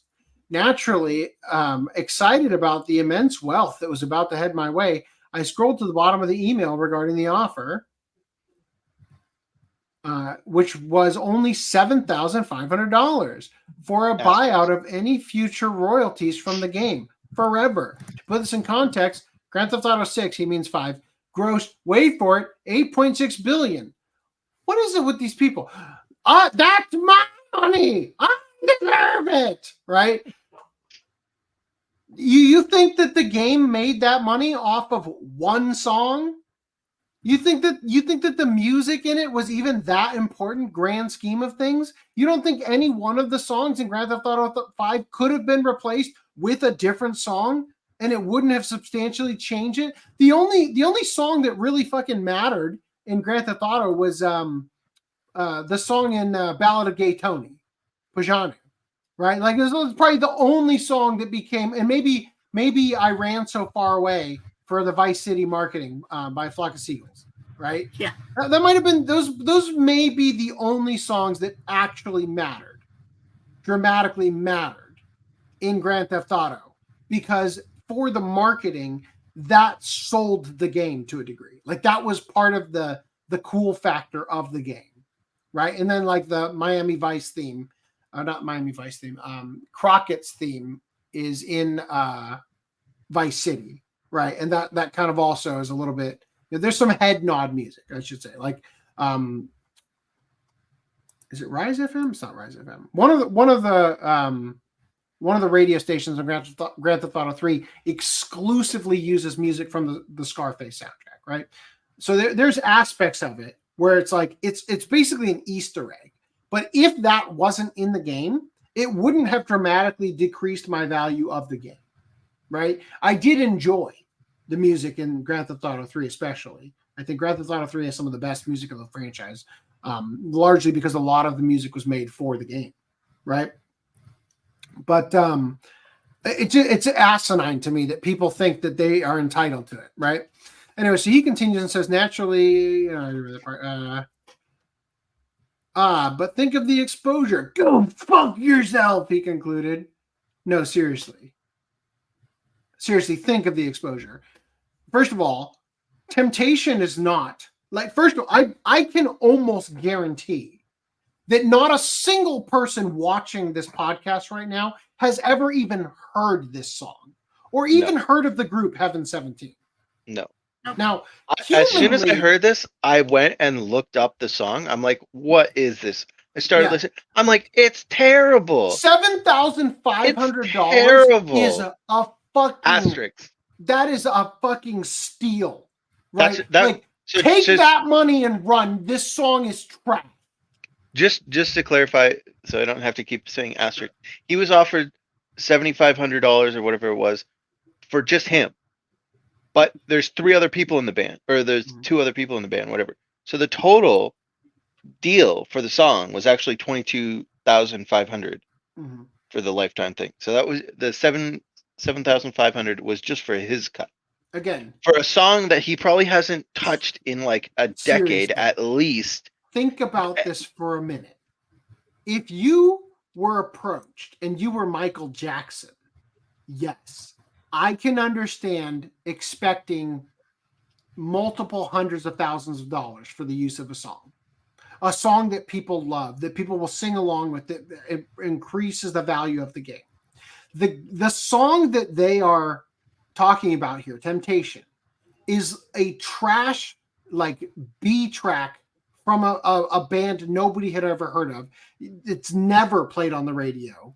Nobody has heard of this song, right? Now, this guy was also one of the members of the band Human League, and their song Fascination is in Vice City, and that song definitely does deserve to be in the game, does have a value that I'm sure they paid more than $7,500 to him, right? And that song, without being in the game, would have lowered the value of the game because it sets the mood very well. Now, this one takes place in modern day in the same place as it's in Vice City, right? So there's going to be a little bit of that 80s vibe to it, but it's not 80s in terms of its setting. It's 80s in terms of, like, there's a lingering aspect of the 80s club scene still active in Miami. And in that sense of reality, only the best from the 80s would be on the radio. Exactly. Not the garbage. So the music,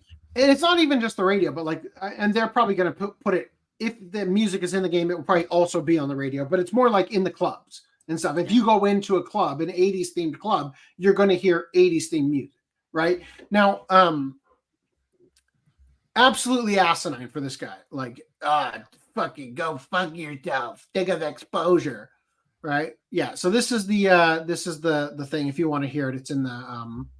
You can go ahead and go to the doc at ocapodcast.com/OCA-274 and scroll down through the doc for this article, or just go to That Park Place, or even just type in Temptation onto YouTube from Temptation. Had its own team. Anyway, so Rockstar Games' parent company, Take-Two Interactive, has been bleeding cash and appears to be really counting on Grand Theft Auto 6 being a massive success. Look, I didn't include it. There's some rumors going on that Grand Theft Auto 6 is being postponed. Maybe up to a year. I saw some people saying I think it's safe to assume there's some weight to the potential that's happening. And quite frankly, this is maybe the best news the franchise has had, because this is coming. These rumors are popping up right after Concord shut itself down and refunded all the players. Right? Like Mirage brought up that gaming has been on a downhill trend since The Last of Us Part 2 story got leaked. I think that's a good important milestone in the downfall of gaming, but honestly it's from before that, right? But that is a good marker, as this is where the trajectory shifted and we stopped falling like this and started falling like that, and so I would say I totally lost my train of thought. Yeah. So what we are experiencing right now, Concord took 8 years to develop. Dustborn was inspired by the presidential election in 2016, right? So a lot of these games that are failing dramatically took a very long time to produce. And so there is undoubtedly large chunks of stuff in the pipeline that, as it is coming out, it's going to be like a bloodbath in terms of like, they're just going to be so fucking awful. I would fully understand a game like Concord coming out after Concord, releasing as digital only. Don't even waste the money to produce the disc, because you already aren't going to make back what you invested in it, right? And I think that the course correction here, if Grand Theft Auto 6 is going to be delayed, we may actually see a course correction away from the game being fully, woke in some degree or the other, right? We saw with Grand Theft Auto 5 and the remasters of 3 through San Andreas and whatnot or whatever, that they were removing offensive jokes from the games, right? Again, owning physical is the way to go, right? And so Grand Theft Auto 6 has already, in a lot of people's minds, been in a doubtful state that it was going to be good, right? Because it just we're super apprehensive about it, to say the least. So if it is being delayed, I think it's a great sign, because I think a little bit of effort to de-wokeify anything that may have been infiltrated, right? In the amount of years it's taken to develop this game and the way that the industry has gone, it is certain that there is some form of infection in there.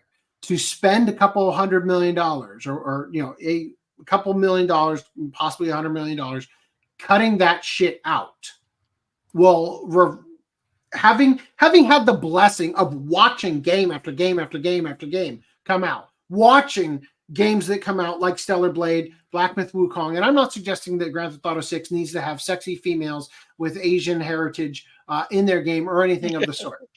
But what I'm saying is that seeing the games that defy this drought of sexy females or producing something that's not woke, that actively goes against the wokeness, with Black Myth Wukong fully telling the sensitivity teams or whatever that were trying to scare the hell out of the marketing department, to quote Kim Belair and all that stuff, seeing those games succeed, even just doing a little bit to unwokeify things and just make games fun again, make them about story and fun rather than the message, would more than be worth the effort and the financial investment to restore it to what it should have been before the Sweet Baby Inks of the world got in and told them, no, can't do this, must do that. Character needs to be black, trans, vitiligo having, whatever, Anyway, Back so to they, this though, I would like to say that it is refreshing that they were demanding lifetime rights to the yes, song, fuck yes. so that when they do Yeah. port it or whatever in 10 years, Yeah, don't they're even not. bother. And this is another thing. I was thinking about this the other day when Nick and I were driving back from Las Vegas. We were playing music right in the car, and he was requesting songs. Right, like I was holding the device that was playing. Right, so he was requesting songs like, "Hey, can you play this song by Van Halen? Hey, next on the queue, put on this song by so and so." Right. And he was talking to me about like I first heard this song because this band was the opening act for another band I went to go to see in a concert and stuff like that. And I was just thinking about the fact that like I personally do not like concerts. I do not like live music. I don't like being around like super loud, like because at a certain point, and then maybe this is an autistic thing, but at a certain point, music becomes noise if it's too loud, right? I prefer the professionally mixed down studio version, right? Just naturally. So for me, I thought about this a lot during our drive. I heard music. Most of the music that I listened to, I heard in a movie, in a video game, or in an anime. Or in a hentai. And so every time I put music on, right, during our drive, I realized, oh yeah, this song is from the Resident Evil soundtrack. This song is from that. This song is from this. And I was thinking about, as we were reading this, now I think Grand Theft Auto 4 in particular, the music, just because of the scale at which they are putting music into the game, like it's a lot changed between San Andreas and 4, right? I find driving a lot less fun in 4 and onward because the roads are made differently. They're more realistic, but they're less fun to drive on because you crash way more, basically, right? And one of the things about 4 is that like there's a song in it, "No Sex for Ben," which we've joked about before. It's like you would never fucking hear this song outside of it, and it's like it's so catchy and so bizarre and out there, right? And I listen to that song, not every day, but like I listen to it. Let me put it this way: I never would have listened to it had I not been exposed to it in Grand Theft Auto 4, right? Likewise, this particular song, if it had not become the center of this controversy, I never even would have heard it ever, right?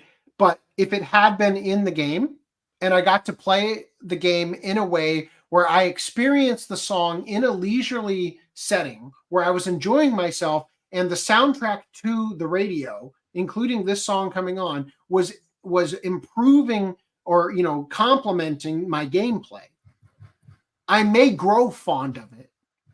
I may become a fan of this band. I may buy the library on iTunes, right? And this guy goes on to say basically, like, it takes 1 million hits on Spotify before I get $1,000. And it's like, you are fucking missing the point. You know what I mean? Like, if your band is worth damn shit, right? Then you're going to get, plays on more than just a single song. You know what I mean? Like you're going to get people who discover you, and it doesn't seem like he's still making music. He seems like a crotchety old fart who's bitter at the world for not having been. Yeah, he looks like the type where he's not really like he just hasn't been happy in a while because his best days are behind him, so to speak. Honestly, like the Spotify thing, it's not even where you want to be with this shit anyway. It's TikTok. Like, there was a song that people were trying to find what the song was from. I think it's called Ulterior Motives. And it turned out that it was in a porn video. But people spent years looking for this song. People tried to make covers to and say like, "Whoa, this is I finally found it," but it was a fake. Sounded like this one. No, not even. It sounded like they were like trying to pass it off as like, "Oh, I found it," and it's like, "This is the song." It's like, no, it's saying not. like they were making the song to try to rocket their career off of the success that people already knew it by making the song and pretending it was that one. Yeah. And then when they finally found the guys when they finally found the source of it, this 80s like porn video, they found the guys that made the song, and like they're blowing up. They have a TikTok video channel now, and their videos are all blowing up, and they have to go in and find all of the old masters. They're trying to remaster it. Were that banned from that one porn video? And so that kind of stuff happens all the time with Stranger Things, right? And all of the songs that they've randomly just had blow up because it goes on TikTok and then spreads like wildfire, right? Yeah, and that's actually an interesting topic, real quick.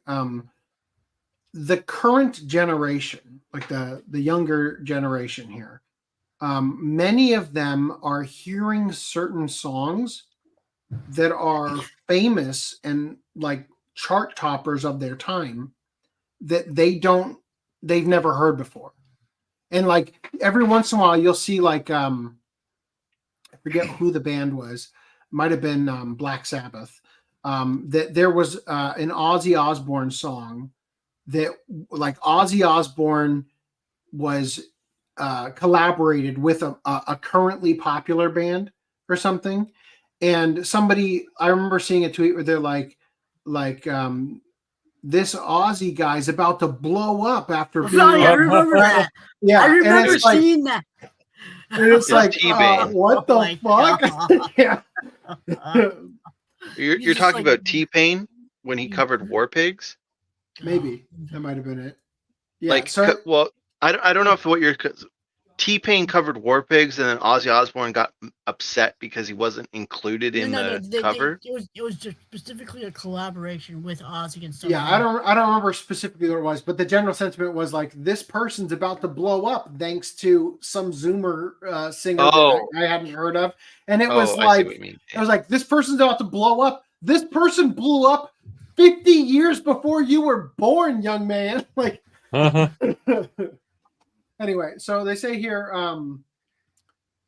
in the company's most recent financial report in August, it shared that it suffered a net loss of $262 million for the most recent quarter, despite having a $1.22 billion in net bookings. Okay, so think about this though.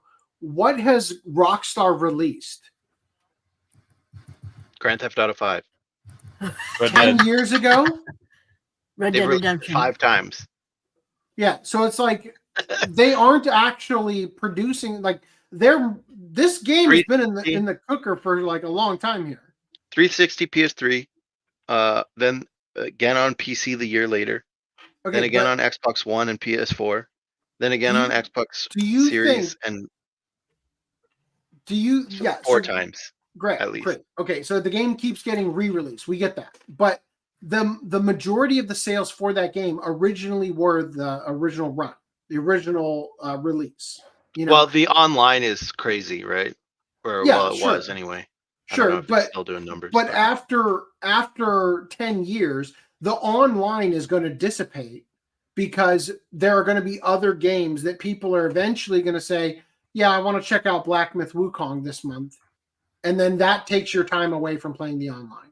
Well, because it's like a live service or whatever, they constantly update it and add new "quote unquote" exciting things. Yeah, so the point is, and the more sunk you're into the cost, the less you want to. The point is that you're going to spend significant millions of dollars developing Grand Theft Auto 6, right? For you to suffer a net loss of $262 million is not that big of a deal. When Grand Theft Auto 6 releases and it triples your total value of your entire company. Right. So they say Strauss Zelnick, the chairman and CEO of the company, said, quote, "We achieved solid first quarter results by engaging our players with exciting new game releases and content updates while also maintaining our focus on efficiency. Our management team remains confident in our path forward, and we are reiterating our net bookings outlook for the year of 5.55 to 5.65 billion. He added, quote, "We are highly optimistic about the future. Our core franchises remain vibrant. Our teams are hard at work on the most ambitious development pipeline in our history, and we are evaluating continually new growth opportunities that have the ability to enhance our business model and financial profile. As we pursue our strategic priorities, we expect to achieve sequential increases in net bookings in fiscal 2026 and 2027, which we believe will drive long-term shareholder value." So yeah, I think it's absolutely absurd that this guy, who, by the way, let me show you his Twitter profile. Maybe this will help you make sense. Free Palestine, end apartheid. I guess that's it. I thought he had more. Maybe he did, and I need to archive it. But yeah, so it just, oh, we don't need this fascist groove thing. Yeah. So again, it's like completely entitled mentality, the type of people who don't understand conflict for what it actually is, and just, you know, fight the system by doing the thing the system is all arguing for, and all that kind of shit. Anyway, in addition, good. I would like to say, I didn't get to bring it up earlier, but in terms of like, you play the game and then you like the song that is playing in said game. Like, I think of games like Tony Hawk, which is like that sound. Much of the those music I soundtracks- played on the way home from Vegas, I first heard in Tony Hawk. Yeah, and I'm it's still like listening to on a regular basis to this day. Superman, like all those things. Mhm. I think Tony Hawk may have like formed some of my musical preference just in general. 100%. With Well, Need in my for camp, Speed, that's Guitar Hero and Rock Band, which are Oh, literally yeah, that music too. games, right? and it's insane that they don't have forever licenses on those songs. But Mhm. Need for Speed, Underground 2. You know where you with, do have a forever license is when you bought it physically, right? Yeah. You get to keep playing it. Well, the thing about buying it physically is like, okay, I have Need for Speed Underground 2, right? I really like that game. I want a new version because it's, in terms of visual quality, it's ass, right? I I want want the original Underground redone. I want a remake. And if they do a remake, I am sad because I know they're not going to have Riders on the Storm by Snoop Dogg or Black Betty. How dare you? I The think Doors? Black Betty- Yeah. Was it Black Betty on What? the first one? How dare No. you? What do you mean The Doors? Riders on the Storm is by the Doors. No, Did Snoop Dogg on do a Need for Speed different? Underground 2, it was a cover of Yeah, Riders on the Snoop Storm Dogg did by a Snoop cover. Dogg, and I I'm joking about the whole thing we were just talking about with Black Sabbath. It was Snoop Dogg and the Doors. It was like a collaboration track kind of thing. Yeah. And another game that like The made Doors me totally like a blew up song after it. was Tony Hawk, not Tony Hawk, Tiger Woods PGA Tour 05. They had licensed one song, and that was The Way You Move by Outkast. And it played constantly every time you hit the menu. So if they ever do a remake or, you know, anything like that of any of those games, like odds are they don't have forever licenses on those songs, and therefore, and I know for this because they did remake Tony Hawk, right? They made Tony Hawk plus or 1+2. 1 and 2, yeah, 1 and 2. And Remastered. it was missing some of the main songs. Like they got a lot of them back, but it didn't have them all. I think the only ones that were missing were like inconsequential ones. No, Yeah, there were I a couple fully main ones. understand I fully understand when it comes to Tony Hawk's Pro Skater, right? Because that game became like literally nobody even really cared or knew who Tony Hawk was. Most of his millions of dollars came from that game. right? Like he wasn't a household name until that game came out, right? Yeah. And so the amount of money that was made off of that franchise, I fully understand asking for more money when they come back years later, 20 years later, to say, hey, we're going to remake this game. We want to buy access to your song again. Right? I fully understand asking for a larger amount in that situation. But those songs have stood the test of time. Those songs are part of the reason why the game's great. And those songs are not Temptation by Haven 17. A trash song that nobody had ever heard of and nobody would like. It's a completely different thing. Well, my point is that I just, as someone who likes the game, I don't want there to be license issues over the songs when it comes to porting or remastering. Just like how there were license issues for Fly Me to the Moon when Netflix dubbed the Evangelion, right? It's even though like the music is tied to that fucking media now. Yeah, it should be impossible for it to be ripped out, and it is. It happens all the time. It was just a cover too. Yeah, the thing I despise the most about that situation is that the person singing Fly Me to the Moon is the voice actor for Rei and later Asuka, if I'm not mistaken.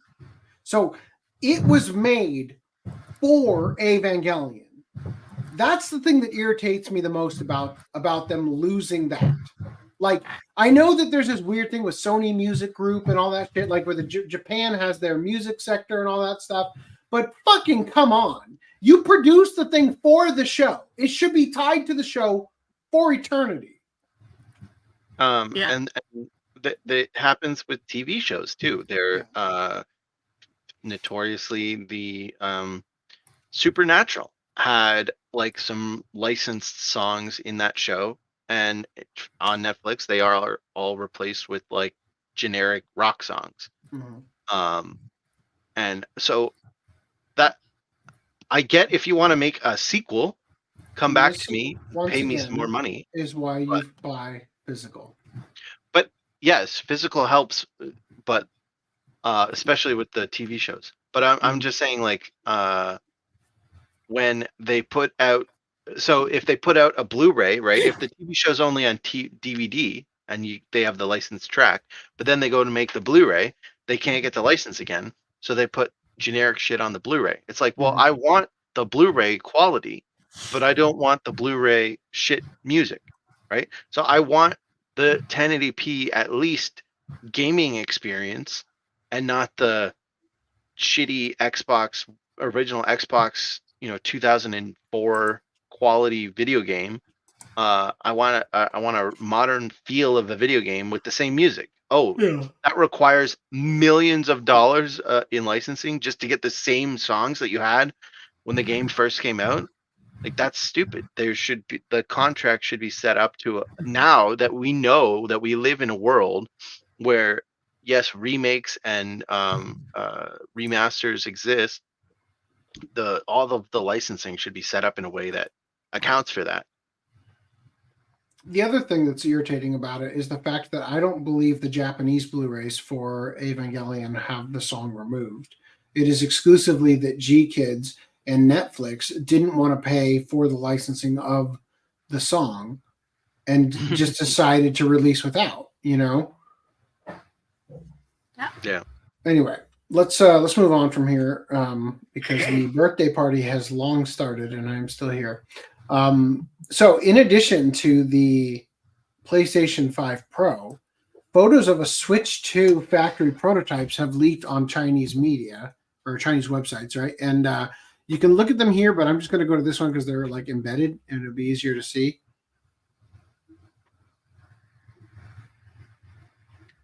Basically looking like a Switch Pro. So yeah, basically it's Switch Pro, but it's going to be called Switch 2. Is reportedly the and there's one new button on it. Yes, the Joy-Con has one extra button where the share button is. Right here. Yeah. It's slightly And now the large. Joy-Cons they shove in from the sides rather than like slide down. Yeah, they poke in. There's no more rails. Is it because the rails would break? I don't know. If you put them in wrong, they could get stuck or whatever. Yeah, Well, that's a you problem. that happened occasionally. No, it's not. It's other people. That's what I'm This saying. happens That's what I mean. immediately. It's an idiot person's problem. He's saying the proverbial you. So that's showing the difference between the original Switch and the new one. Although It's like yeah, like the same size as the OLED. No, the OLED's a little slightly bigger than the original, but like not very much. A negligible amount. Yeah, I think it's not that. The bezels are smaller on the OLED, but I think the actual what is this meant to be? That's where the kickstand was on the original. Used to be. On the But this one has a big one. Yeah, this one has Just like the full like pack. the OLED had the whole kickstand that takes up the whole. Same as the OLED. I was gonna say I didn't recognize it because mine looks like this, and I have the OLED. Yeah. So notably, if this is accurate, they have a cartridge slot there. This would be the cartridge slot. Yeah, and they have a USB-C port in the top and bottom. Yeah. So currently, if you wanted to put the Switch on your desk, you can't charge it without buying a stand that lifts the Switch up off the desk. So this way, which is silly because it comes with the kickstand. So why do I have to buy a separate stand? Just charge it. So now they've put a charger on the top. That has the bottom one for what goes into the dock, and then the one for the top for when it's on tabletop. I never really thought about this until just now, but the battery is so far away from where the charging port is. Yeah. Well, they got to put it somewhere. Yeah, I guess. So it looks promising. There is a question of whether or not this is real. I tend to lean to that. The shell was probably actually purchased, and the 3D model is probably just a Chinese person who bought the shell, made a 3D model based on the shell. Generally, they sell the shells for the purpose of making like cases and all that kind of shit. I think the opposite makes more sense. That the models are That the models, the CAD files are the ones that they provide early to companies that are going to make things like the cases and things. And then the only reason why you would not expect the shell to be 3D printed is because they would have to print and construct a motherboard and everything. No, untrue. If I wanted to fake this, I could make a motherboard, and it's not that complicated. A motherboard, none of that PCB is populated with any part. With so it's not a anything, motherboard, right? It's just a PCB. And PCBs cost like $5 to make. So, I mean, the most amount of time would be just fucking tracing out all the traces in a CAD program to send off to get made. But the thing that makes me say this is real is if you zoom in beside the cartridge thing, there's a little thing on the edge of. So we're looking at the back of the Switch, by the way. This is as if you took the back shell off, right? But anyway, so where the cartridge thing is, there's 3 little black dots on the ridge of the Switch, like right here. Yeah, and there's on each corner there's a similar. You see the 3 little black dots on each corner. If you were to fake it, there is no purpose in leaving those black little dots or creating those black little dots. The only purpose that I could think of is an alignment thing for when you're actually making it. And I don't think that anyone faking it would be so attention to detail as to just randomly think of faking that. So I think this photo is real. And if it was 3D printed, like as a I don't see any layer lines. Yeah, it would be very tough to remove the layer lines, even if I you think did the a resin. Joy-Cons at the top are more convincing because they look pretty. Yeah, that well, I mean that looks less 3D printed. The shell that's sitting on top of the back though in the second that the shell of the Joy-Con there looks almost fake. So This I one? could see. Well, yeah, no, both of them. Yeah. I could see in that photo that the Joy-Cons may be 3D printed, Mhm. maybe, but the actual body I don't think is. But what you could do theoretically is you could print and then clean up a little bit and then injection mold, right? You could turn it into you could make a mold out of the 3D print and then injection mold it. No, I mean that's a lot of work for a fake. yeah, but if you work at the type of facility where you're going to be given access to the CAD file for you to then make the case for, you have the technology to make these things without having to use a 3D printer to do it. My understanding to make an injection mold, like for the injector mold machine, is like a couple $1,000. So I don't think someone's just going to be like, if you work at a facility that produces phone cases that are made in a way that they're not 3D printed, you're going to produce a prototype of the thing that you have a CAD designed, mathematically perfect rendition of, because that's what you're going to put your device on to test it, right? So they would definitely have the ability to make this kind of they thing. would do that. No. You misunderstand me. Yes, I agree that someone would do that in that case. But they still have to make a in mold. those, but in all of those cases, that would imply it's real. What I'm saying is, no one's going to go through all that trouble just to fake. Yeah, of course. Thing. Sure. Yeah. Right. No one's going to be like, oh, I'm going to get over on everyone and make them think that Switch 2 is out. No one's going to do that just for a joke. If they're doing it as part of their job, yes, that makes sense. Yeah, 100%. And they can't do it for notoriety either, because you don't want people to know who you are, because Nintendo's going to cease and desist you or whatever. Yeah. Or murder you legally. Can't ban diabetic says Hot Pockets are great. Wow. That's a take. Luigi says analogs are better when having plates on the bottom instead of having a flimsy skirt. Oh. I feel like that had something to do with something else that I didn't follow. Video game consoles and controllers should have video game parts instead of computer parts. Even a cell phone should not have table parts in them. What are you talking about? What's I a don't video think- game part? What differentiates something from being a computer part versus a video game part? Consoles are literally computers. They're just DRMs. But that would not be easy. Best phone companies mass produce through phone cases, though. I don't think a phone company would let someone use their machines to make a fake Nintendo Switch. Yeah. So there was a miscommunication there. Yeah. Yeah. They're not doing this to fake it. It's just Yes, correct. AC thought something else. No, I was agreeing the whole time, but I didn't realize you thought that I was trying to disprove your point when actually I was agreeing with it. All right. Anyway, let's move on past this. Let's talk about the Pokemon company. Sorry, you're gonna have to reread that. Okay. I just wanted to add, expect an announcement shortly.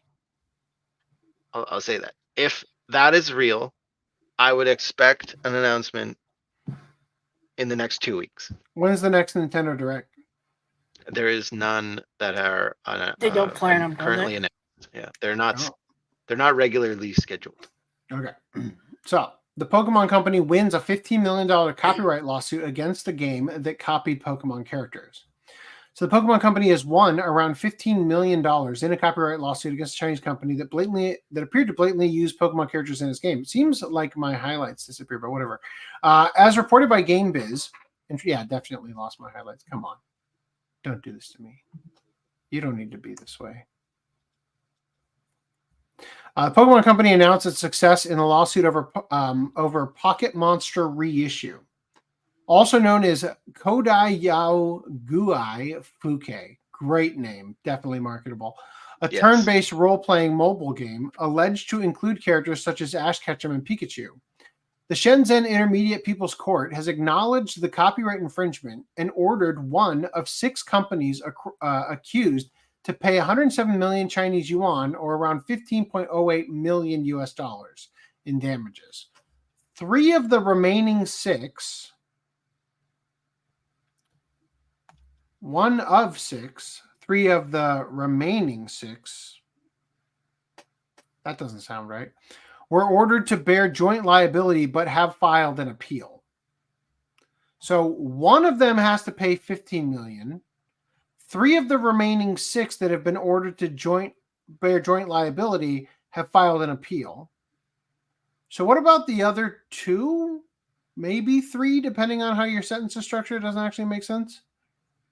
Pocket Monster Reissue launched in 2015 and appeared fairly popular, having earned upwards of around 42 million in a single year, according to the Pokemon Company, as reported by the South China Morning Post in 2022. Now, just so you know, the Pokemon Company sought 72 million out of this lawsuit. They were granted 15 million from the one company, and maybe, it's unclear because of how poorly this was written, maybe additional money from the remaining ones that were going to bear joint liability, but who knows? I mean, generally, joint liability means that they are on the hook for that 15 million. Right? That's what I would have thought. But the way it's phrased, they say that 3 of the remaining 6, indicating that there's actually 7, right? But then they said one of the 6, and it's like... Yeah. The game features seemingly unaltered Pikachu artwork from the Pokemon Yellow box as the app icon. So again, this is a mobile game. So the picture on the app icon is literally just a cropped out version of Pikachu from the box for Pokemon Yellow. While other branding for the game featured what appeared to be Ash Ketchum, Pikachu, Tepig, and Oshawott, again unaltered. Gameplay of Pocket Monster Reissue from this YouTube channel shows a myriad of other characters and Pokemon in what appears to be intended as a remake of the original games. The Pokemon Company is fairly cutthroat with its copyright lawsuit, but some targets, perhaps including Pocket Monster Reissue, are more blatant about its influence than others. A former chief legal officer for the Pokemon Company said in March that it doesn't actively seek out fan projects to shut down, but only did so when they crossed line. I'm going to not read the rest of this. It's just stuff about fan projects. Sorry, my highlights got lost. Now, here's the thing. That was for Pokemon Reissue, or whatever the fuck they called it. Nintendo and the Pokemon Company have now officially filed a patent infringement lawsuit against Pal World's developer, Pocket Pair Inc. Previously, when we covered this, they said that they are looking into the matter, and now they've looked through it sufficiently to decide, yeah, we're going to fucking sue your ass. Looks like an IGN. I wish. If I had the power to, you know, they'd already be gone. In a move that players knew was likely coming but hoped it never would, Nintendo and the Pokemon Company have officially filed suit against Pocket Pair Inc.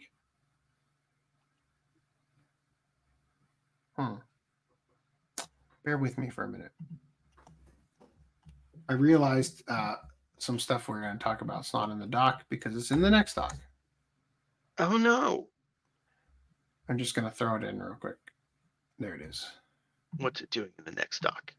Does it think it's Wednesday already? Just going to move these to the end.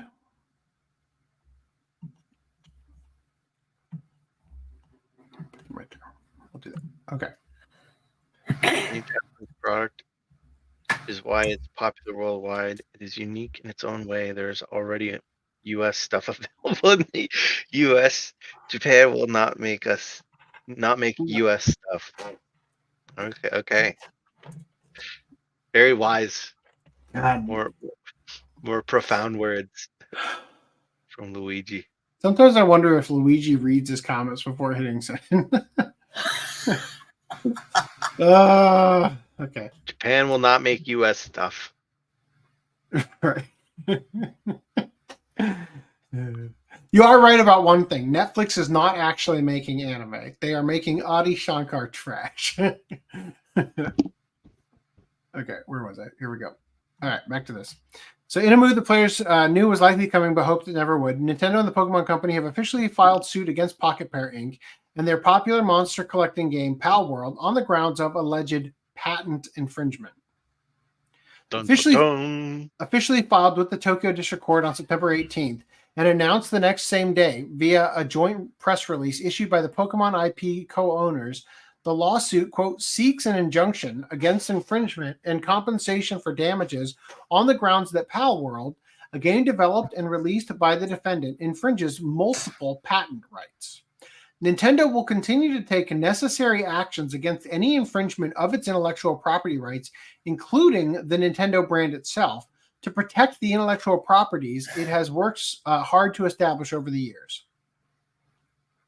At current, the full filing has yet to be fully presented to the public. As such, it's unclear just what specific compensation and for what specific damages Nintendo and the Pokemon Company will be seeking from Pocket Pair Inc.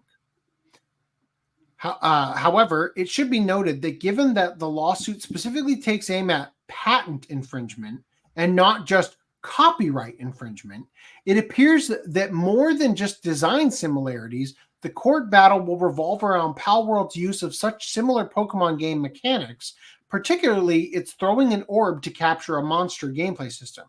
So this is a Pal Sphere, which is very similar to a Pokeball in the sense that you throw it to capture things, right? Notably, this official legal move comes roughly 8 months after the Pokemon Company announced that, in light of having received many inquiries from players who feared that Pal World was deliberately and wholesale ripping off Pokemon, that they would be launching an official investigation into the matter. Once again, just a reminder, when we originally covered Pal World, it was because there were characters in it that seemed to be, you know, can I copy your homework? Sure, but don't make it obvious, right? Regarding Pokemon.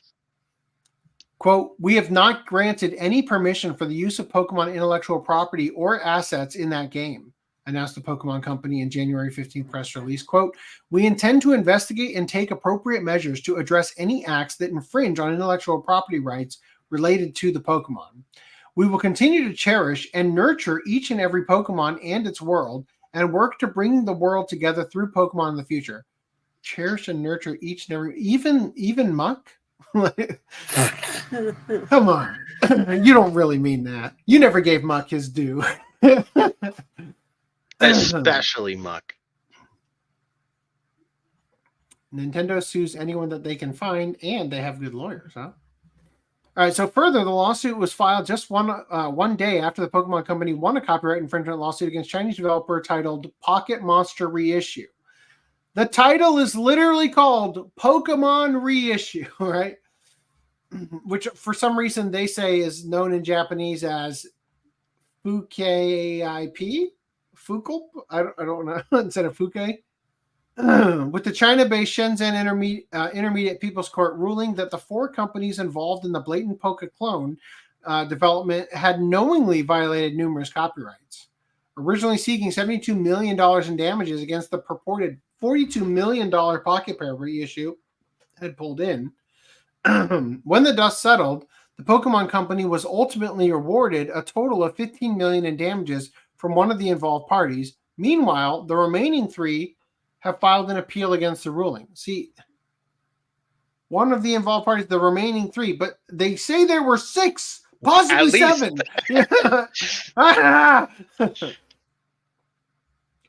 Now, Pal World has since responded to Pokemon's lawsuit. We are unaware of the specific patents that we're accused of infringing. Pal World developer Pocket Pair has released a statement in response to Nintendo's lawsuit against the company. The company is, quote, unaware of the patents they are accused of possibly infringing. Here's the statement. Quote, yesterday, a lawsuit was filed against our company for patent infringement. We have received notice of this lawsuit and will begin the appropriate legal proceedings and investigations into the claims of patent infringement. At this moment, we are unaware of the specific patents we are accused of infringing upon, and we have not been notified of such details. Pocket Pair is a small indie game company based in Tokyo. Our goal as a company has always been to create fun games. We will continue to pursue this goal because we know that our games bring joy to millions of gamers around the world. Pal World was a surprise success this year, both for gamers and for us. We were blown away by the amazing response to the game and have been working hard to make it even better for our fans. We will continue improving Pal World and strive to create a game that our fans can be proud of. It is truly unfortunate that we will be forced to allocate significant time to matters unrelated to game development due to this lawsuit. I mean, I haven't been paying attention, but has anything even really happened since Pal World became a major success? Have they done anything? Are they working on a sequel? Like, what's going on? Well, it's not a sequel. They're working on the main game. It was an early access game. It's not even fully like out yet. In terms of updates, there was an update that added some new pals, I believe, and they added some drops from Twitch where you get different skins for your pal. I don't really know how that all worked, but yeah. But no, what is this thing you put in the fridge? Is that the new Well, when pal? you're talking about Muck, I was thinking about, like, imagine if Pal World made, like, a slop Pokemon called Cum or something like that. And then I realized, wait a second, they already kind of did that. Flock. Oh, God. All right. So they say that it's truly unfortunate that we'll be forced to allocate significant time to matters unrelated to game development through this lawsuit. However, we'll do our utmost for our fans to ensure that the indie game developers are not hindered or discouraged from pursuing their creative ideas. We apologize to our fans and supporters for any worry or discomfort that this news may have caused. As always, thank you for your continued support of Pal World and Pocket Pair. So yesterday, Nintendo announced that they filed a lawsuit against Pal World for violating the company's patents. This is different from trademark or copyright and implies that Nintendo is looking at the mechanics of Pal World rather than the characters or designs. One Twitter user noted that the Pokemon Company recently filed a patent, which appears to be for the mechanics behind capturing monsters in a Pokeball-like object. However, this particular patent was filed in May 2024, months after the initial release of Pal World. In the US. Nintendo were so infuriated Pal World wasn't able to be charged on design copyright grounds. They created a patent for the game mechanic, pointing and aiming an item for launch specifically just to sue Pal World. Nintendo fans are so stupid they think it's for trademark infringement. We can't know for certain if this is the specific patent Nintendo is referring to today, as the Pokemon Company holds dozens of patents for game mechanics, not just this one. All right. Anyway, so keeping going on here, we've got this. Grum says, Pal World exploded on the scene in February. Patent about Pokeballs filed in May. Patent granted in August. Nintendo sues Pal World the following month. Folks, this is Nintendo using lawfare to try to kill an indie studio that embarrassed them by creating a better Pokemon-style game than they did. And I don't support it. After all these years, they only just filed a patent this year? Coincidence? Okay, so that's what Mark Kern had to say. Now, this person said, everyone talking about Pal World versus Pokemon debacle, look here. Pokemon and Nintendo filed for patents to the mounting system and the throw ball to summon and fight system on May of 2024, which is after Pal World launch. This is a very low blow to do so. Ironically, he's been, this is new, actually, this, what do you call this, community note? But he did say, I'll community note myself, these patents reflect the patents that were filed in Japan around December 2021. It still doesn't explain why such gameplay elements are being patented. I got it right here. Are being patented, though, right? Right. And then I will community note my community note. It seems that 4 patents that add on to the previous patents were also filed this 2024 and were quickly rushed for possible litigation purposes. So in addition to the ones from 2021, it seems that 4 additional ones appear to have been added on recently. So these ones do fall into the category. let's look at the actual patents here. So these are Nintendo's patents, right? As you can see, we've got the actual Switch itself. But if we continue to look through here, we've got some gameplay patents as well that seem to indicate a literal Pokeball being thrown at a object or a entity, right?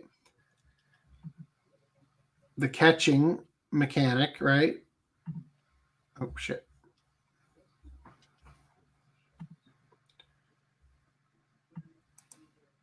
So basically, this is the This catching system from throwing the ball and activating your monster to fight the other monster. yeah. This is the catching system from Pokemon Arceus, Legends Arceus, which is the first time that they had like this live Pokemon battle catching mechanic. Where it's like a 3D instead of like the like sort of the locked in you're in a battle mechanic. Yeah. So it does make sense for them to have patented in 2021, yeah? Yeah. The game came out in 2022. Very beginning of 2022. Yeah.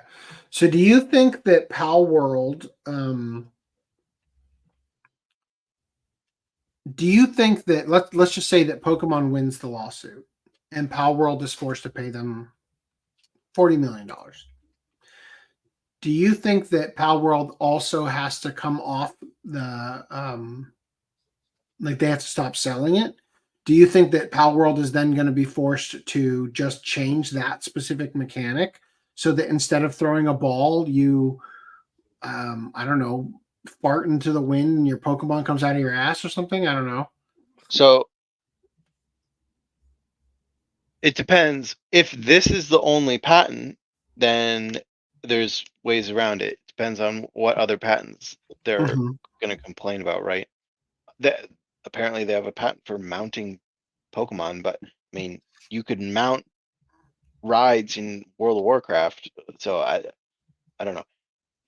I saw a video that was recently that kind of explained that apparently in Japan, to avoid other companies outside of the gaming industry patenting mechanics and then suing the game industry people, in Japan, the companies basically just patent everything that they can.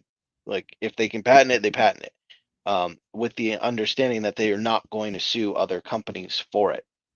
Now, in this case, they are suing over it, which means that maybe Pocket Pair pissed them off. But it's worth noting. It seems very liberal to grant them these patents. I don't think that these patents are protectable. Like, if they were to actually fight over them, I think they would lose the patent. I feel like there's been more examples in the past of things that have done this. Like a monster capturing. Well, the thing about patents is you don't have to protect them, and they're voluntarily enforceable. So as soon as you get the patent, if another company does this exact game mechanic, that's fine.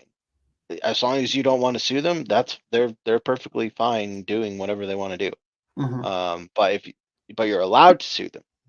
But you don't have to. It's not like trademark where you have to sue, otherwise you'll lose the trademark or whatever. No, it's not like that.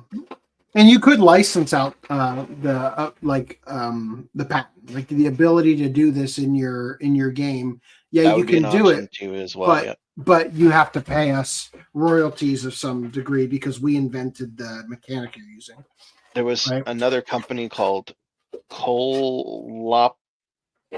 It's like COLOPT. Colopt.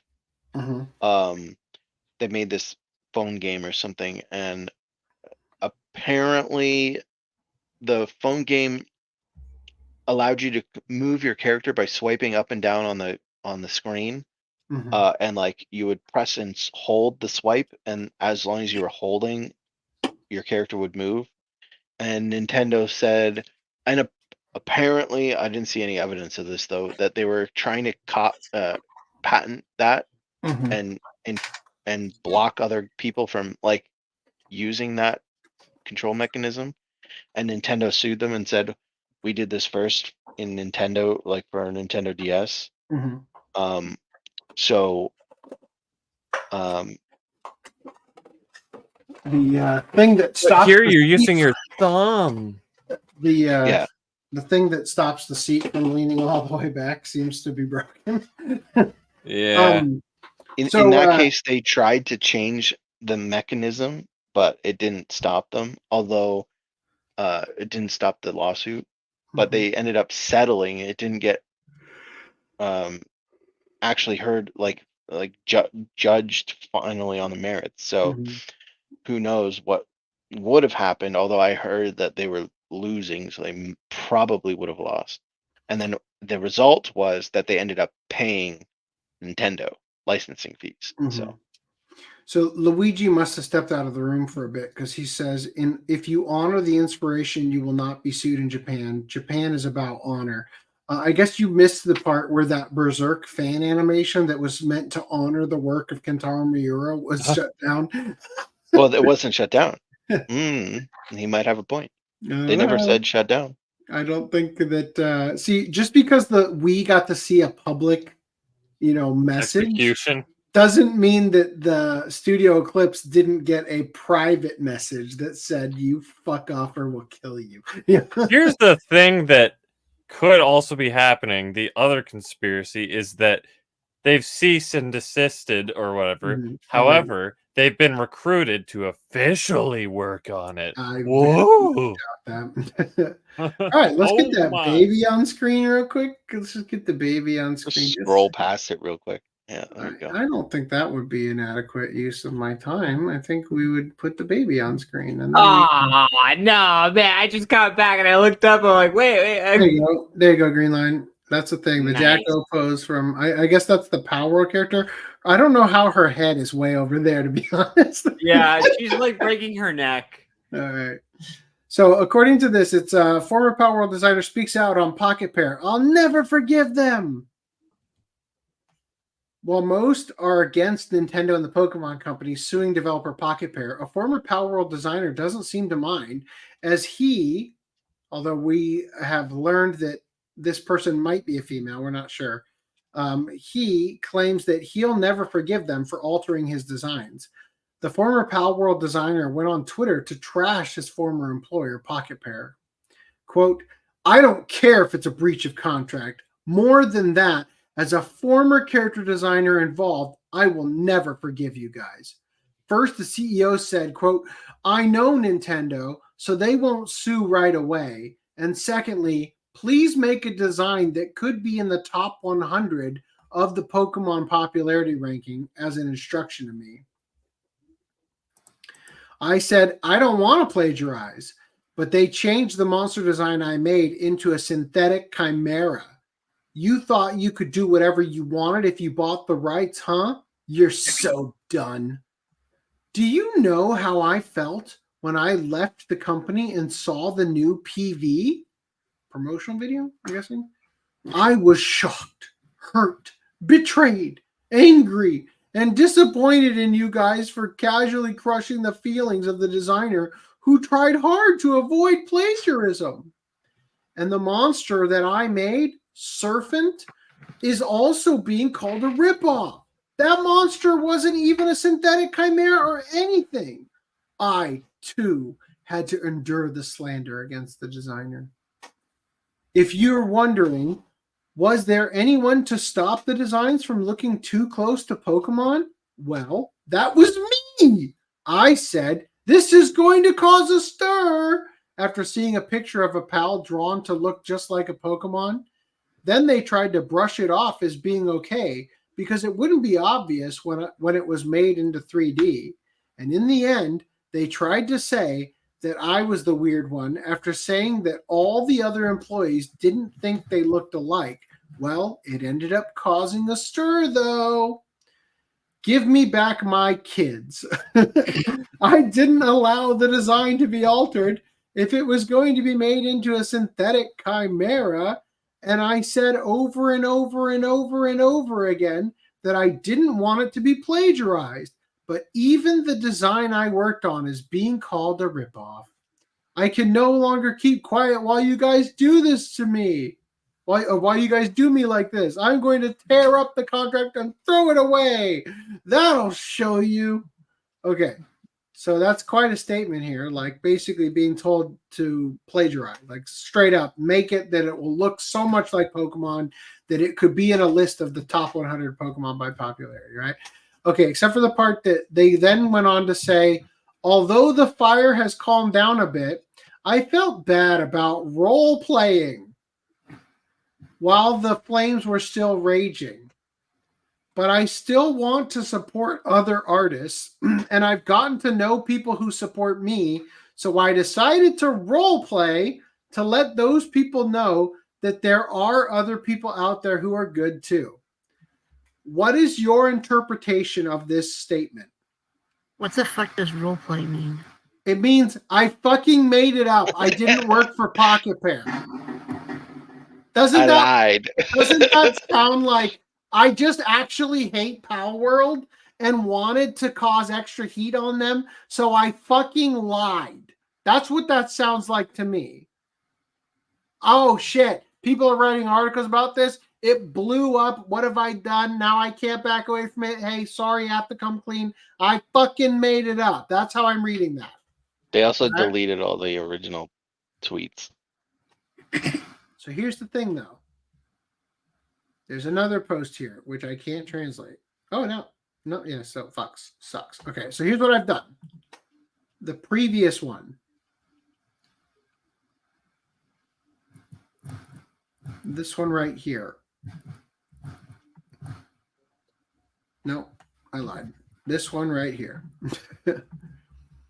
In the archive here, I put this so I could read to you what it says. These are the translations. Right, so I'm going to read this one first. When I tried to role play, the ones marked with the red circle over there, I ended up role playing this completely unrelated post instead. I cried. Okay. When I role played the red ones in circle, I meant to role play this one. I fucked up and I cried. Okay. So this says like Kochi, it says basically not those ones, right? Kore, this. So not these or this one. I mean, it is a weird translation, but I interpreted that saying it like I continued to role play in that last one when I didn't mean to. That's the way I interpret that sentence. So are they saying this is a role play and these two are not?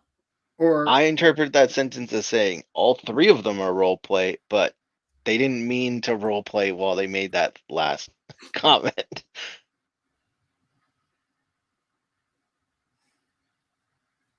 I have no fucking idea.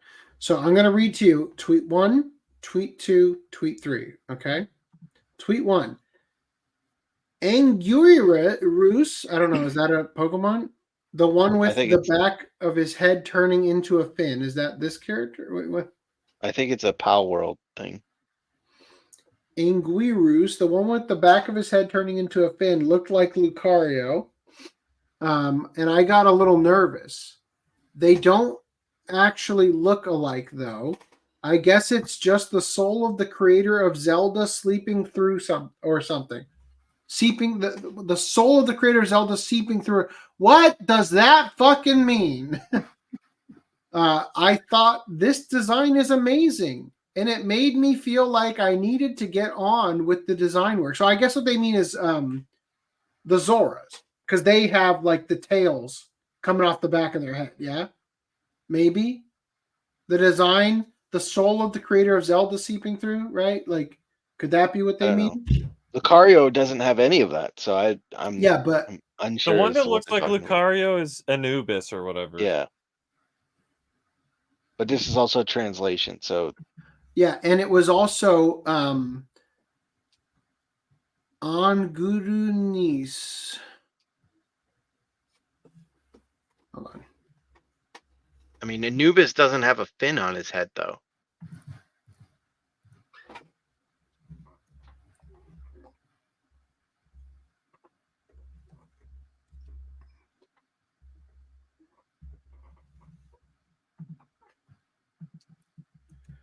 We're gonna find out who this is.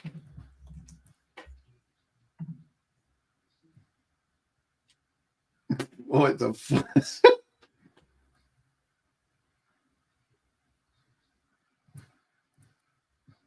Okay.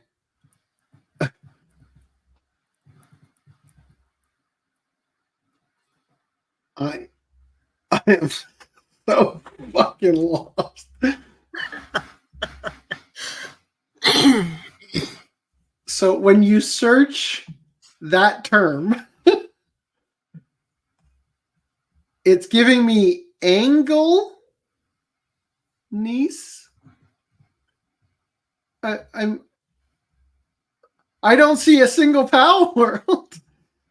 Let me pull up Pal World Anubis in case that's just a typo.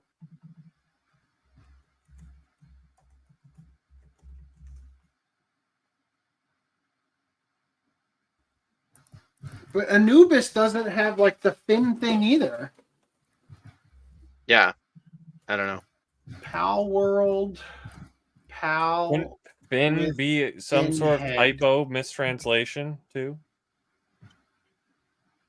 Gobfin. Gobfin has a fin on his head. I don't. Doesn't look anything like Lucario.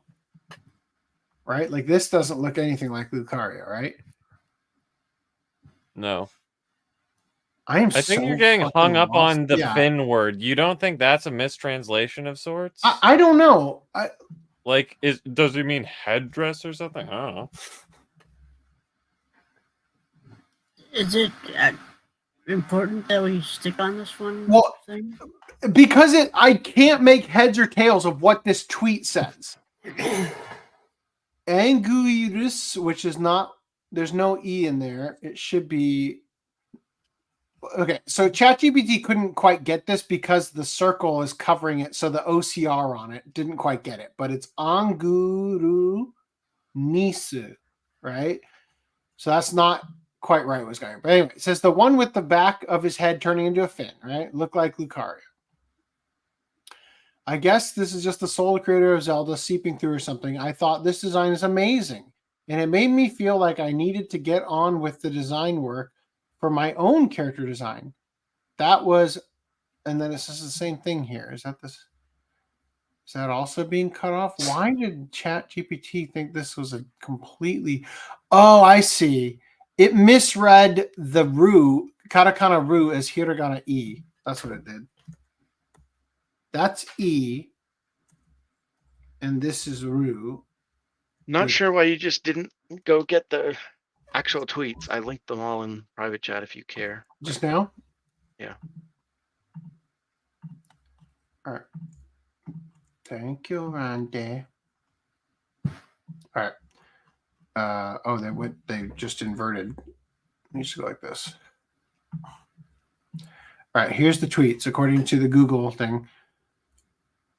Yeah, see, Ingrunus, that's better at least. I'm going to look up Ingrunus real quick. Ingrunus Pal World. There are no images for Ingrunus. What the fuck? Is it a Pokemon or a Godzilla? What the fuck? Anguirus. Maybe he means like maybe he's referring to the hood of. That's what I was the saying the new whole book. time. Maybe Yeah. it's not Finn. Lost. I'm so. What's on the back of his head? The one with the fins on the back of its head looked like Lucario. So he could be talking about Anubis. I don't fucking know. Well, Anubis is the one that looks like Lucario. Look, all that matters is he's saying this thing looks similar, and that's a problem. Good So go. here we go. Yeah, so this is a better translation than ChatGPT got. I didn't mean to make it look like him. I mean, the Zora race in Zelda. I thought it was an amazing divine design, and I wanted to try making a character with a similar design, and that's when Ingrunus came into being. I'm particular about my characters having bones in their legs, necks, and waist. It makes them look really cool. I love having bones in my legs. Like, they're right about that. It does make me look super cool. Even now, when I look at ReWorld, what is that? I sometimes feel like there are a lot of little Pokemon mixed in, which is a bit harsh, but I really like the Pokemon designs, the way they're deformed and the characteristics. I want to be careful not to make them too similar. So this is the one that he was like, whatever, was like, maybe I shouldn't have been role playing for this one. Or maybe this one wasn't part of the role play, but people thought it was. I don't know. This is the one that was this tweet. Completely lost. Completely fucking lost, man. I don't know. Anyway, let's get back to that in a minute. So their bio here says, I'm not a good person and I can't become one. In Japanese. Wow. What do we got? Oh, I I think the it is translate bio button. It works now. I think it's a male. Oh no, this is mono. Oh, mono. Okay, sorry, but I'm not a good person. And I can't become a good person. All right. Anyway, so let me just real quick archive this. The reason that I said I think it might be a female is because in one of the immense tweets, this person is not mentally sound. They're talking about. I mean, do you see their profile image and all that shit? I mean, they're definitely not mentally sound. Yeah. But at one point they said something about like being a woman is hard. And so, I mean, that could have been in a third person, like looking out at perspective, maybe, but women in this world are oppressed and we need to save them. We've invested too much time thinking about this person's insanity. If they're not a woman, they're a male feminist. Yeah. And probably a furry. Let's trigger the male feminist by talking about Azure Lane, Belfast, and Ayase extra lewd and sexy dynamic skins. I feel like there's no way that bikini top would withhold the bottle opening. I demand actual realistic physics and that thing rips open. Azure Lane is known for its many sexy ship gals. And the Gacha game's latest dynamic skins for Belfast and Ayase have been getting all the attention for being extra lewd. Clearly, what that top can do is just re-stitch itself back together again. I think the real issue is that it's not like pulled up after the shock. I don't think it would actually snap. The temperature. Are they using live 2D for these? Like, yeah, is that? Yeah. Okay. The temperatures just won't go down this summer, so I brought cold carbonated drinks for you to fend off heat stroke. HMS Belfast is changing into her new dynamic attire. She will grace your dock in the near future, Commander. Look, the Commander isn't going to be heat stroking it, okay? There's a different kind of stroke you need to fend off. Master, are you listening? You seem distracted. Because you don't know where to look? Oh, he. I see. Okay, next is the one showing sexy Ayase, whose opie equally impresses by barely keeping contained. She says, Commander, it's already past the scheduled time, but I still haven't finished changing yet. IGN Ayase is changing into her new dynamic attire. She will grace your dock in the near future, Commander. Commander, I don't really understand how to tie this belt. Does this work? So Belfast and Ayase's new dynamic skins, among several others, can be won through the Dreamland Lucky Bag A, which is now available until October 2nd. So get on it. You definitely want this, right? All right. Moving on. Okay. So Arsène Lupin, Once a Thief, launches in October. So there's a new game coming out based on the original story of Lupin. We're going to look at the trailer here, because why not? We already got demonetized by showing a different trailer. The one for the hentai, the Yasuomi Umetsu thing. Where is it? It is there. Okay. The legend of Arsène Lupin, Gentleman Thief, is a tale that has been heard by most, but the truth known only by a few. Arsène Lupin is on board. What do we know about Arsène Lupin? Does this feel really loud to anybody else? Yeah, it's pretty loud. My apologies. He's a master of disguise. What are we going to do? I am Inspector Ganimard. He's not getting away this time. We've narrowed it down to 2 suspects. Lupin.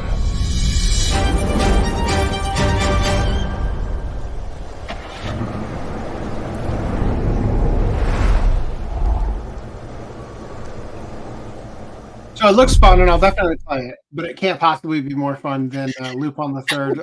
What is it? Treasure of the Sorcerer King. This looks like I need those remastered.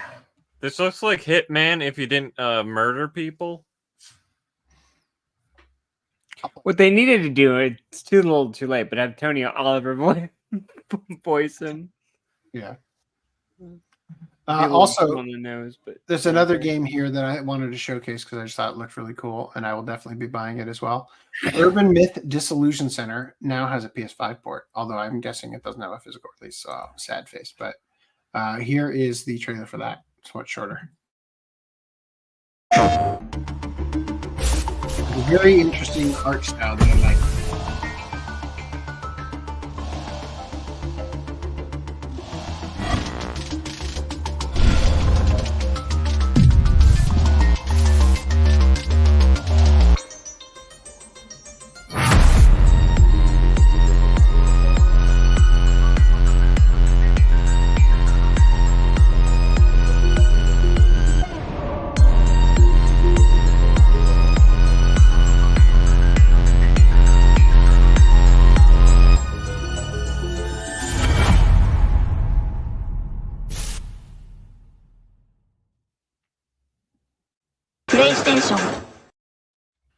I couldn't help but notice there wasn't a picture of the PS5 box like the last game.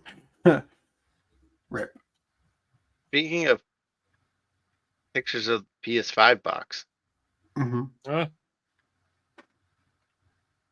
you gonna talk about the 30th anniversary PS5? I mean, we can. Do you have an article about it? Let's save it for next podcast. It goes up for pre-order on the 26th. Next podcast, maybe before the 26th, if we do it on Wednesday. Okay. But we can still cover it right now, like if you get me an article about it. You have 20 seconds. It's okay. I got it. It doesn't have the image you were talking about, though. I got it for the PlayStation. Just pull up the PlayStation blog. This?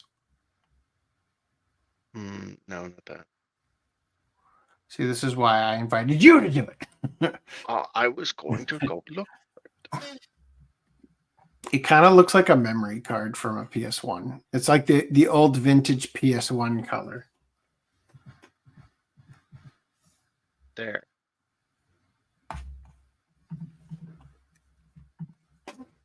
I mean, this page probably shows up and you don't really need to see the box, but yeah, it looks so fucking phenomenal that there's no disk drive. Mm-hmm. Fuck you, PlayStation and Sony. What the fuck? They really just want to. Well, at least it comes with the plate for the disc drive that you have to buy separately anyway. yeah, the PlayStation 5 Slim already doesn't come with the disc drive. It's sold separately, so it's not doing anything different in that regard. Yeah. So they're releasing a Slim version and a Pro version. The But Pro, it's modeled after like the PS1 and stuff. Like it's got Yeah. the same colors. You know what the PS1 had? A disc drive. well, if you are someone who doesn't like to buy a disc drive, that's just adding $80 to the price tag that you you're like, well, I don't want a disc. So I Are they can going to make a understand. grayscale disc drive? I don't want another 4K No, player. it comes with the plate. So if you buy the Yeah, disc it drive, does have the cover. Because I was gonna say that Yeah, would be it- click- retarded if you click on the get a left just a arrow. solid drive. there, or the right arrow, I guess. Oh. Keep going. Yeah. There you There. go. It comes with the little disc drive Okay. cover. It The does Pro come with the model cover. comes with the DualSense Edge controller, which is like Is their that like the Pro controller? yeah, it's like their like their Elite controller, not Pro Sorry. controller. It's like their What are Xbox these Elite little controller. like nodules? I think they can change the thumbsticks somehow. They and it comes with a little charger too for the controller. Yeah. And it also comes with a USB stick I that like looks this. like the controller. Or sorry, USB plug that looks like the controller. Yeah. A paper clip for some reason. I don't get the paper Oh, clip. I gotta have it now. I need that paper. Oh clip, my man. god, I'm sold. Some cable ties. Those are on the left, or yeah, on the left there, and then a Mhm. sticker or something. I don't know. Oh, those cable ties are. Yeah, that's totally worth it for me. The Pro model is limited to 12,300 units. Fuck. Are you getting Based one? because of the launch date of the original PlayStation was December 3rd, so it's 1, 2, 3. Yeah, that's a good reason. They did the same thing for the 20th anniversary PS4. It was a limited. The Slim is not limited, so well, it's still a limited edition, but it's not like numbered limited. Only Honestly, the Pro is. I'm glad you had us bring this up because it looks pretty fucking cool. I hadn't actually seen it yet. I thought you were talking about the thing we were talking about in the Discord about that one image on the far left. It's a white box that. That's what blends- this is. Scroll down to the bottom. Okay. So that's the Slim thing. These are the two different controllers. Is Which it are going to selling be the sold controller separately. separately? Yeah, they're selling the What controllers the separately. fuck? So these are all the boxes. And if your monitors aren't attuned right, you may be missing the Pro because it's pure white on the left. Good. I I don't know why honestly they legitimately chose to do that. buy one of these just to have a PS5 downstairs as well. What? PS5s? So I have the 20th anniversary PS4. I will be wanting this 30th anniversary PS5. What are you gonna do with your current PS5? I'll put it Is away the and- Pro one? Does it look just like this, or is it stark white like this is shown? No, No, it looks like the pictures up above. there. Okay, Yeah, it's just making the sure. gray. Just the box is really stupid. It's Yeah. just the box they chose Okay. to make white for some dumb reason. It almost Um, seems like the box was part of like the Photoshop layer got hidden at the last second, and the extra layer they added to add definitive lines over like the text or whatever is the only thing that we're seeing now. Yeah, it's very strange. Also, the Slim model has the console in the same position as the original PlayStation on the original PlayStation's box. The Slim model is actually the one that's like the most in celebration of the 30th anniversary. Is that this with one the you're box talking like about? that? Yeah, Yeah. that's the Slim. So It very much resembles like an old, like it has the old PlayStation aesthetic to it with the Yeah. like the box art for the colored games and logo, stuff kind yeah, of thing. black background. Yeah. Yeah. So the it goes sale on goes for pre-order on the 26th. Comes out the same day on November whatever it was. How much as is the it? standard edition. They haven't announced a 7 price. That's not a good sign. Well, it's 700 minimum. Yeah, the non-limited edition is $699. So this one is coming with a stand. Oh my god, I can't believe So it. that's $30. That it thing I comes- don't even need because it stands on its own and it's not a big deal. Yeah, it comes with the my God, DualSense. I'm so happy. It comes with the DualSense Edge controller. That's $200, and it comes with the controller dock. That's I think another $30, and it comes with that extra plate plus the a couple Well, other that comes standard freebies anyway, so I don't think that. stuff. No, the extra plate isn't standard. Oh, it's not standard. Okay, so I think maybe the plate comes with maybe I'm a the complete retard.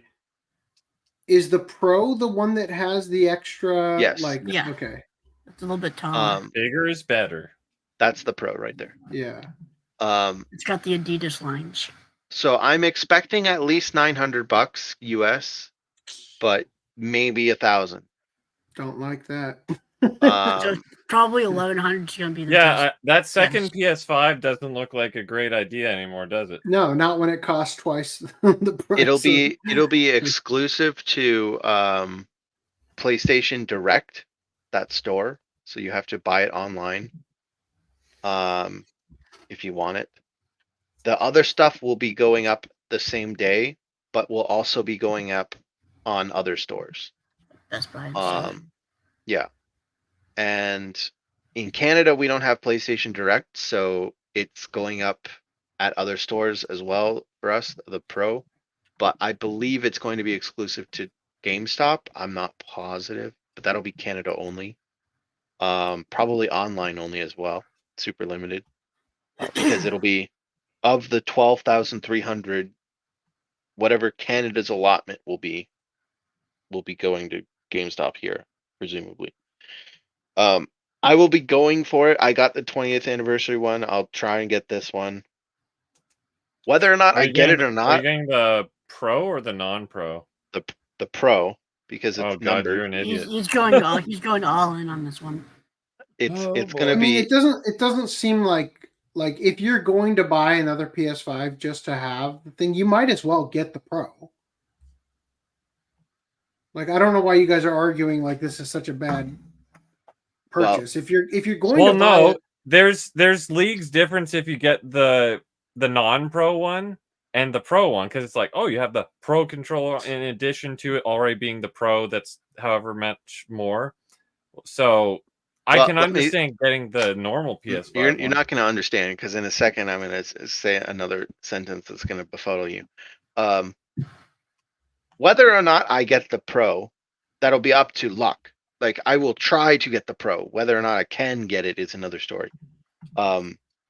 Either way, I will be getting the Slim as well. On top of the Pro. Oh my Yes. god. You're buying Oh boy. You're gonna buy 2 more PlayStations? Come on. Yes. I'm gonna probably not open the Pro, and if I get it, I'll just leave it And beside resell my it? no, I'm not gonna resell it. I'm gonna leave it beside my 20th anniversary PS4. And your Spider-Man. is and that then- one not opened? That one is, well, it wasn't sealed, so it technically is open, but I never used it. It's Okay. there. So it'll be beside that one. It's still in the box. Like, I never take it out of the box, but the box wasn't sealed. So you want And- $1,000 dust collector, is what I'm hearing. I And- could yeah. get a new GPU for that much. And I will replace my Spider-Man PS5 that's sitting here with the slim one, because I like the old retro look over the. You like the gray aesthetic? Yeah, I like it over You like the. the gray aesthetic more than Spider-Man? How could you? Yeah, I was gonna and- say. I and can't you're wait gonna till you keep, redesign your outfit for your VTubing thing to just look like a PlayStation. Just gonna come in and look like a PlayStation. Yeah. A PlayStation onesie. And the best part is you're going to keep all of them and not sell any of them, right? So you're going to have 3 PS5s. Correct. I do not sell anything. When the PlayStation 4 first came out, I bought it day one. It's sitting right next to me in the box. I've never opened it. It's just sitting here. Day one PS4. Wow. And then I got a PS4 20th anniversary edition that's sitting upstairs. I have a Xbox One Scorpio sitting right next to me. I technically opened it just to get the controller out. The console's in the box. I bought the PS4 Pro, the 500 million edition. That one I did open that one. That was the one I used to play Spider-Man. I thought I had a collecting problem. I'm This- really this is- liking. I'm really liking your Spider Clan variant. No, this is my retro PlayStation. Wait, now's the time. Hold up. During this podcast, Dan sent me a meme. I'm gonna share with you. I will have to try and find a disc drive though, because they're sold out everywhere. It's gonna be annoying, but They're sold out everywhere. It's almost like they're in demand. Nice. I Sony. can probably get one at Best Buy here in Jiffy. it will never be worth that. I will wait until they come in stock here. I'm not expecting them to go out of print. Out of print. Hold on. He sent it to me in a way where I'm gonna need to convert it because it's an HEIC file. Hold on, I can do this. I can just take a screenshot. Oh, God damn it. When the 20th anniversary originally went up for pre-order, it went up for pre-order on a specific day at a specific time that was pre-arranged. And Sony's website had so many issues. And it was not available for Canada though. Canada got later as the official timeline. And so for the next week or two, I went around waiting for a tweet from them, just like, oh my God, when's this tweet coming? It could happen at any time. Like, just give us a day, please. Tell us a day so I'm ready. They did not. And I randomly got the tweet while I was sitting at work, and I told my bosses, "Shh, I have to do something." And I went and I ordered it and I got it. I wanted a second one to open and use. And I probably could have got it. I was quick enough that I probably, if I had have had my brother create an account before the day that it happened, I probably could have got the second order through. So that's why this time I'm definitely going to go for the Slim as well. I don't need the Pro. There, like, nothing about the Pro says I want you, except the fact that it's numbered. If it wasn't numbered, I wouldn't even get the Pro. But because it's numbered, I'm gonna get the Pro. You should all buy it and see who got the lowest number. I'll also get the Slim. All right, so Mr. Spider Clan over here. This is the image that Dan sent me during the call. Holocaust survivor dies during trip to Auschwitz. Oh God. No. Oh. Oh my God. 6 million in one. All right. So that's rough, dude. Spike Chunsoft announces opening of US, UK, and EU online stores. So game developer Spike Chunsoft announced on Monday the opening of its official online stores, right? The stores are now open for pre-orders from Master Detective Archives Raincode plus Lucid Noir Limited Edition for Steam. Availability of games that are dependent on region as part of the launch. The US store will have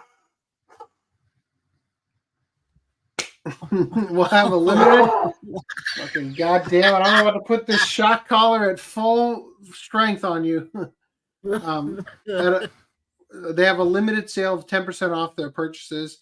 So Spike Chunsoft is the developers of Steins Gate, yeah? Yeah. Click on that US. It's not Nitro Plus?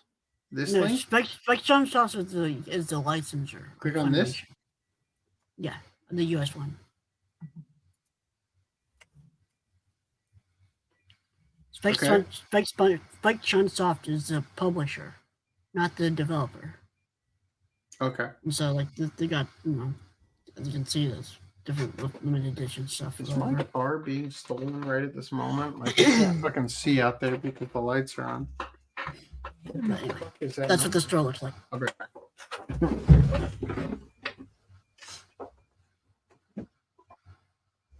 Monster Ball was inspired by Ultraman throwing a ball to make his target a get. I think you meant pet. The idea itself would have been based on the Gachapon. Yes. So Ultraman had this thing called Kaiju Monsters, Capsule Kaiju, or Capsule Monsters, whatever. So are they going to go after Ultraman now? Yeah, well, it was definitely before Nintendo. And Nintendo's very clear about their inspiration for the Pokeball being I have no idea what that was about. capsules, capsule vending machines, right? So the idea that they would own a Pokeball is ridiculous. Even if they patented it when the Pokemon games first came out, those patents would have only lasted 20 years. So anything in the original Pokemon games would be way out of expired patents. So the specific patent that we looked Well, at they could anyway renew was, the patent, wouldn't they? generally, renewals aren't granted very easily on patents, but yes, in theory. So the one that we looked at was specifically dealing with catching a Pokemon in 3D and the battle mechanics surrounding it, including like dodging and using items in the battle and all that kind of stuff. So that we're clear, just in the original Pokemon Nintendo games, right? Like the Game Boy games, rather. If you wanted to throw a Pokeball, you didn't aim like you do sort of in Pokemon Go. You just select Pokeball and throw it, and if you're lucky, it catches. Right? Because it'll always catch it, but it'll do the rocking and then it'll burst out if you don't have its HP low enough, kind of thing. So the specific thing they patented was the 3D third person view, run around, aim your ball, throw the ball to catch the thing, which is what Pal World is using. So it is actually a viable, argument to say that it is an infringement on their patent, for sure. It 100% is. Yeah. But the argument and like sort of the question is, should they gotten that patent? Yeah, exactly. Now, why do I have this Spike Chunsoft page open? I literally just said I'm just showing you what the store looks like. Wow. Just give a visual representation. I'm glad I get to now add this to the doc. Sorry. Okay. So that's Spike Chunsoft. Saying we are an indie company in Japan is why Japan is mad. It's basically trying to play the victim. I mean, they are an indie company. They made a lot of money, but they are an indie company. All right. So Fate Collide Liner Prisma Ilia complete manga collection coming from 7 Seas. Not just that, but it takes more than a pretty face to fall in love. The Haunted Bookstore Gateway to a Parallel Universe. Audiobook. Tamamori's Fantasies Never Stop. Nice. Many children of the rich and famous grace the halls of Seisoin Academy High School, but one girl stands head and shoulders above the rest. Tamamori Reika is perfection personified, blessed with beauty, brains, and an amazing figure. She's the president of the Academy's drama club, and alongside a younger male club mate, work day and day. Her figure looks like a singular balloon. There you go. Not two balloons. However, the perfect girl harbors a secret. She's a total pervert who can barely control herself. Can she make it through the school day without blowing or losing her top? Her load? What? I mean, her single boob. She has a uniboob with a line down the middle. Yep. It looks almost like a butt. Right? Fake fact lips break. Oh wow, great. Wow. King the Land. All right, I got more. Now That We Draw. Okay. The Too Perfect Saint tossed aside by my fiance and sold to another kingdom. 12 dirty deeds to unite the princess and her heroine. Not Thunder Deep? Like, come on now. Dirty deeds. When Princess Sephilia and the fearless heroine Lenaria were young, they pledged their they pledged their futures to one another. But when Lenaria returns triumphant after slaying the demon lord, it's not the princess's hand in marriage she requests, it's her royal panties. Wow. Cursed by the demon lord in its final moments, Lenaria must now perform 12 wildly perverted acts to lift the spell that threatens her very soul. So Seven Seas has just completely embraced. Like, I mean, I think they already did that with their Ghost Ship. Was it Ghost Ship imprint? That's one. Ghost That's Ship. the. You Are My Spicy. Alpha, Choking on Love, The Missing O. Like, Oh, come on. All right. Okay. Is that a song that you sing to your kid now? You are my alpha, my only alpha. Wow. All right. So Reese, why is it asking me to log in? We loaded with Crunchyroll stuff or stuff this Yeah. week. Why is it asking me to log in, Because Reese? didn't Sentai also have their slate release? Probably because I don't know. Were you logged in before? I don't know. Anyway, weird. Macross Plus original soundtrack and movie and OVA vinyl. Buying this. Is it AIDS? It looks AIDS. It is. AIDS. Well, it's Yeah, vinyl. it's AIDS. The discs are in a vinyl as well. It's all See? the AIDS. Well, hold up. Why are you freaking out? This is the second Macross Plus we're getting. They already put the first one up, which was also AIDS edition, right? Yeah. So you have two AIDS editions to choose from. This one costs even more. You got HIV and AIDS. And then we got Macross Zero OVA, which is probably also going to look pretty AIDS because I believe it's also being released by Anime Limited. Moving right along. Bubblegum Crash is the Animego re-release. Is finally Which up on has their Crunchyroll. exclusive slipcover on the Animego store. Or, sorry, Media OCD. store. But they don't give me a coupon for owning the DVDs. God damn it. Because this is the proper up. Rip Dumb 11. And for some reason, they're carrying Godzilla -1 on It's Blu-ray. basically anime, okay, Reese? Yeah, I know. And the 4K. I got the Steelbook. Good for you. And then Discotech announced the November slate, which is Kamen Rider V3. Good for you, Reese. Good for you. Yep. I'm not a part of Discotech, so I don't know why you're saying good for me. But whatever. Giant Gorg, the complete series on Blu-ray. Jesus. Sergeant Frog, the complete 5th, 6th, and 7th series. Or Yeah, season. we're finally getting the complete release over here. Standard def. I could have sworn the last season would have been high definition, but maybe I guess Japan was just so slow. Like it was 2011, you'd think there would be HD by then. Yeah. And Groiser X is also kind of standard. And then Electric Dragon 80,000 volts. So that's coming out. Dear Lord. Okay, good. Humanoid Monster Bem Scooby Doo is also coming out. The live action Dororo movie is coming out. I was so mad when I saw on their like short list how it said Dororo Blu-ray. I'm like, finally, and then it's like live action. The live action movie. I think if they do the black and white one, it'd probably still be on the SC. Why? It's just a Whoa. Most extreme. Whoa there, release. Mr. Nana. It's okay. It's also coming out on crotch SD shot. Blu-ray. You could put that on Crotch shot. OnlyFans. How Why are you seeing giving my it away? crotch? Where are You you can put seeing that my on crotch? OnlyFans. Why are you giving it away for free?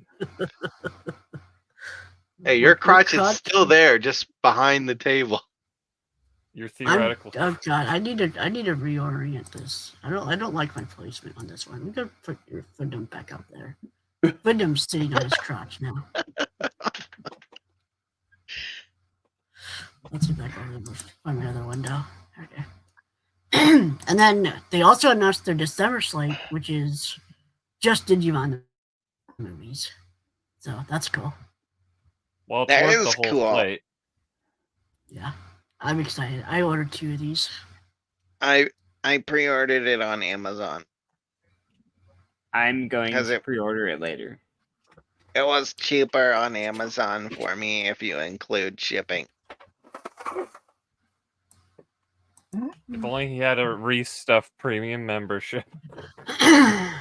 And then we have Crunchyroll's December slate. Yes. Yeah, legitimately, I don't own Attack on Titan, but after this I will. Because I'm like... So how come season 4 doesn't get a steelbook, huh? Because that's still... They're waiting until... The last part of season 4 comes out in November. They just released season 1. We got to get through 3.5 more seasons. And then season 2. I'm so pissed at this because it's like the final season. They're like, here we go. There's the art box. What? We have other limited editions you can get. The problem is, since these are Blu-ray only, for the final season, it'll be like 7 discs, and they don't do steelbooks for 7 discs. That's where they would just release it as part, it would be part good. 1, part 2. Season 4. No, it would be 6 discs. It wouldn't be 7. I think about. It'd be season 4, and then they would release the final chapters. They actually could theoretically do steelbook with the stacker steelbooks for 6 discs. No, they're not going to. They're going to release season 4, and then they will release the final chapters, and then they'll release the ending or whatever they called that last thing, the end of Attack on Titan. The final part last. I just think it's so annoying that it's like I kind of would rather these for the smaller footprint and everything, even though I've already invested so much in the stupid limited editions that are wonk. Yeah. So you just can't win. Season 3. So you'll be happy to hear that my code doesn't work. For which? The one that came in my Dirty Pair thing that said, hey, 20% off. Enjoy 20% off. Is it new customers only? Is this something stupid like that? Where'd you put the code at? The promo code checkout? Okay. Apply Crunchyroll promo code? Yeah. I don't know. I might be cucked, but I'm going to get all 3 of these because I don't have the original sets. I fucked up on one of them. I think I bought Attack on Titan season 1, and then I bought Attack on Titan season 2, and then I bought Attack on Titan season 2 part 2 for some reason. There is no season 2 exist. part 2. Must Well, be it's season 3 part 2. Whatever. I bought a part 2 of it, and it's just sitting around. I don't know what it was. Maybe it was season 1 part 2. Whatever it was. I bought a part 2 of something I owned the complete season of already. Ah. Proud of you. And then we got Darling the Franxx complete season, Blu-ray. Oh. And then they licensed rescued Sound Euphonium from Pony Canyon. Took long enough. And fucking dubbed it? And dubbed it. English 2.0. Oh. So that's not an in-house Crunchyroll dub. So it's either Bang Zoom or I'm betting Bang Zoom, but I could be wrong. Who did I forget, did they do was there a movie or was that just like Listen the Bluebird, or was there both? I think Listen the Bluebird is the one you're thinking of. Whoever did that was like what, and was that NYAV Post? NYAV Post? Yeah, so I'm assuming they'd probably go with whatever that is. Whoever it is for consistency. It was season 1 part 2. I bought season 1 part 2 and the complete first season, both on the same day. I thought I was buying season 2. Proud of you. Tokyo Ghoul is getting complete series 10th anniversary box set. Yeah, I saw this. I'm wondering if it's chipboard. Do you think? I'm hoping it's chipboard. Oh yeah. Of course. Parasite called. They want their aesthetic back. I'm just kind of cheesed that once again I bought all the other limited editions and it's like, oh, here's an all-in-one. Yeah. Also, are they AIDS too? They're AIDS, right? No. This also comes with the Jack and Tokyo Ghoul limited edition, aren't they? At least There's one single AIDS one, but that's an optional AIDS one. They made a normal season 1 one. Okay. Look, my pickup arrived. My second PlayStation HDMI thing. Ooh. Now I can play PlayStation 1 in HD. Anyway, yeah, there's that without the band. But it also comes with the Jack and Pinto OVAs. So pulling another Yu Yu Hakusho. Paywalling the OVAs. Yeah. So I presume you've looked at the Kaiji Ultimate Survivor thing? Not yet. Not yet. Not yet? Okay. Tell me when you get there. Spoilers. All right, and then Dr. Stone Season 3 Part 2. Wow, I love the cover on that one. Okay, This is the no, this cover. worries me because is there no limited for Dr. Stone? Yeah, there's no limited. No limited. All right. I think there's a much Wow. bigger, more egregious thing coming up in the next tab. And but it does come with the Ryusui OVA episode, which should have been on the Season 3 Part 1 because it takes place between Season 2 and 3. But at least it did. This did get on disc, at least. Yeah. Rerun Beyond Journey's End Part 1. Let's have you ask that question again, Greenline. Part 2, dumbass. So that's not how they usually do it. Yeah, it is. It is now. It's been That's the how last they've been doing it. 3 Yeah. years. Okay, so then I'm free to check out. Is what you're saying. They're not they're not forcing people to buy blind buy a limited edition, but and not like do I want the limited edition? I don't even know if I want to like this show.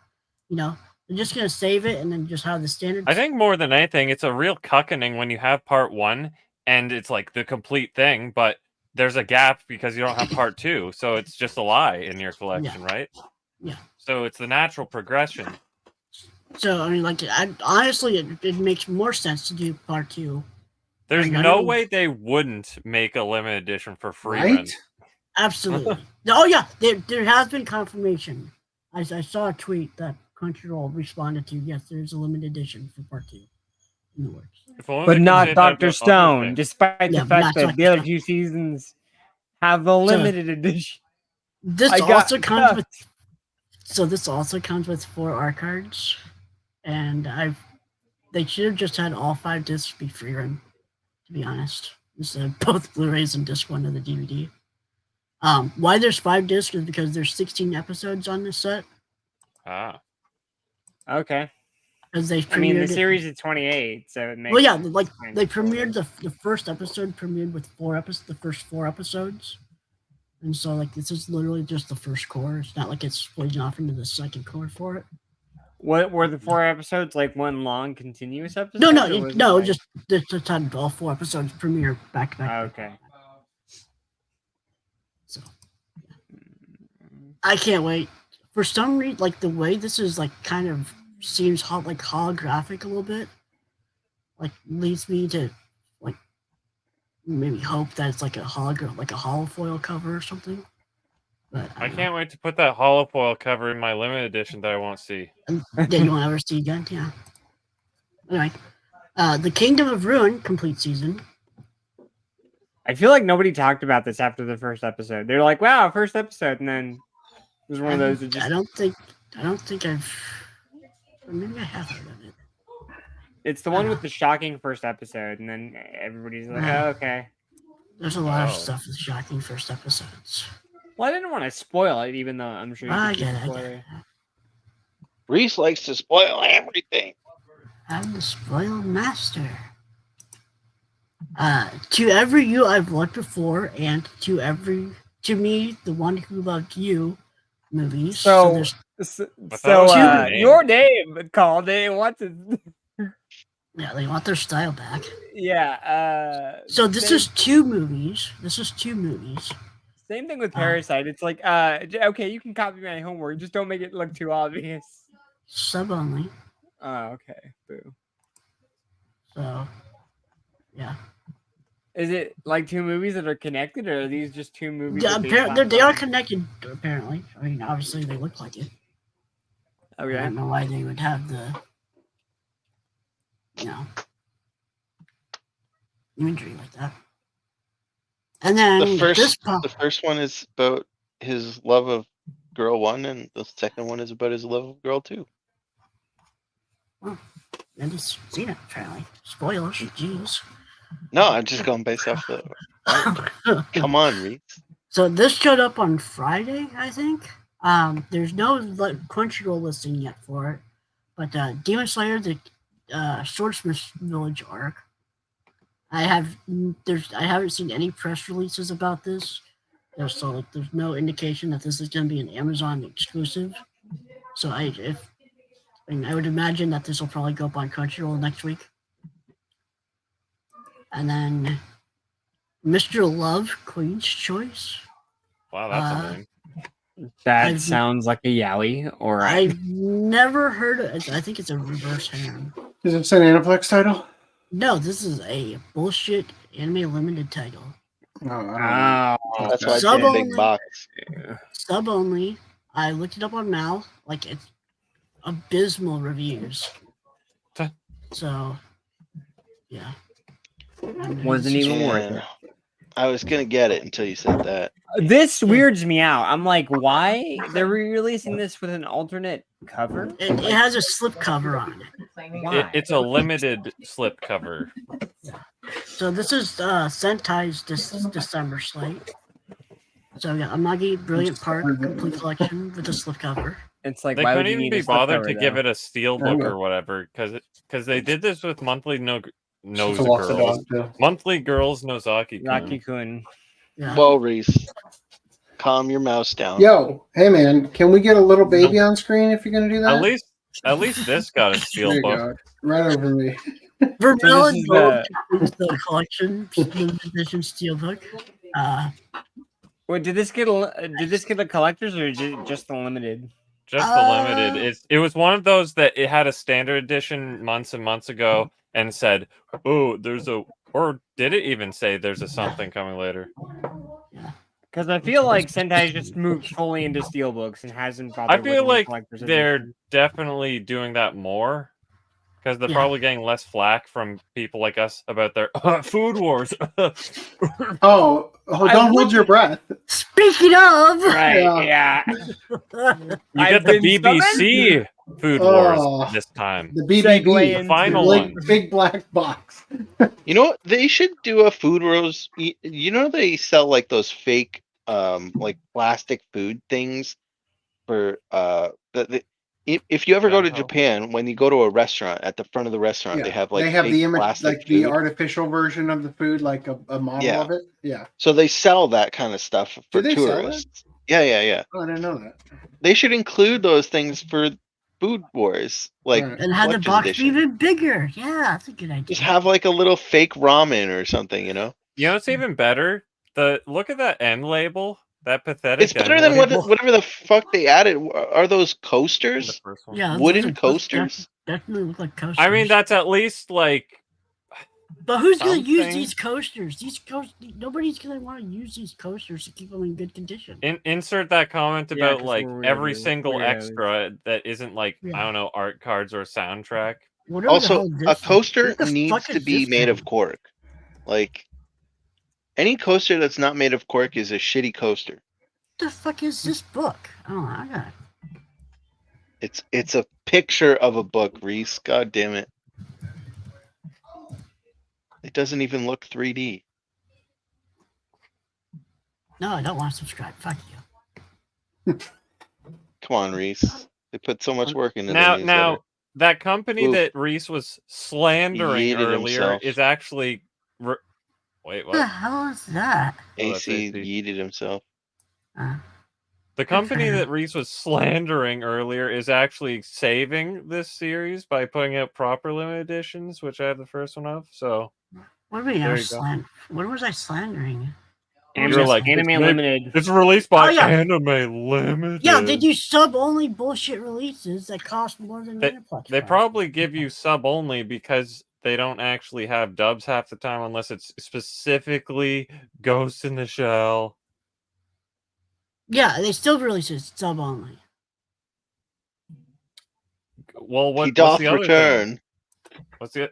Actually, does Anime Limited dub anything? That's the thing. All these other things don't have dubs besides specifically Ghost in the Shell. These are bamboo coasters. So, from what you said, I decided I needed to post something in the Japan trip thread of the mods chat.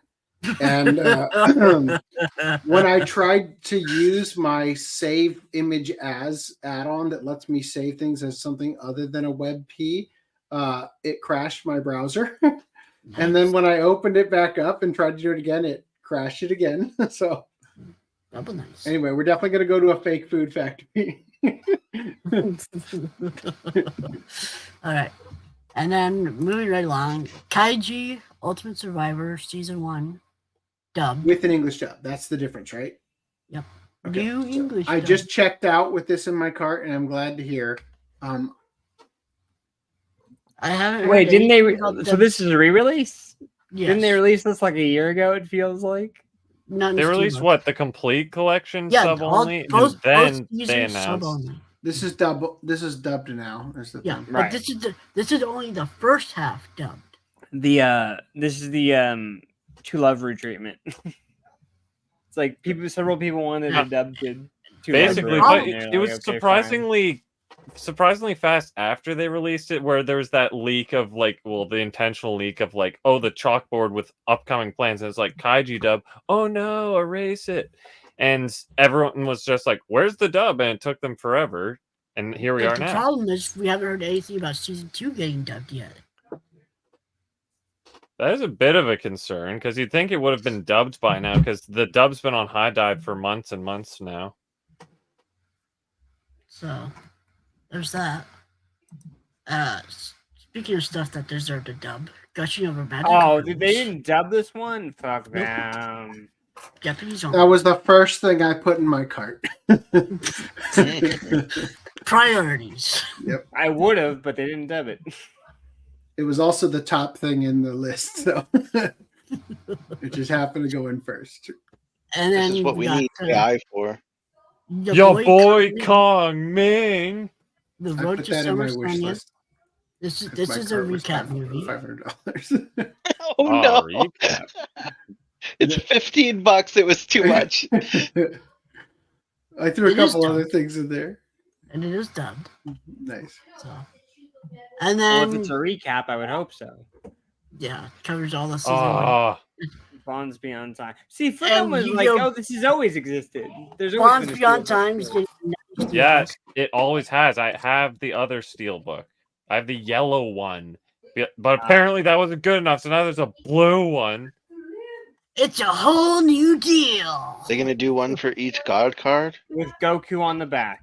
Put a red one out next Sean, year. I think they're probably gearing up for a Dark Side of Dimensions Steelbook, and they just want to fill the gap so people who missed out on specifically the middle one, Bonds Beyond Time, can Is bridge this the one gap. I linked you? No, the one I linked you was just the movie, right? Yu-Gi-Oh! The Yeah.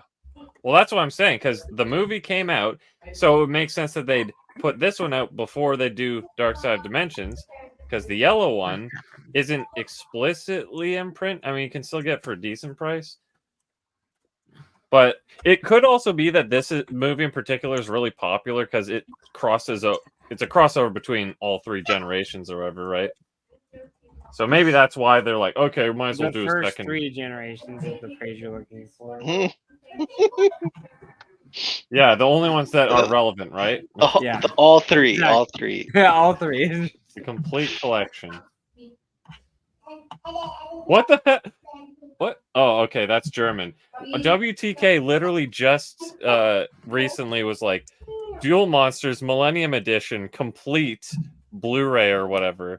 I want them to put out season 0. God Same. I want Kinoko Video to actually find all the reels for the episodes and not just the stupid opening.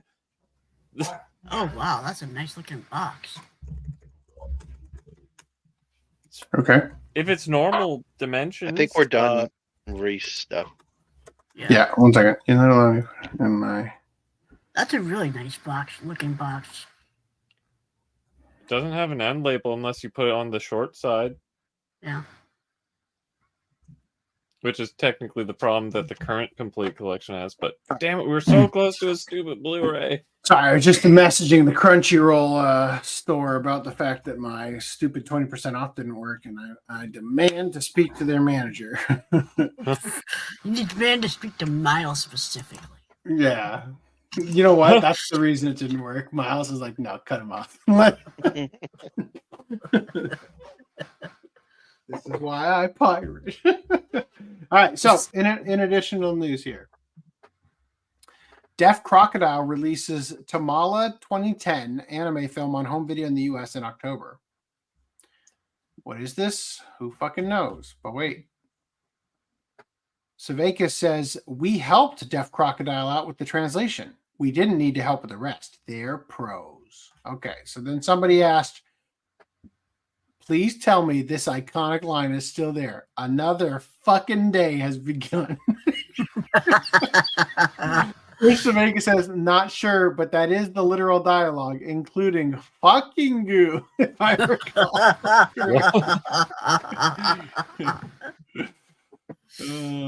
All right. ALDNOAH.ZERO Blu-ray box to include a newly produced anime episode. Oh my god, Yu Yu Hakusho again. Yeah. But this is in Japan, so I don't Yes, know if I but- America's even gonna bother But, with it. okay. All episodes are available on Crunchyroll. Crunchyroll states, including the newly produced anime episode? Does that No. count as all episodes? Of course not. Because this hasn't been made yet. All right. If you guys like to support the OCA podcast, you can shop at Southweed. Get yourself a donut commander I'm shirt. thinking about buying a Gate shirt. The Gate shirt? Really? Nice. You like No. you like the soldier one? No, not the Donut Man one, the Gate one. The Gate one, yeah. Yeah. The soldier You clicked on the Donut one earlier. I know. I'm trying to go back to this one. Make sure you buy it before Reese has a chance. Yeah. Can I even buy it? Is the thing fixed?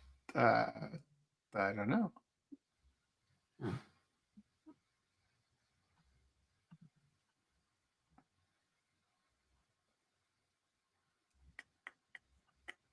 All right. Yeah, I think you can. Cool. Yay! All right. If you try to buy something and it doesn't go through, hit me up on Twitter or Discord or whatever. If you want to shop at ocapodcast.com/store, you can buy such great things.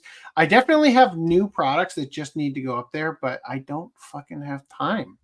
I have time to make the product. I don't have time to put it on the store. All right.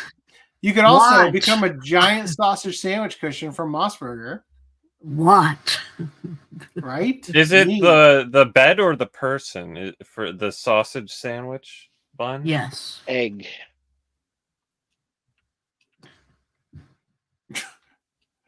I would read I would read so hard in this thing. Does it come with that tits on this jumper? woman. Whatever the hell that is. She's like that Canadian shop professor or whatever, the shop teacher. Yeah.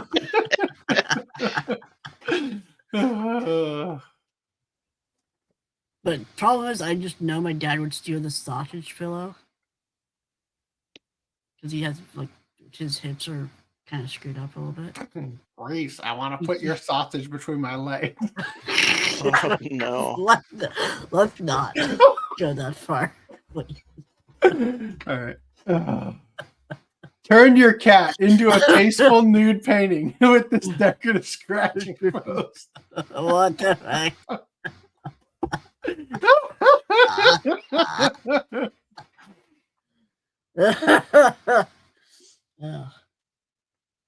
Such elegance, such grace. It's like,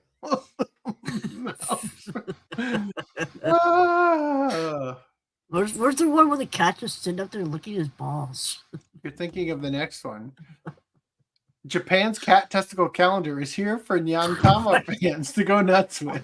No. Oh.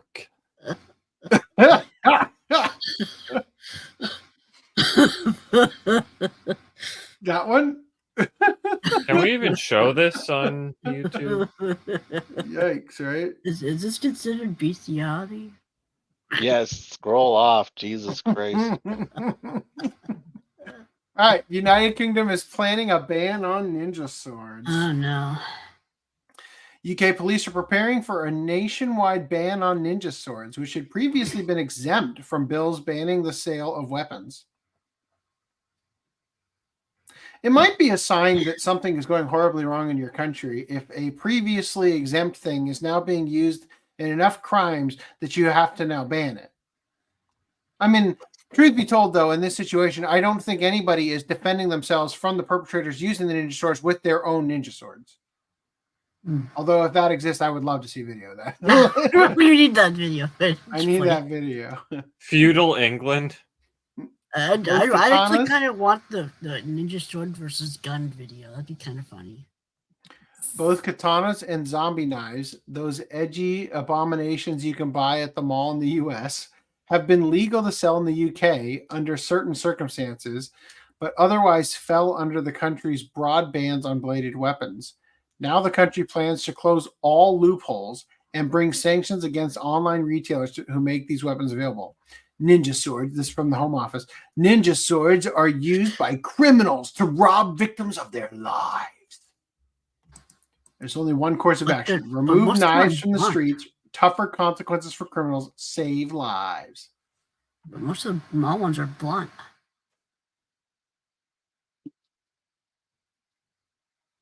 There's another solution. Stop importing refugees. How about that one? Actually prosecute crime. Yeah. So that they are actually deterred. Yeah. How about half don't of the reason you put people in jail? How about don't throw people in jail for saying it's okay to be white? How about that? What about that one? What about instead? Right. What about instead putting the Muslim extremists in prison and not the people they were attacking? How about we do that? That's a good course of action. The jails are full because they criminalized speech, so they have to. Right. They don't have room to put the robbers in jail. Yeah. And keep talking while I saw a news article say that they were actually going to start letting non-violent people out of the jails in London because they were insane. Too full. Right? Sorry, but we're just too full. We have to. And it was either let them out or the entire prison system would shut down. Well, they got what they asked for, abolishing police. Hold on, I'm gonna just pull some stuff out here to enrich the doc. Unfortunately, it's not loading very fast. Considering that Pocket Pair are trying to make themselves victims by calling them indie, even if they are indie, can't say I'm surprised. Just make a good video games. I mean, people like Power. That's kind of what they're doing, though. They're making the better game, and then, because they're proving to be competition, instead of Nintendo actually, trying to be better and to make a better game so then you won't want Pal World, they're just like, I don't know, we'll just sue them. Crush the competition. Having no disk drive is reject. Imagine having a CD player with no CD player. It's called an MP3. Does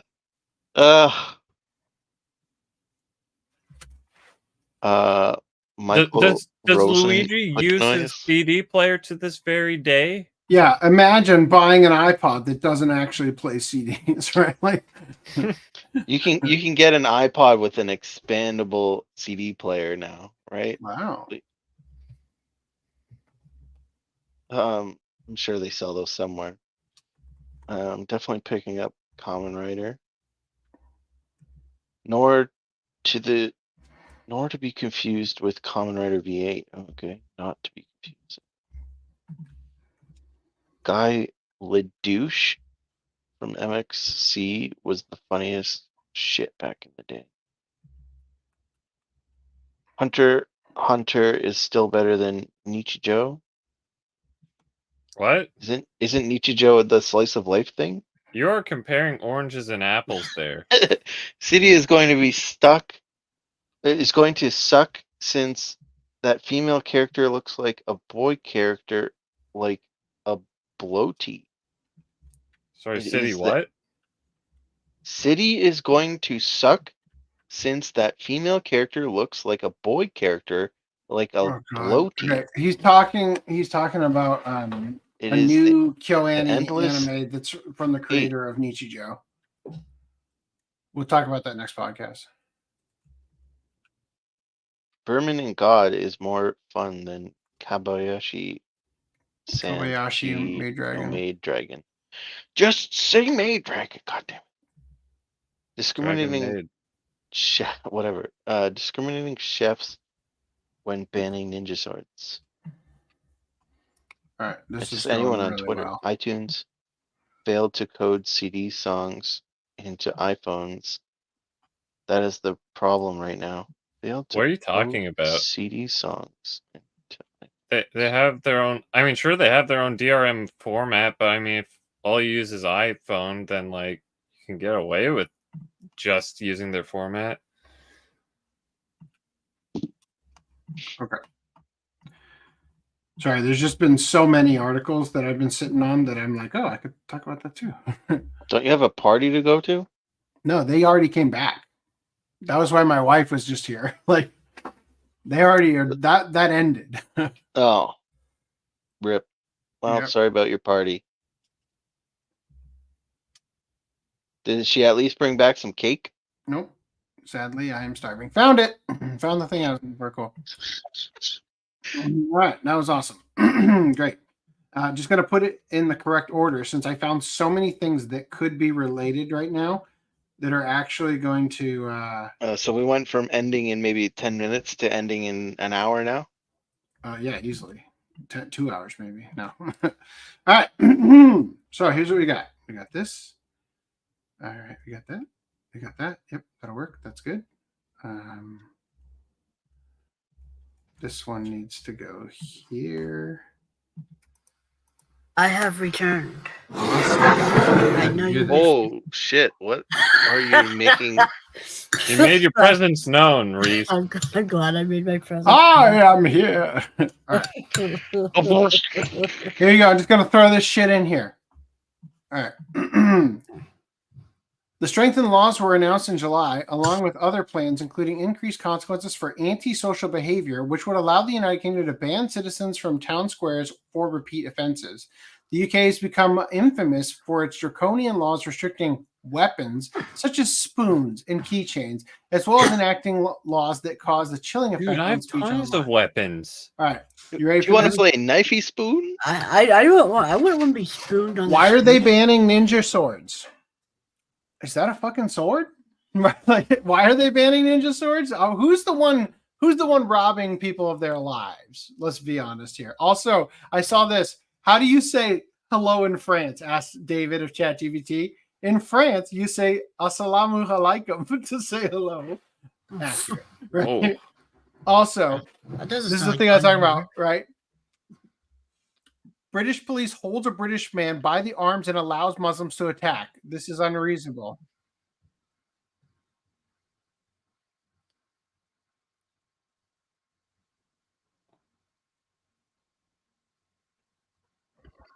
And then the police officer just runs off. Yeah, so George Alexopoulos says, they did the thing! Oi, cease the disorderliness! Lift him up, hold him back so that he can attack him. Right? They should be liable for that. Like, honestly, like normally you're not so like if a group of people are attacking you and a cop is standing there watching you, they're not liable for protecting you. Like they're not forced to be able to protect you. But if they have you in custody and they're pulling you away from something, then they need to have the right it should be enforced that they should need to protect you at that point, right? Because you can't once you're in protect their yourself custody, anymore. you're their responsibility. Yeah. Yeah. So Aaron Siberium says, how bad are hate speech laws in the UK? Saying it's okay to be white can result in a harsher sentence than child pornography. Abigail and Words found numerous cases in which UK judges jailed thought criminals while letting actual criminals off the hook. Now, there's a whole thread here. We don't need to go through it, but stickers had phrases like, it's okay to be white, reject white guilt, and they seek conquest, not asylum. Judge Tom Bayless said, quote, the publication of this kind of material is corrosive to our society. Further telling Malia that, quote, I am quite sure that your mindset is that of a racist and a white supremacist. Bayless sentenced Malia to 2 years in prison. Yet in 2017, Bayless spared a man from jail who possessed child and bestiality pornography, stating, quote, I don't pretend for one moment to know what possesses someone like you to get sexual pleasure from watching children as young as 3 or 6 or 7 being raped, because that is what you are watching. How did it say? They spared that person. Spared them of jail time. Now, in addition to this, sounds like we need to make lynching a bit more back in the present. Teenager who waved England flag near North Yorkshire Islamic Center jailed. Absolutely insane. The kid hadn't actually done anything other than wave the England flag. More than 2 years in jail to set an example. I love this. Keir Starmer says, on the anniversary of VJ Day, we remember the sacrifice our veterans and their families made to protect Britain and defend our freedom. Today, we reflect on their memory and draw from their courage to inspire us to the future. 5,000 likes. Barry Stanton, who has a profile picture of an MS Paint drawing of a Hitler mustache on him, says, I think I speak for all of Britain when I say we would rather be speaking German than this hellhole of a country we have today. At least we're not speaking German. 9.5K likes. Right? Also, POV, you won World War II, and this is your reward to future generations. Now, I'm going to play this for you guys. It's the most obvious thing. Every fucking person with a brain can see this. What happened to a gay couple in Palestine, sir? What? What would happen to a gay couple in Gaza? Executed according to Islamic law. Islam doesn't endorse gayism. Islam doesn't endorse homosexuality. Do you think that's good, sir? Do you think it's good for gays? Islam doesn't approve of being gay. Okay, so would you like to see Sharia law in Canada replace Canadian law? At some point it will. You know, because we have families, we are making babies. You're not. Your population is going down the slump, right? And by 2060, according to Pew Research Institute, your research, by 2060, Muslims will be the biggest religious group the world over. What are you going to do then? Actually, are you going to oppose Sharia is even then? Well, you know what? I'm very appreciative of the honesty. We don't usually get that. So you do support Sharia. Just like you had a Muslim, a Western majority nation in a land of Native Americans, one day we can have a Muslim majority nation here in Canada. What happened to a gay couple in Palestine? What would happen to a gay couple in Gaza? Yep. Well, rip us, Random 11. We got 40 years. So I saw Start this one making as well. babies. Can you guys hear this one when I do this? I think you can, right? I think a part of it Right? is inbreeding. This is your own theory. No. Look at Someone else has a Muslims and theory? inbreeding, major problem. I've never heard this before. Especially with immigrants in Britain, like the Pakistanis in London. They'll have all kinds of serious inbreeding problems because that's an even smaller sample size you're dealing with. Strap yourself in for this. 70% of all Pakistanis are inbred. And in Turkey, the amount is between 25 to 30%. More stillbirths among immigrants. A rough estimate reveals that close to half of everybody living in the Arab world is inbred. A large percentage of the parents said, this is blowing my mind. So listen to the BBC investigation in Britain several years ago revealed that at least 55% of the Pakistani community in Britain was married to a first cousin. Holy shit. Whoa. BBC's research also discovered that while British Pakistanis account for just 3.4% of all births in Britain, they accounted for 30% of all British children with recessive disorders and a higher rate of infant mortality. What in the fuck? Labour Party MP has called for a ban on first cousin marriage. Medical evidence shows that one of the negative consequences of inbreeding is a 100% increase in the risk of stillbirth. Wow. That is insane. I also read somewhere that a lot of the symptoms of inbred people are irrational rage, Put that back up, Jamie. fanaticism, and they end up just describing ISIS. Look at what it says here. That with the IQ points, it says findings on intelligence. Research shows that if one's parents are cousins, intelligence goes down 10 to 16 IQ points.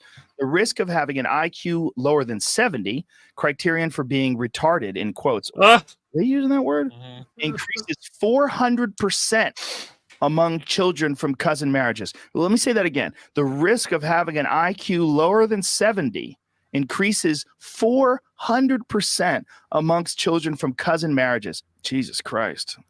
And why don't we know this? Because people don't like the truth. Islamophobia. They don't like being called Islamophobic by even discussing it. Like, we're going to be called Islamophobic for bringing this up. Information has to come out. You blew my... All right. So incest is not wincest? Apparently not. So I just want to state once again, like, this is a tragedy, right? This is not like white people are better. This is an actual tragedy, right? And the big issue here is that in the UK, for example, right, rather than be perceived as racist for dealing with things the way that they are, the country is collapsing to the point where they're actually like, you have to have a license to have a knife for cooking. Like, I mean, the insanity and the bending over backwards in order to placate and again, not appear racist. Ultimately, that is the issue that the politicians and the people in the UK are dealing with, is to absolutely plug your ears, la la la la la, while your entire civilization burns down around you. Like, that's what is happening, because rather than allow reality to be reality, we have to pretend that diversity is our strength and import the third world and allow them to behave as the third world in the first world, right? Rather than bring them up, which, you know how you bring up the third world? You give them the tools necessary for them to bring themselves out of the third world, to bring the third world into the first world where they are. They've been doing that for decades, and they haven't gotten anywhere. Instead, they're doing the opposite. Instead, they're bringing the third world to the first world and expecting them to adopt the way of life. In actuality, there is a barrier with IQ that it is required for a person to be a member of first world society to at least reach a certain threshold to which you will be able to understand the significance of the value being provided in order for you to actually assimilate properly, right? Now, again, I'm just suggesting that it is a tragedy here that people are having to coexist in this way, where, as we looked at before, the police are actively pursuing people who are being attacked and holding them back while their attackers are still attacking them, right? That you are now banned from defending yourself even with any sort of, quote unquote weapon, right? And we'll look at in just a second. Also, yesterday, this is from quite a while ago, I've been holding on to it. In Tréport, France, a stone cross built in 1616 was smashed by a migrant. Incidents like this are now so common that it is no longer national news in France. Remember when the Muslim migrant desecrated a Shinto shrine in Terumi Ward? Imagine if that happened every single day. This is from Colonel Otaku Gatekeeper, right? Europe, this is what your traitors have wrought. This is your future to be smashed and destroyed. This is, again, erected in France in 1618, according to this post, 1616, the last one, I think, destroyed, right? The significance of your life, of what you as a culture hold sacred, toppled and destroyed because it would be racist to prevent it. Oppose it. Yeah. Right? Now, in addition to this, I've been holding on to this article for quite a while. I'm glad to get it off the plate. British police sentence a man to 4 months over Master Sword toy. This is what's happening across the pond. British courts have sentenced a man to 4 months in jail for carrying a tiny Master Sword replica in public. According to the Warwickshire police, the man was found guilty of possessing a bladed weapon in public. On June 8th, he was spotted carrying the toy in the town of Nuneaton. Police were informed of his toy-carrying activities via CCTV footage and responded promptly. Again, they have Chinese authoritarian-style camera systems that are analyzing everything they see constantly and alerting the police when somebody is up to no good. And up to no good is carrying a fucking toy in this case. Swoop in and arrest them. Right? Anthony Bray, a 48-year-old man, was approached by police and insisted he had no intentions of using his toy to cause harm, and it was intended to be a fidget, which he used to keep his hands occupied. The Master Sword is the iconic weapon wielded by Link in the Legend of Zelda series and is used to slay the evil Ganon, blah, blah, blah. In a 12-month period ending in March 2023, there were 244 fatal stabbings in England and Wales, and 101 of those were committed with household kitchen knives. We haven't been able to find any statistics on Master Swords. This is the world. This is where we're at now. Look at this. It's a fucking keychain. This is probably bigger than that thing. A fucking letter opener is what this thing is. You know what I mean? In order to save people from themselves, they've locked them in a prison. To get raped by other prisoners. It's a tragedy. You know, it's not a tragedy. The fact that I just knocked out, what was that, like 8 tabs? Nah, I love that. That's great. Proud of you. Let's move into miscellaneous news. Japan man caught filming 1,000 women bathing in hot springs with spy cams hidden in fake rocks. You could call them fake rocks, but it looks like shit.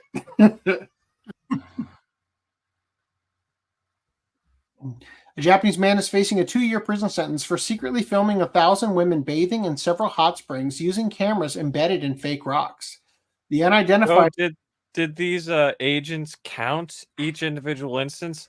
Let's see. We're at 100 now. We're at 101 now. Yes, I must do more research into how many. You must cross-reference to see if this woman has ever been filmed before. What a lecherous pervert that man is. Oh, we have about 500. We have to double check that this woman is not the same as that woman.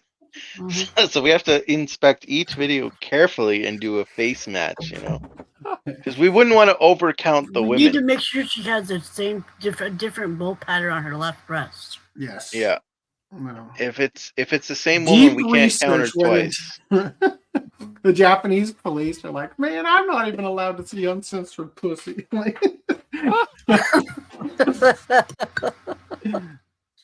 the only way I could see it is by this job. I'm grateful for the criminals.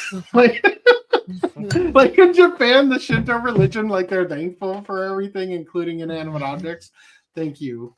Thank you for providing me this job where I get to see unmosaiced pussy. Like, all right, I'm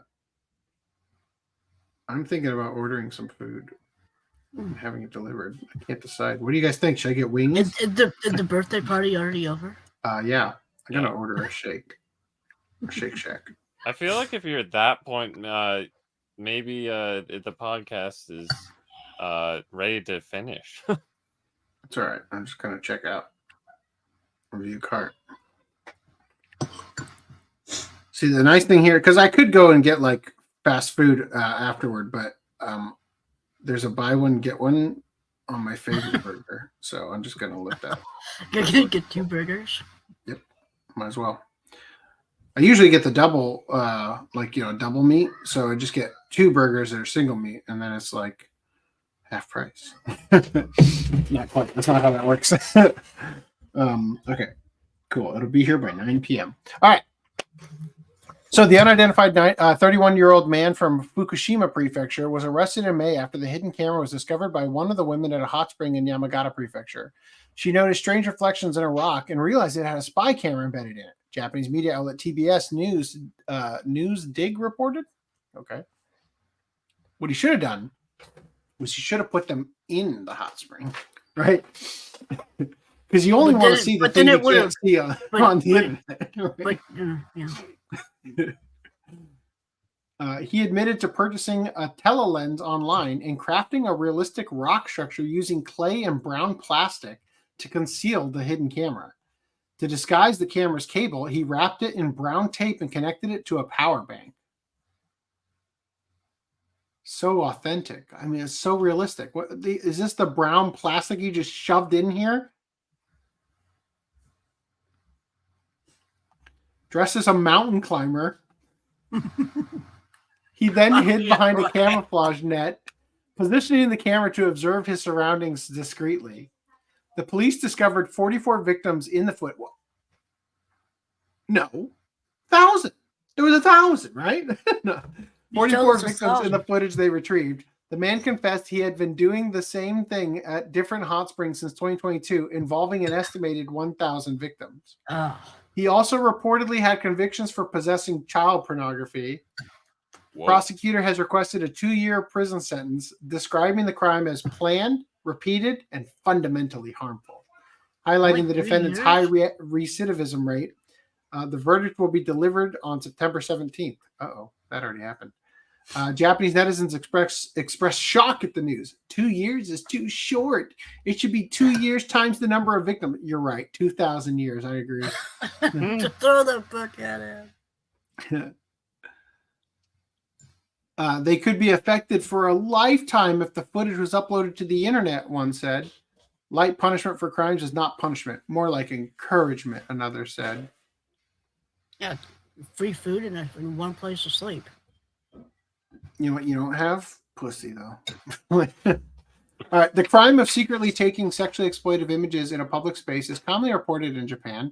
In 2022, 5,737 such cases were reported by the Japan National Police Agency, higher than in previous years. There were 5,730 cases last year. Wow. At least it's a consistent amount. Do you think it's because the same 5,730 people are getting caught each year? Such behavior violates the anti-nuisance ordinance, which has different prison terms depending on the prefecture. In Tokyo, perpetrators can face up to 6 months in jail or a fine of up to 500,000 yen or $3,500. Secret photography is an ongoing issue in Japan's hot springs. In 2021, police in Shizuoka Prefecture arrested a man who was illegally carrying a knife near a hot spring. He was using it to trim trees and branches that have been planted specifically to prevent cameras from being concealed. About 10 people involved in making and selling the footage were arrested. Some people reportedly used telescopic lenses to photograph women bathing in hot springs from distances of over 100 meters.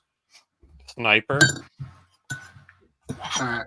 I got another article here that is fucking ridiculous. Size matters. Thai barber goes viral for pricing list based on penis size. A barber in the central province of Ayutthaya went viral on Thai social media for charging customers based on the size of their penis. Wait a minute. Does the price go up or down the bigger you are? That's an important question, right?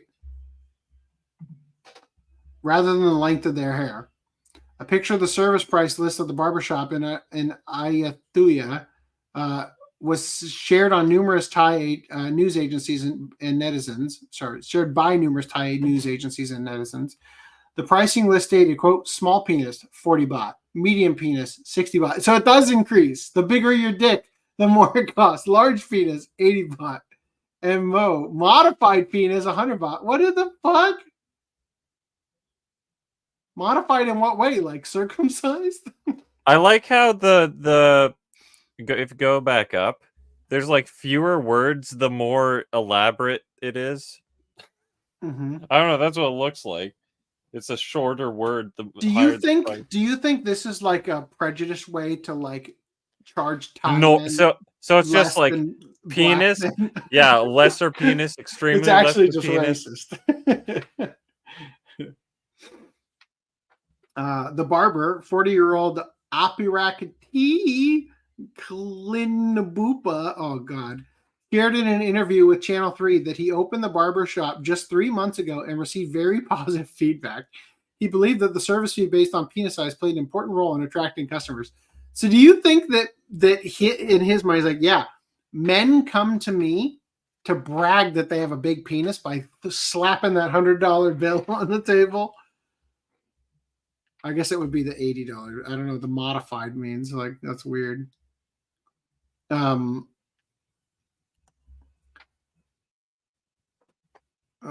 am I? Oh, I skipped. Okay, down here. Very positive feedback. He believed that the service fees based on penis size played an important role in attracting customers. Aparak explained that he had been searching for his dream job for over 8 years and had worked in various industries before finding happiness as a barber. Let me guess. You're a gay barber, and your dream job is getting men to take their dicks out and show them to you at your place of work. Is that what it is? His shop, located near one of Ayuthya's popular tourist attractions, Prasit Nakhon Luang, was decorated in a vintage style to match the historical attractions. Vintage, huh?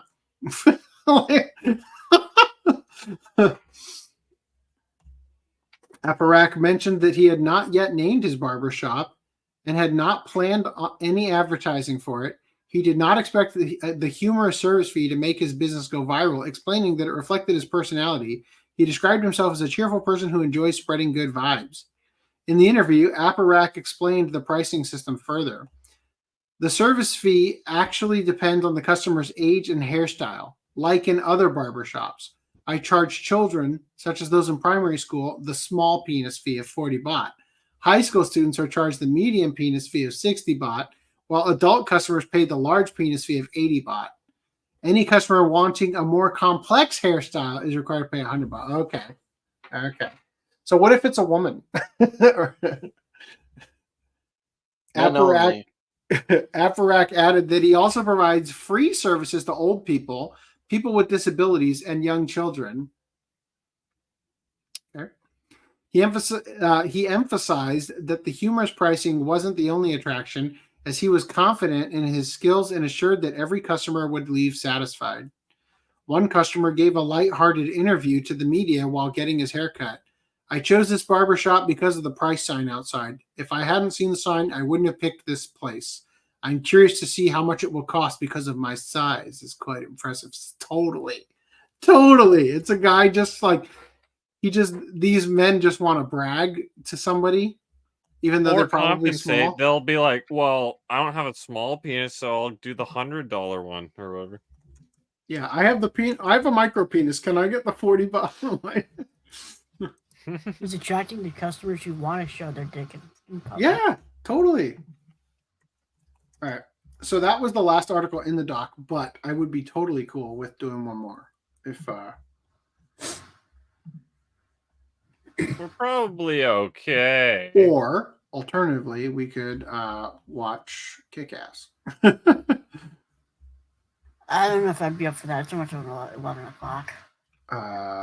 So I noticed that my pre-made stream for Society of the Snow disappeared. Do you think it just timed out because it was too many days past the time it was originally scheduled? I might have accidentally deleted it this afternoon. You cannot be trusted.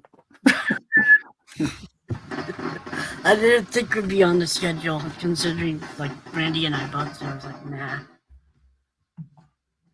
You're not the only ones, aren't you? Okay. I'm throwing another article in here.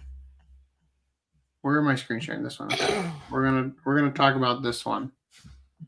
Teen lands bizarre hole-in-one in his ass. How Doc's got it out. Hole-in-one? A 14-year-old boy in Australia, huh? Talk about a hole-in-one. Oh, God. Doctors in Australia recently struggled to remove a foreign object trapped inside a 14-year-old boy's intestine after he put it in his anus, according to a report published last month in a medical journal. Just checking to see if my fucking food is on its way. Okay.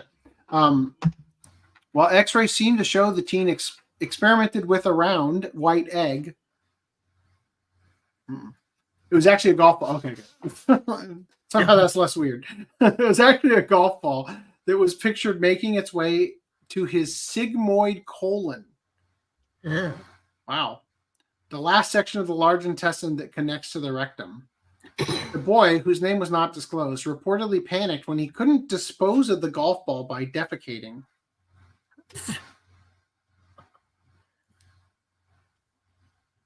How? His poop just detoured around it.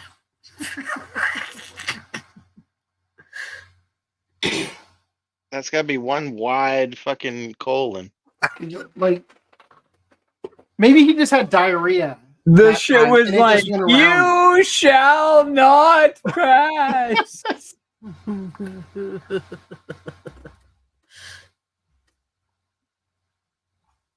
So he told his mother, who rushed him to the Royal Adelaide Hospital. He did not complain of any discomfort, according to the case reports and surgery. Doctors tried to remove the golf ball with various devices. A suction cup. Where did this happen? Adelaide. Where? Australia. Why is this in the news? Like, if this happened to me, I would not be bragging on the news. Like, oh, look what. Right. Look. It's clearly the doctors, man. They're like, check out what we got here, man. Like, I mean, in Canada, the doctors aren't allowed to talk to the news about your fucking medical issues. That's like HIPAA compliance or whatever, right? Doctor-patient privilege or whatever. Something like that. Ugh. He did not complain of any discomfort, according to the case report and surgery. well, then that was his punishment. Like, mom is like, okay, I'll help you deal with this, but in return, I'm telling the news about you shoving a golf ball in your ass. Yeah. Doctors tried to remove the golf ball with various devices: a suction cup, medical net, looped snare, quad prong grasper, retrieval pouch, and balloon catheter. What? How was it requiring so much effort? Like, Yeah, just stick your whole hand in a jar of lube and okay, we're gonna 1, 2, 3 cough. I'm gonna go in there and we're gonna fish it out. they reported stopping with the aggressive interventions after more than 2 hours. Holy shit! Okay, That boy better have been knocked out when they were doing all that. hoping the golf ball would spontaneously enter the rectum. However, an x-ray showed it was still there even 24 hours later. The boy's family was reportedly not keen on doctors performing more physical removal attempts, so the medical specialists administered 1 liter of laxatives. Yeah, shit that out whether you like it or A not. fucking liter? A liter of laxatives. That's about what you have to take for a colonoscopy. Like, so I'm wondering if it like got stuck in like you know how the intestines got like grooves and shit? Yeah. Like, you know, just like I'm wondering if it just sat there in like one of the grooves and was like, I'm just don't chilling. know. Here it's pictured. Seems pretty dead center, right? You know those games like in Dark Souls where you got to dodge the giant rolling ball. I imagine that's what the golf ball was. It was like it was the player trying to dodge the large shit coming its way down the. Gotta hide in this crevice real quick. Oh my god! The boy's family was reportedly not keen on doctors performing more physical removal attempts, so the medical specialist administered 1 liter of laxatives. 3 hours later, doctors noted a successful evacuation of the golf ball and observed no evidence of bowel injury. Just fucking imagine being this kid. Mom, I stuck a golf ball in my asshole and it won't come out and I can't shit it out. Oh my god, little Timmy, we gotta take you to the hospital. Okay, we're gonna stick this up your ass. That didn't work. We're gonna stick that up your ass. That didn't work. We're gonna stick this up your ass. Oh, damn it. Like No, I'm going 7 different tools. Like, I'll just wait. Now you got to drink this. It's half a 2 liter bottle of laxative. And yay! Everyone in the hospital, congratulations to Timmy. He shot a golf ball. Yeah, congratulations, Timmy. It's a He made a hole in one in the toilet. You shit in the toilet and it clogs. So before we go on to the next article, I saw this. There is no next article. Yeah, if I'm wearing a bikini, where do I put my Pokewati woman's secret? Yeah. Oh no. An oldie but a goodie. No. Wasn't there an article proposed where a woman had, I don't know if it was true or not, but a woman had dropped 19 iPhones? Yeah. That was a fake article. Although I desperately wanted to cover it, that was unfortunately not true. Wow. However, you've just volunteered a second encore, which I will just throw right here for a minute. Oh, it's time. Okay. All right. Doctors noticed successful evacuation of the golf ball and observed no evidence of bowel injury. They did, however, advise the boy against inserting further objects into his rectum in the future. What they should have said, they did, however, advise the boy to stick the club in his ass next time and scoop out the ball. So it's easy to pull back out. Wrap it in a bag first. Put it in a condom. Oh, no. Doctors recommended future patients with foreign bodies inside of them where there is no obstruction of bowel function should be given laxatives in the hopes that the object will pass without surgical intervention.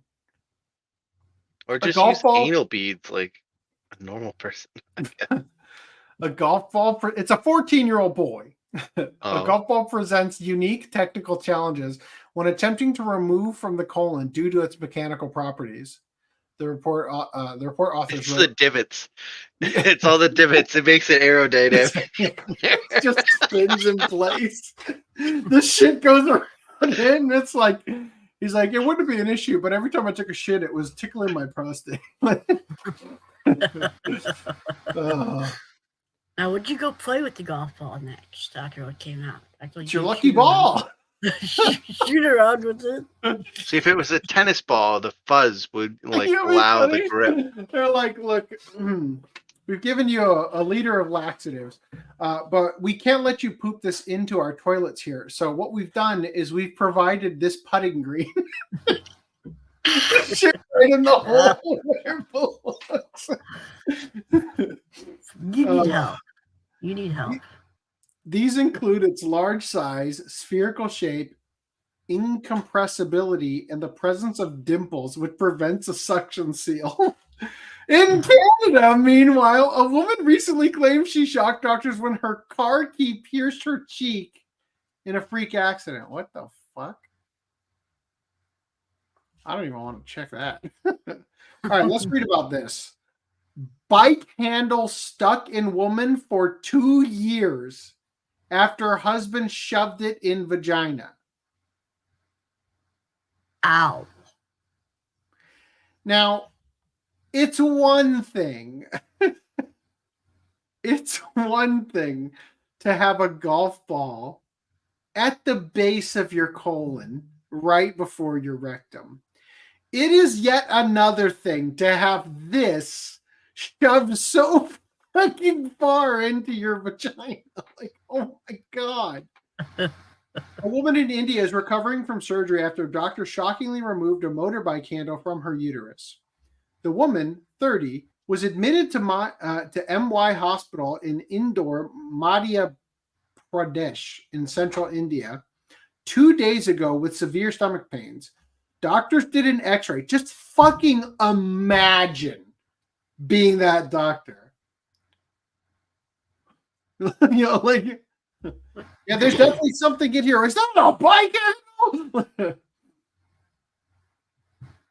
A CT scan confirmed a motorbike handle in her uterus, small intestine, and bladder. Doctors took the mother of 6 straight into surgery on Tuesday morning. No wonder she could handle it. Right. Was there 6 before this thing went in there? Maybe I guess she they're was. on. Maybe she was popping them out while it was up there. She just kept trying to get pregnant again, so the baby would pull it out. Oh my god!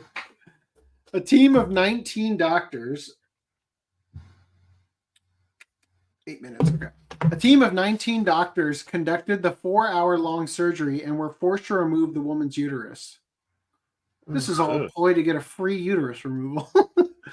Associate Professor Dr. Sonia Moses from MY Hospital, now we have him with periods, okay, said she told us that the handle had been inserted inside her vagina by her husband when he was intoxicated with alcohol.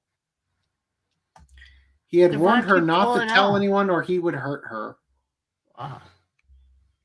The object had been inside her for almost 2 years and it had become severely infected, with her organs perforated and eroded, and she was left in excruciating pain. Her uterus had been completely eroded, which is why we had to remove it, but we managed to repair her bladder using a stent through her urinary pipe. I'm so glad we covered all those details. I don't appreciate the term pipe being referred to regarding the urinary tract. I feel like a more enlightened person having heard all of this. I feel it changed. It's like I've seen God now. She will not be able to have any more children. No! After 6, if you want some more. The patient is in recovery in ICU and is conscious, but the next 72 hours will be critical. The woman has reported her husband to the police and he is now in custody.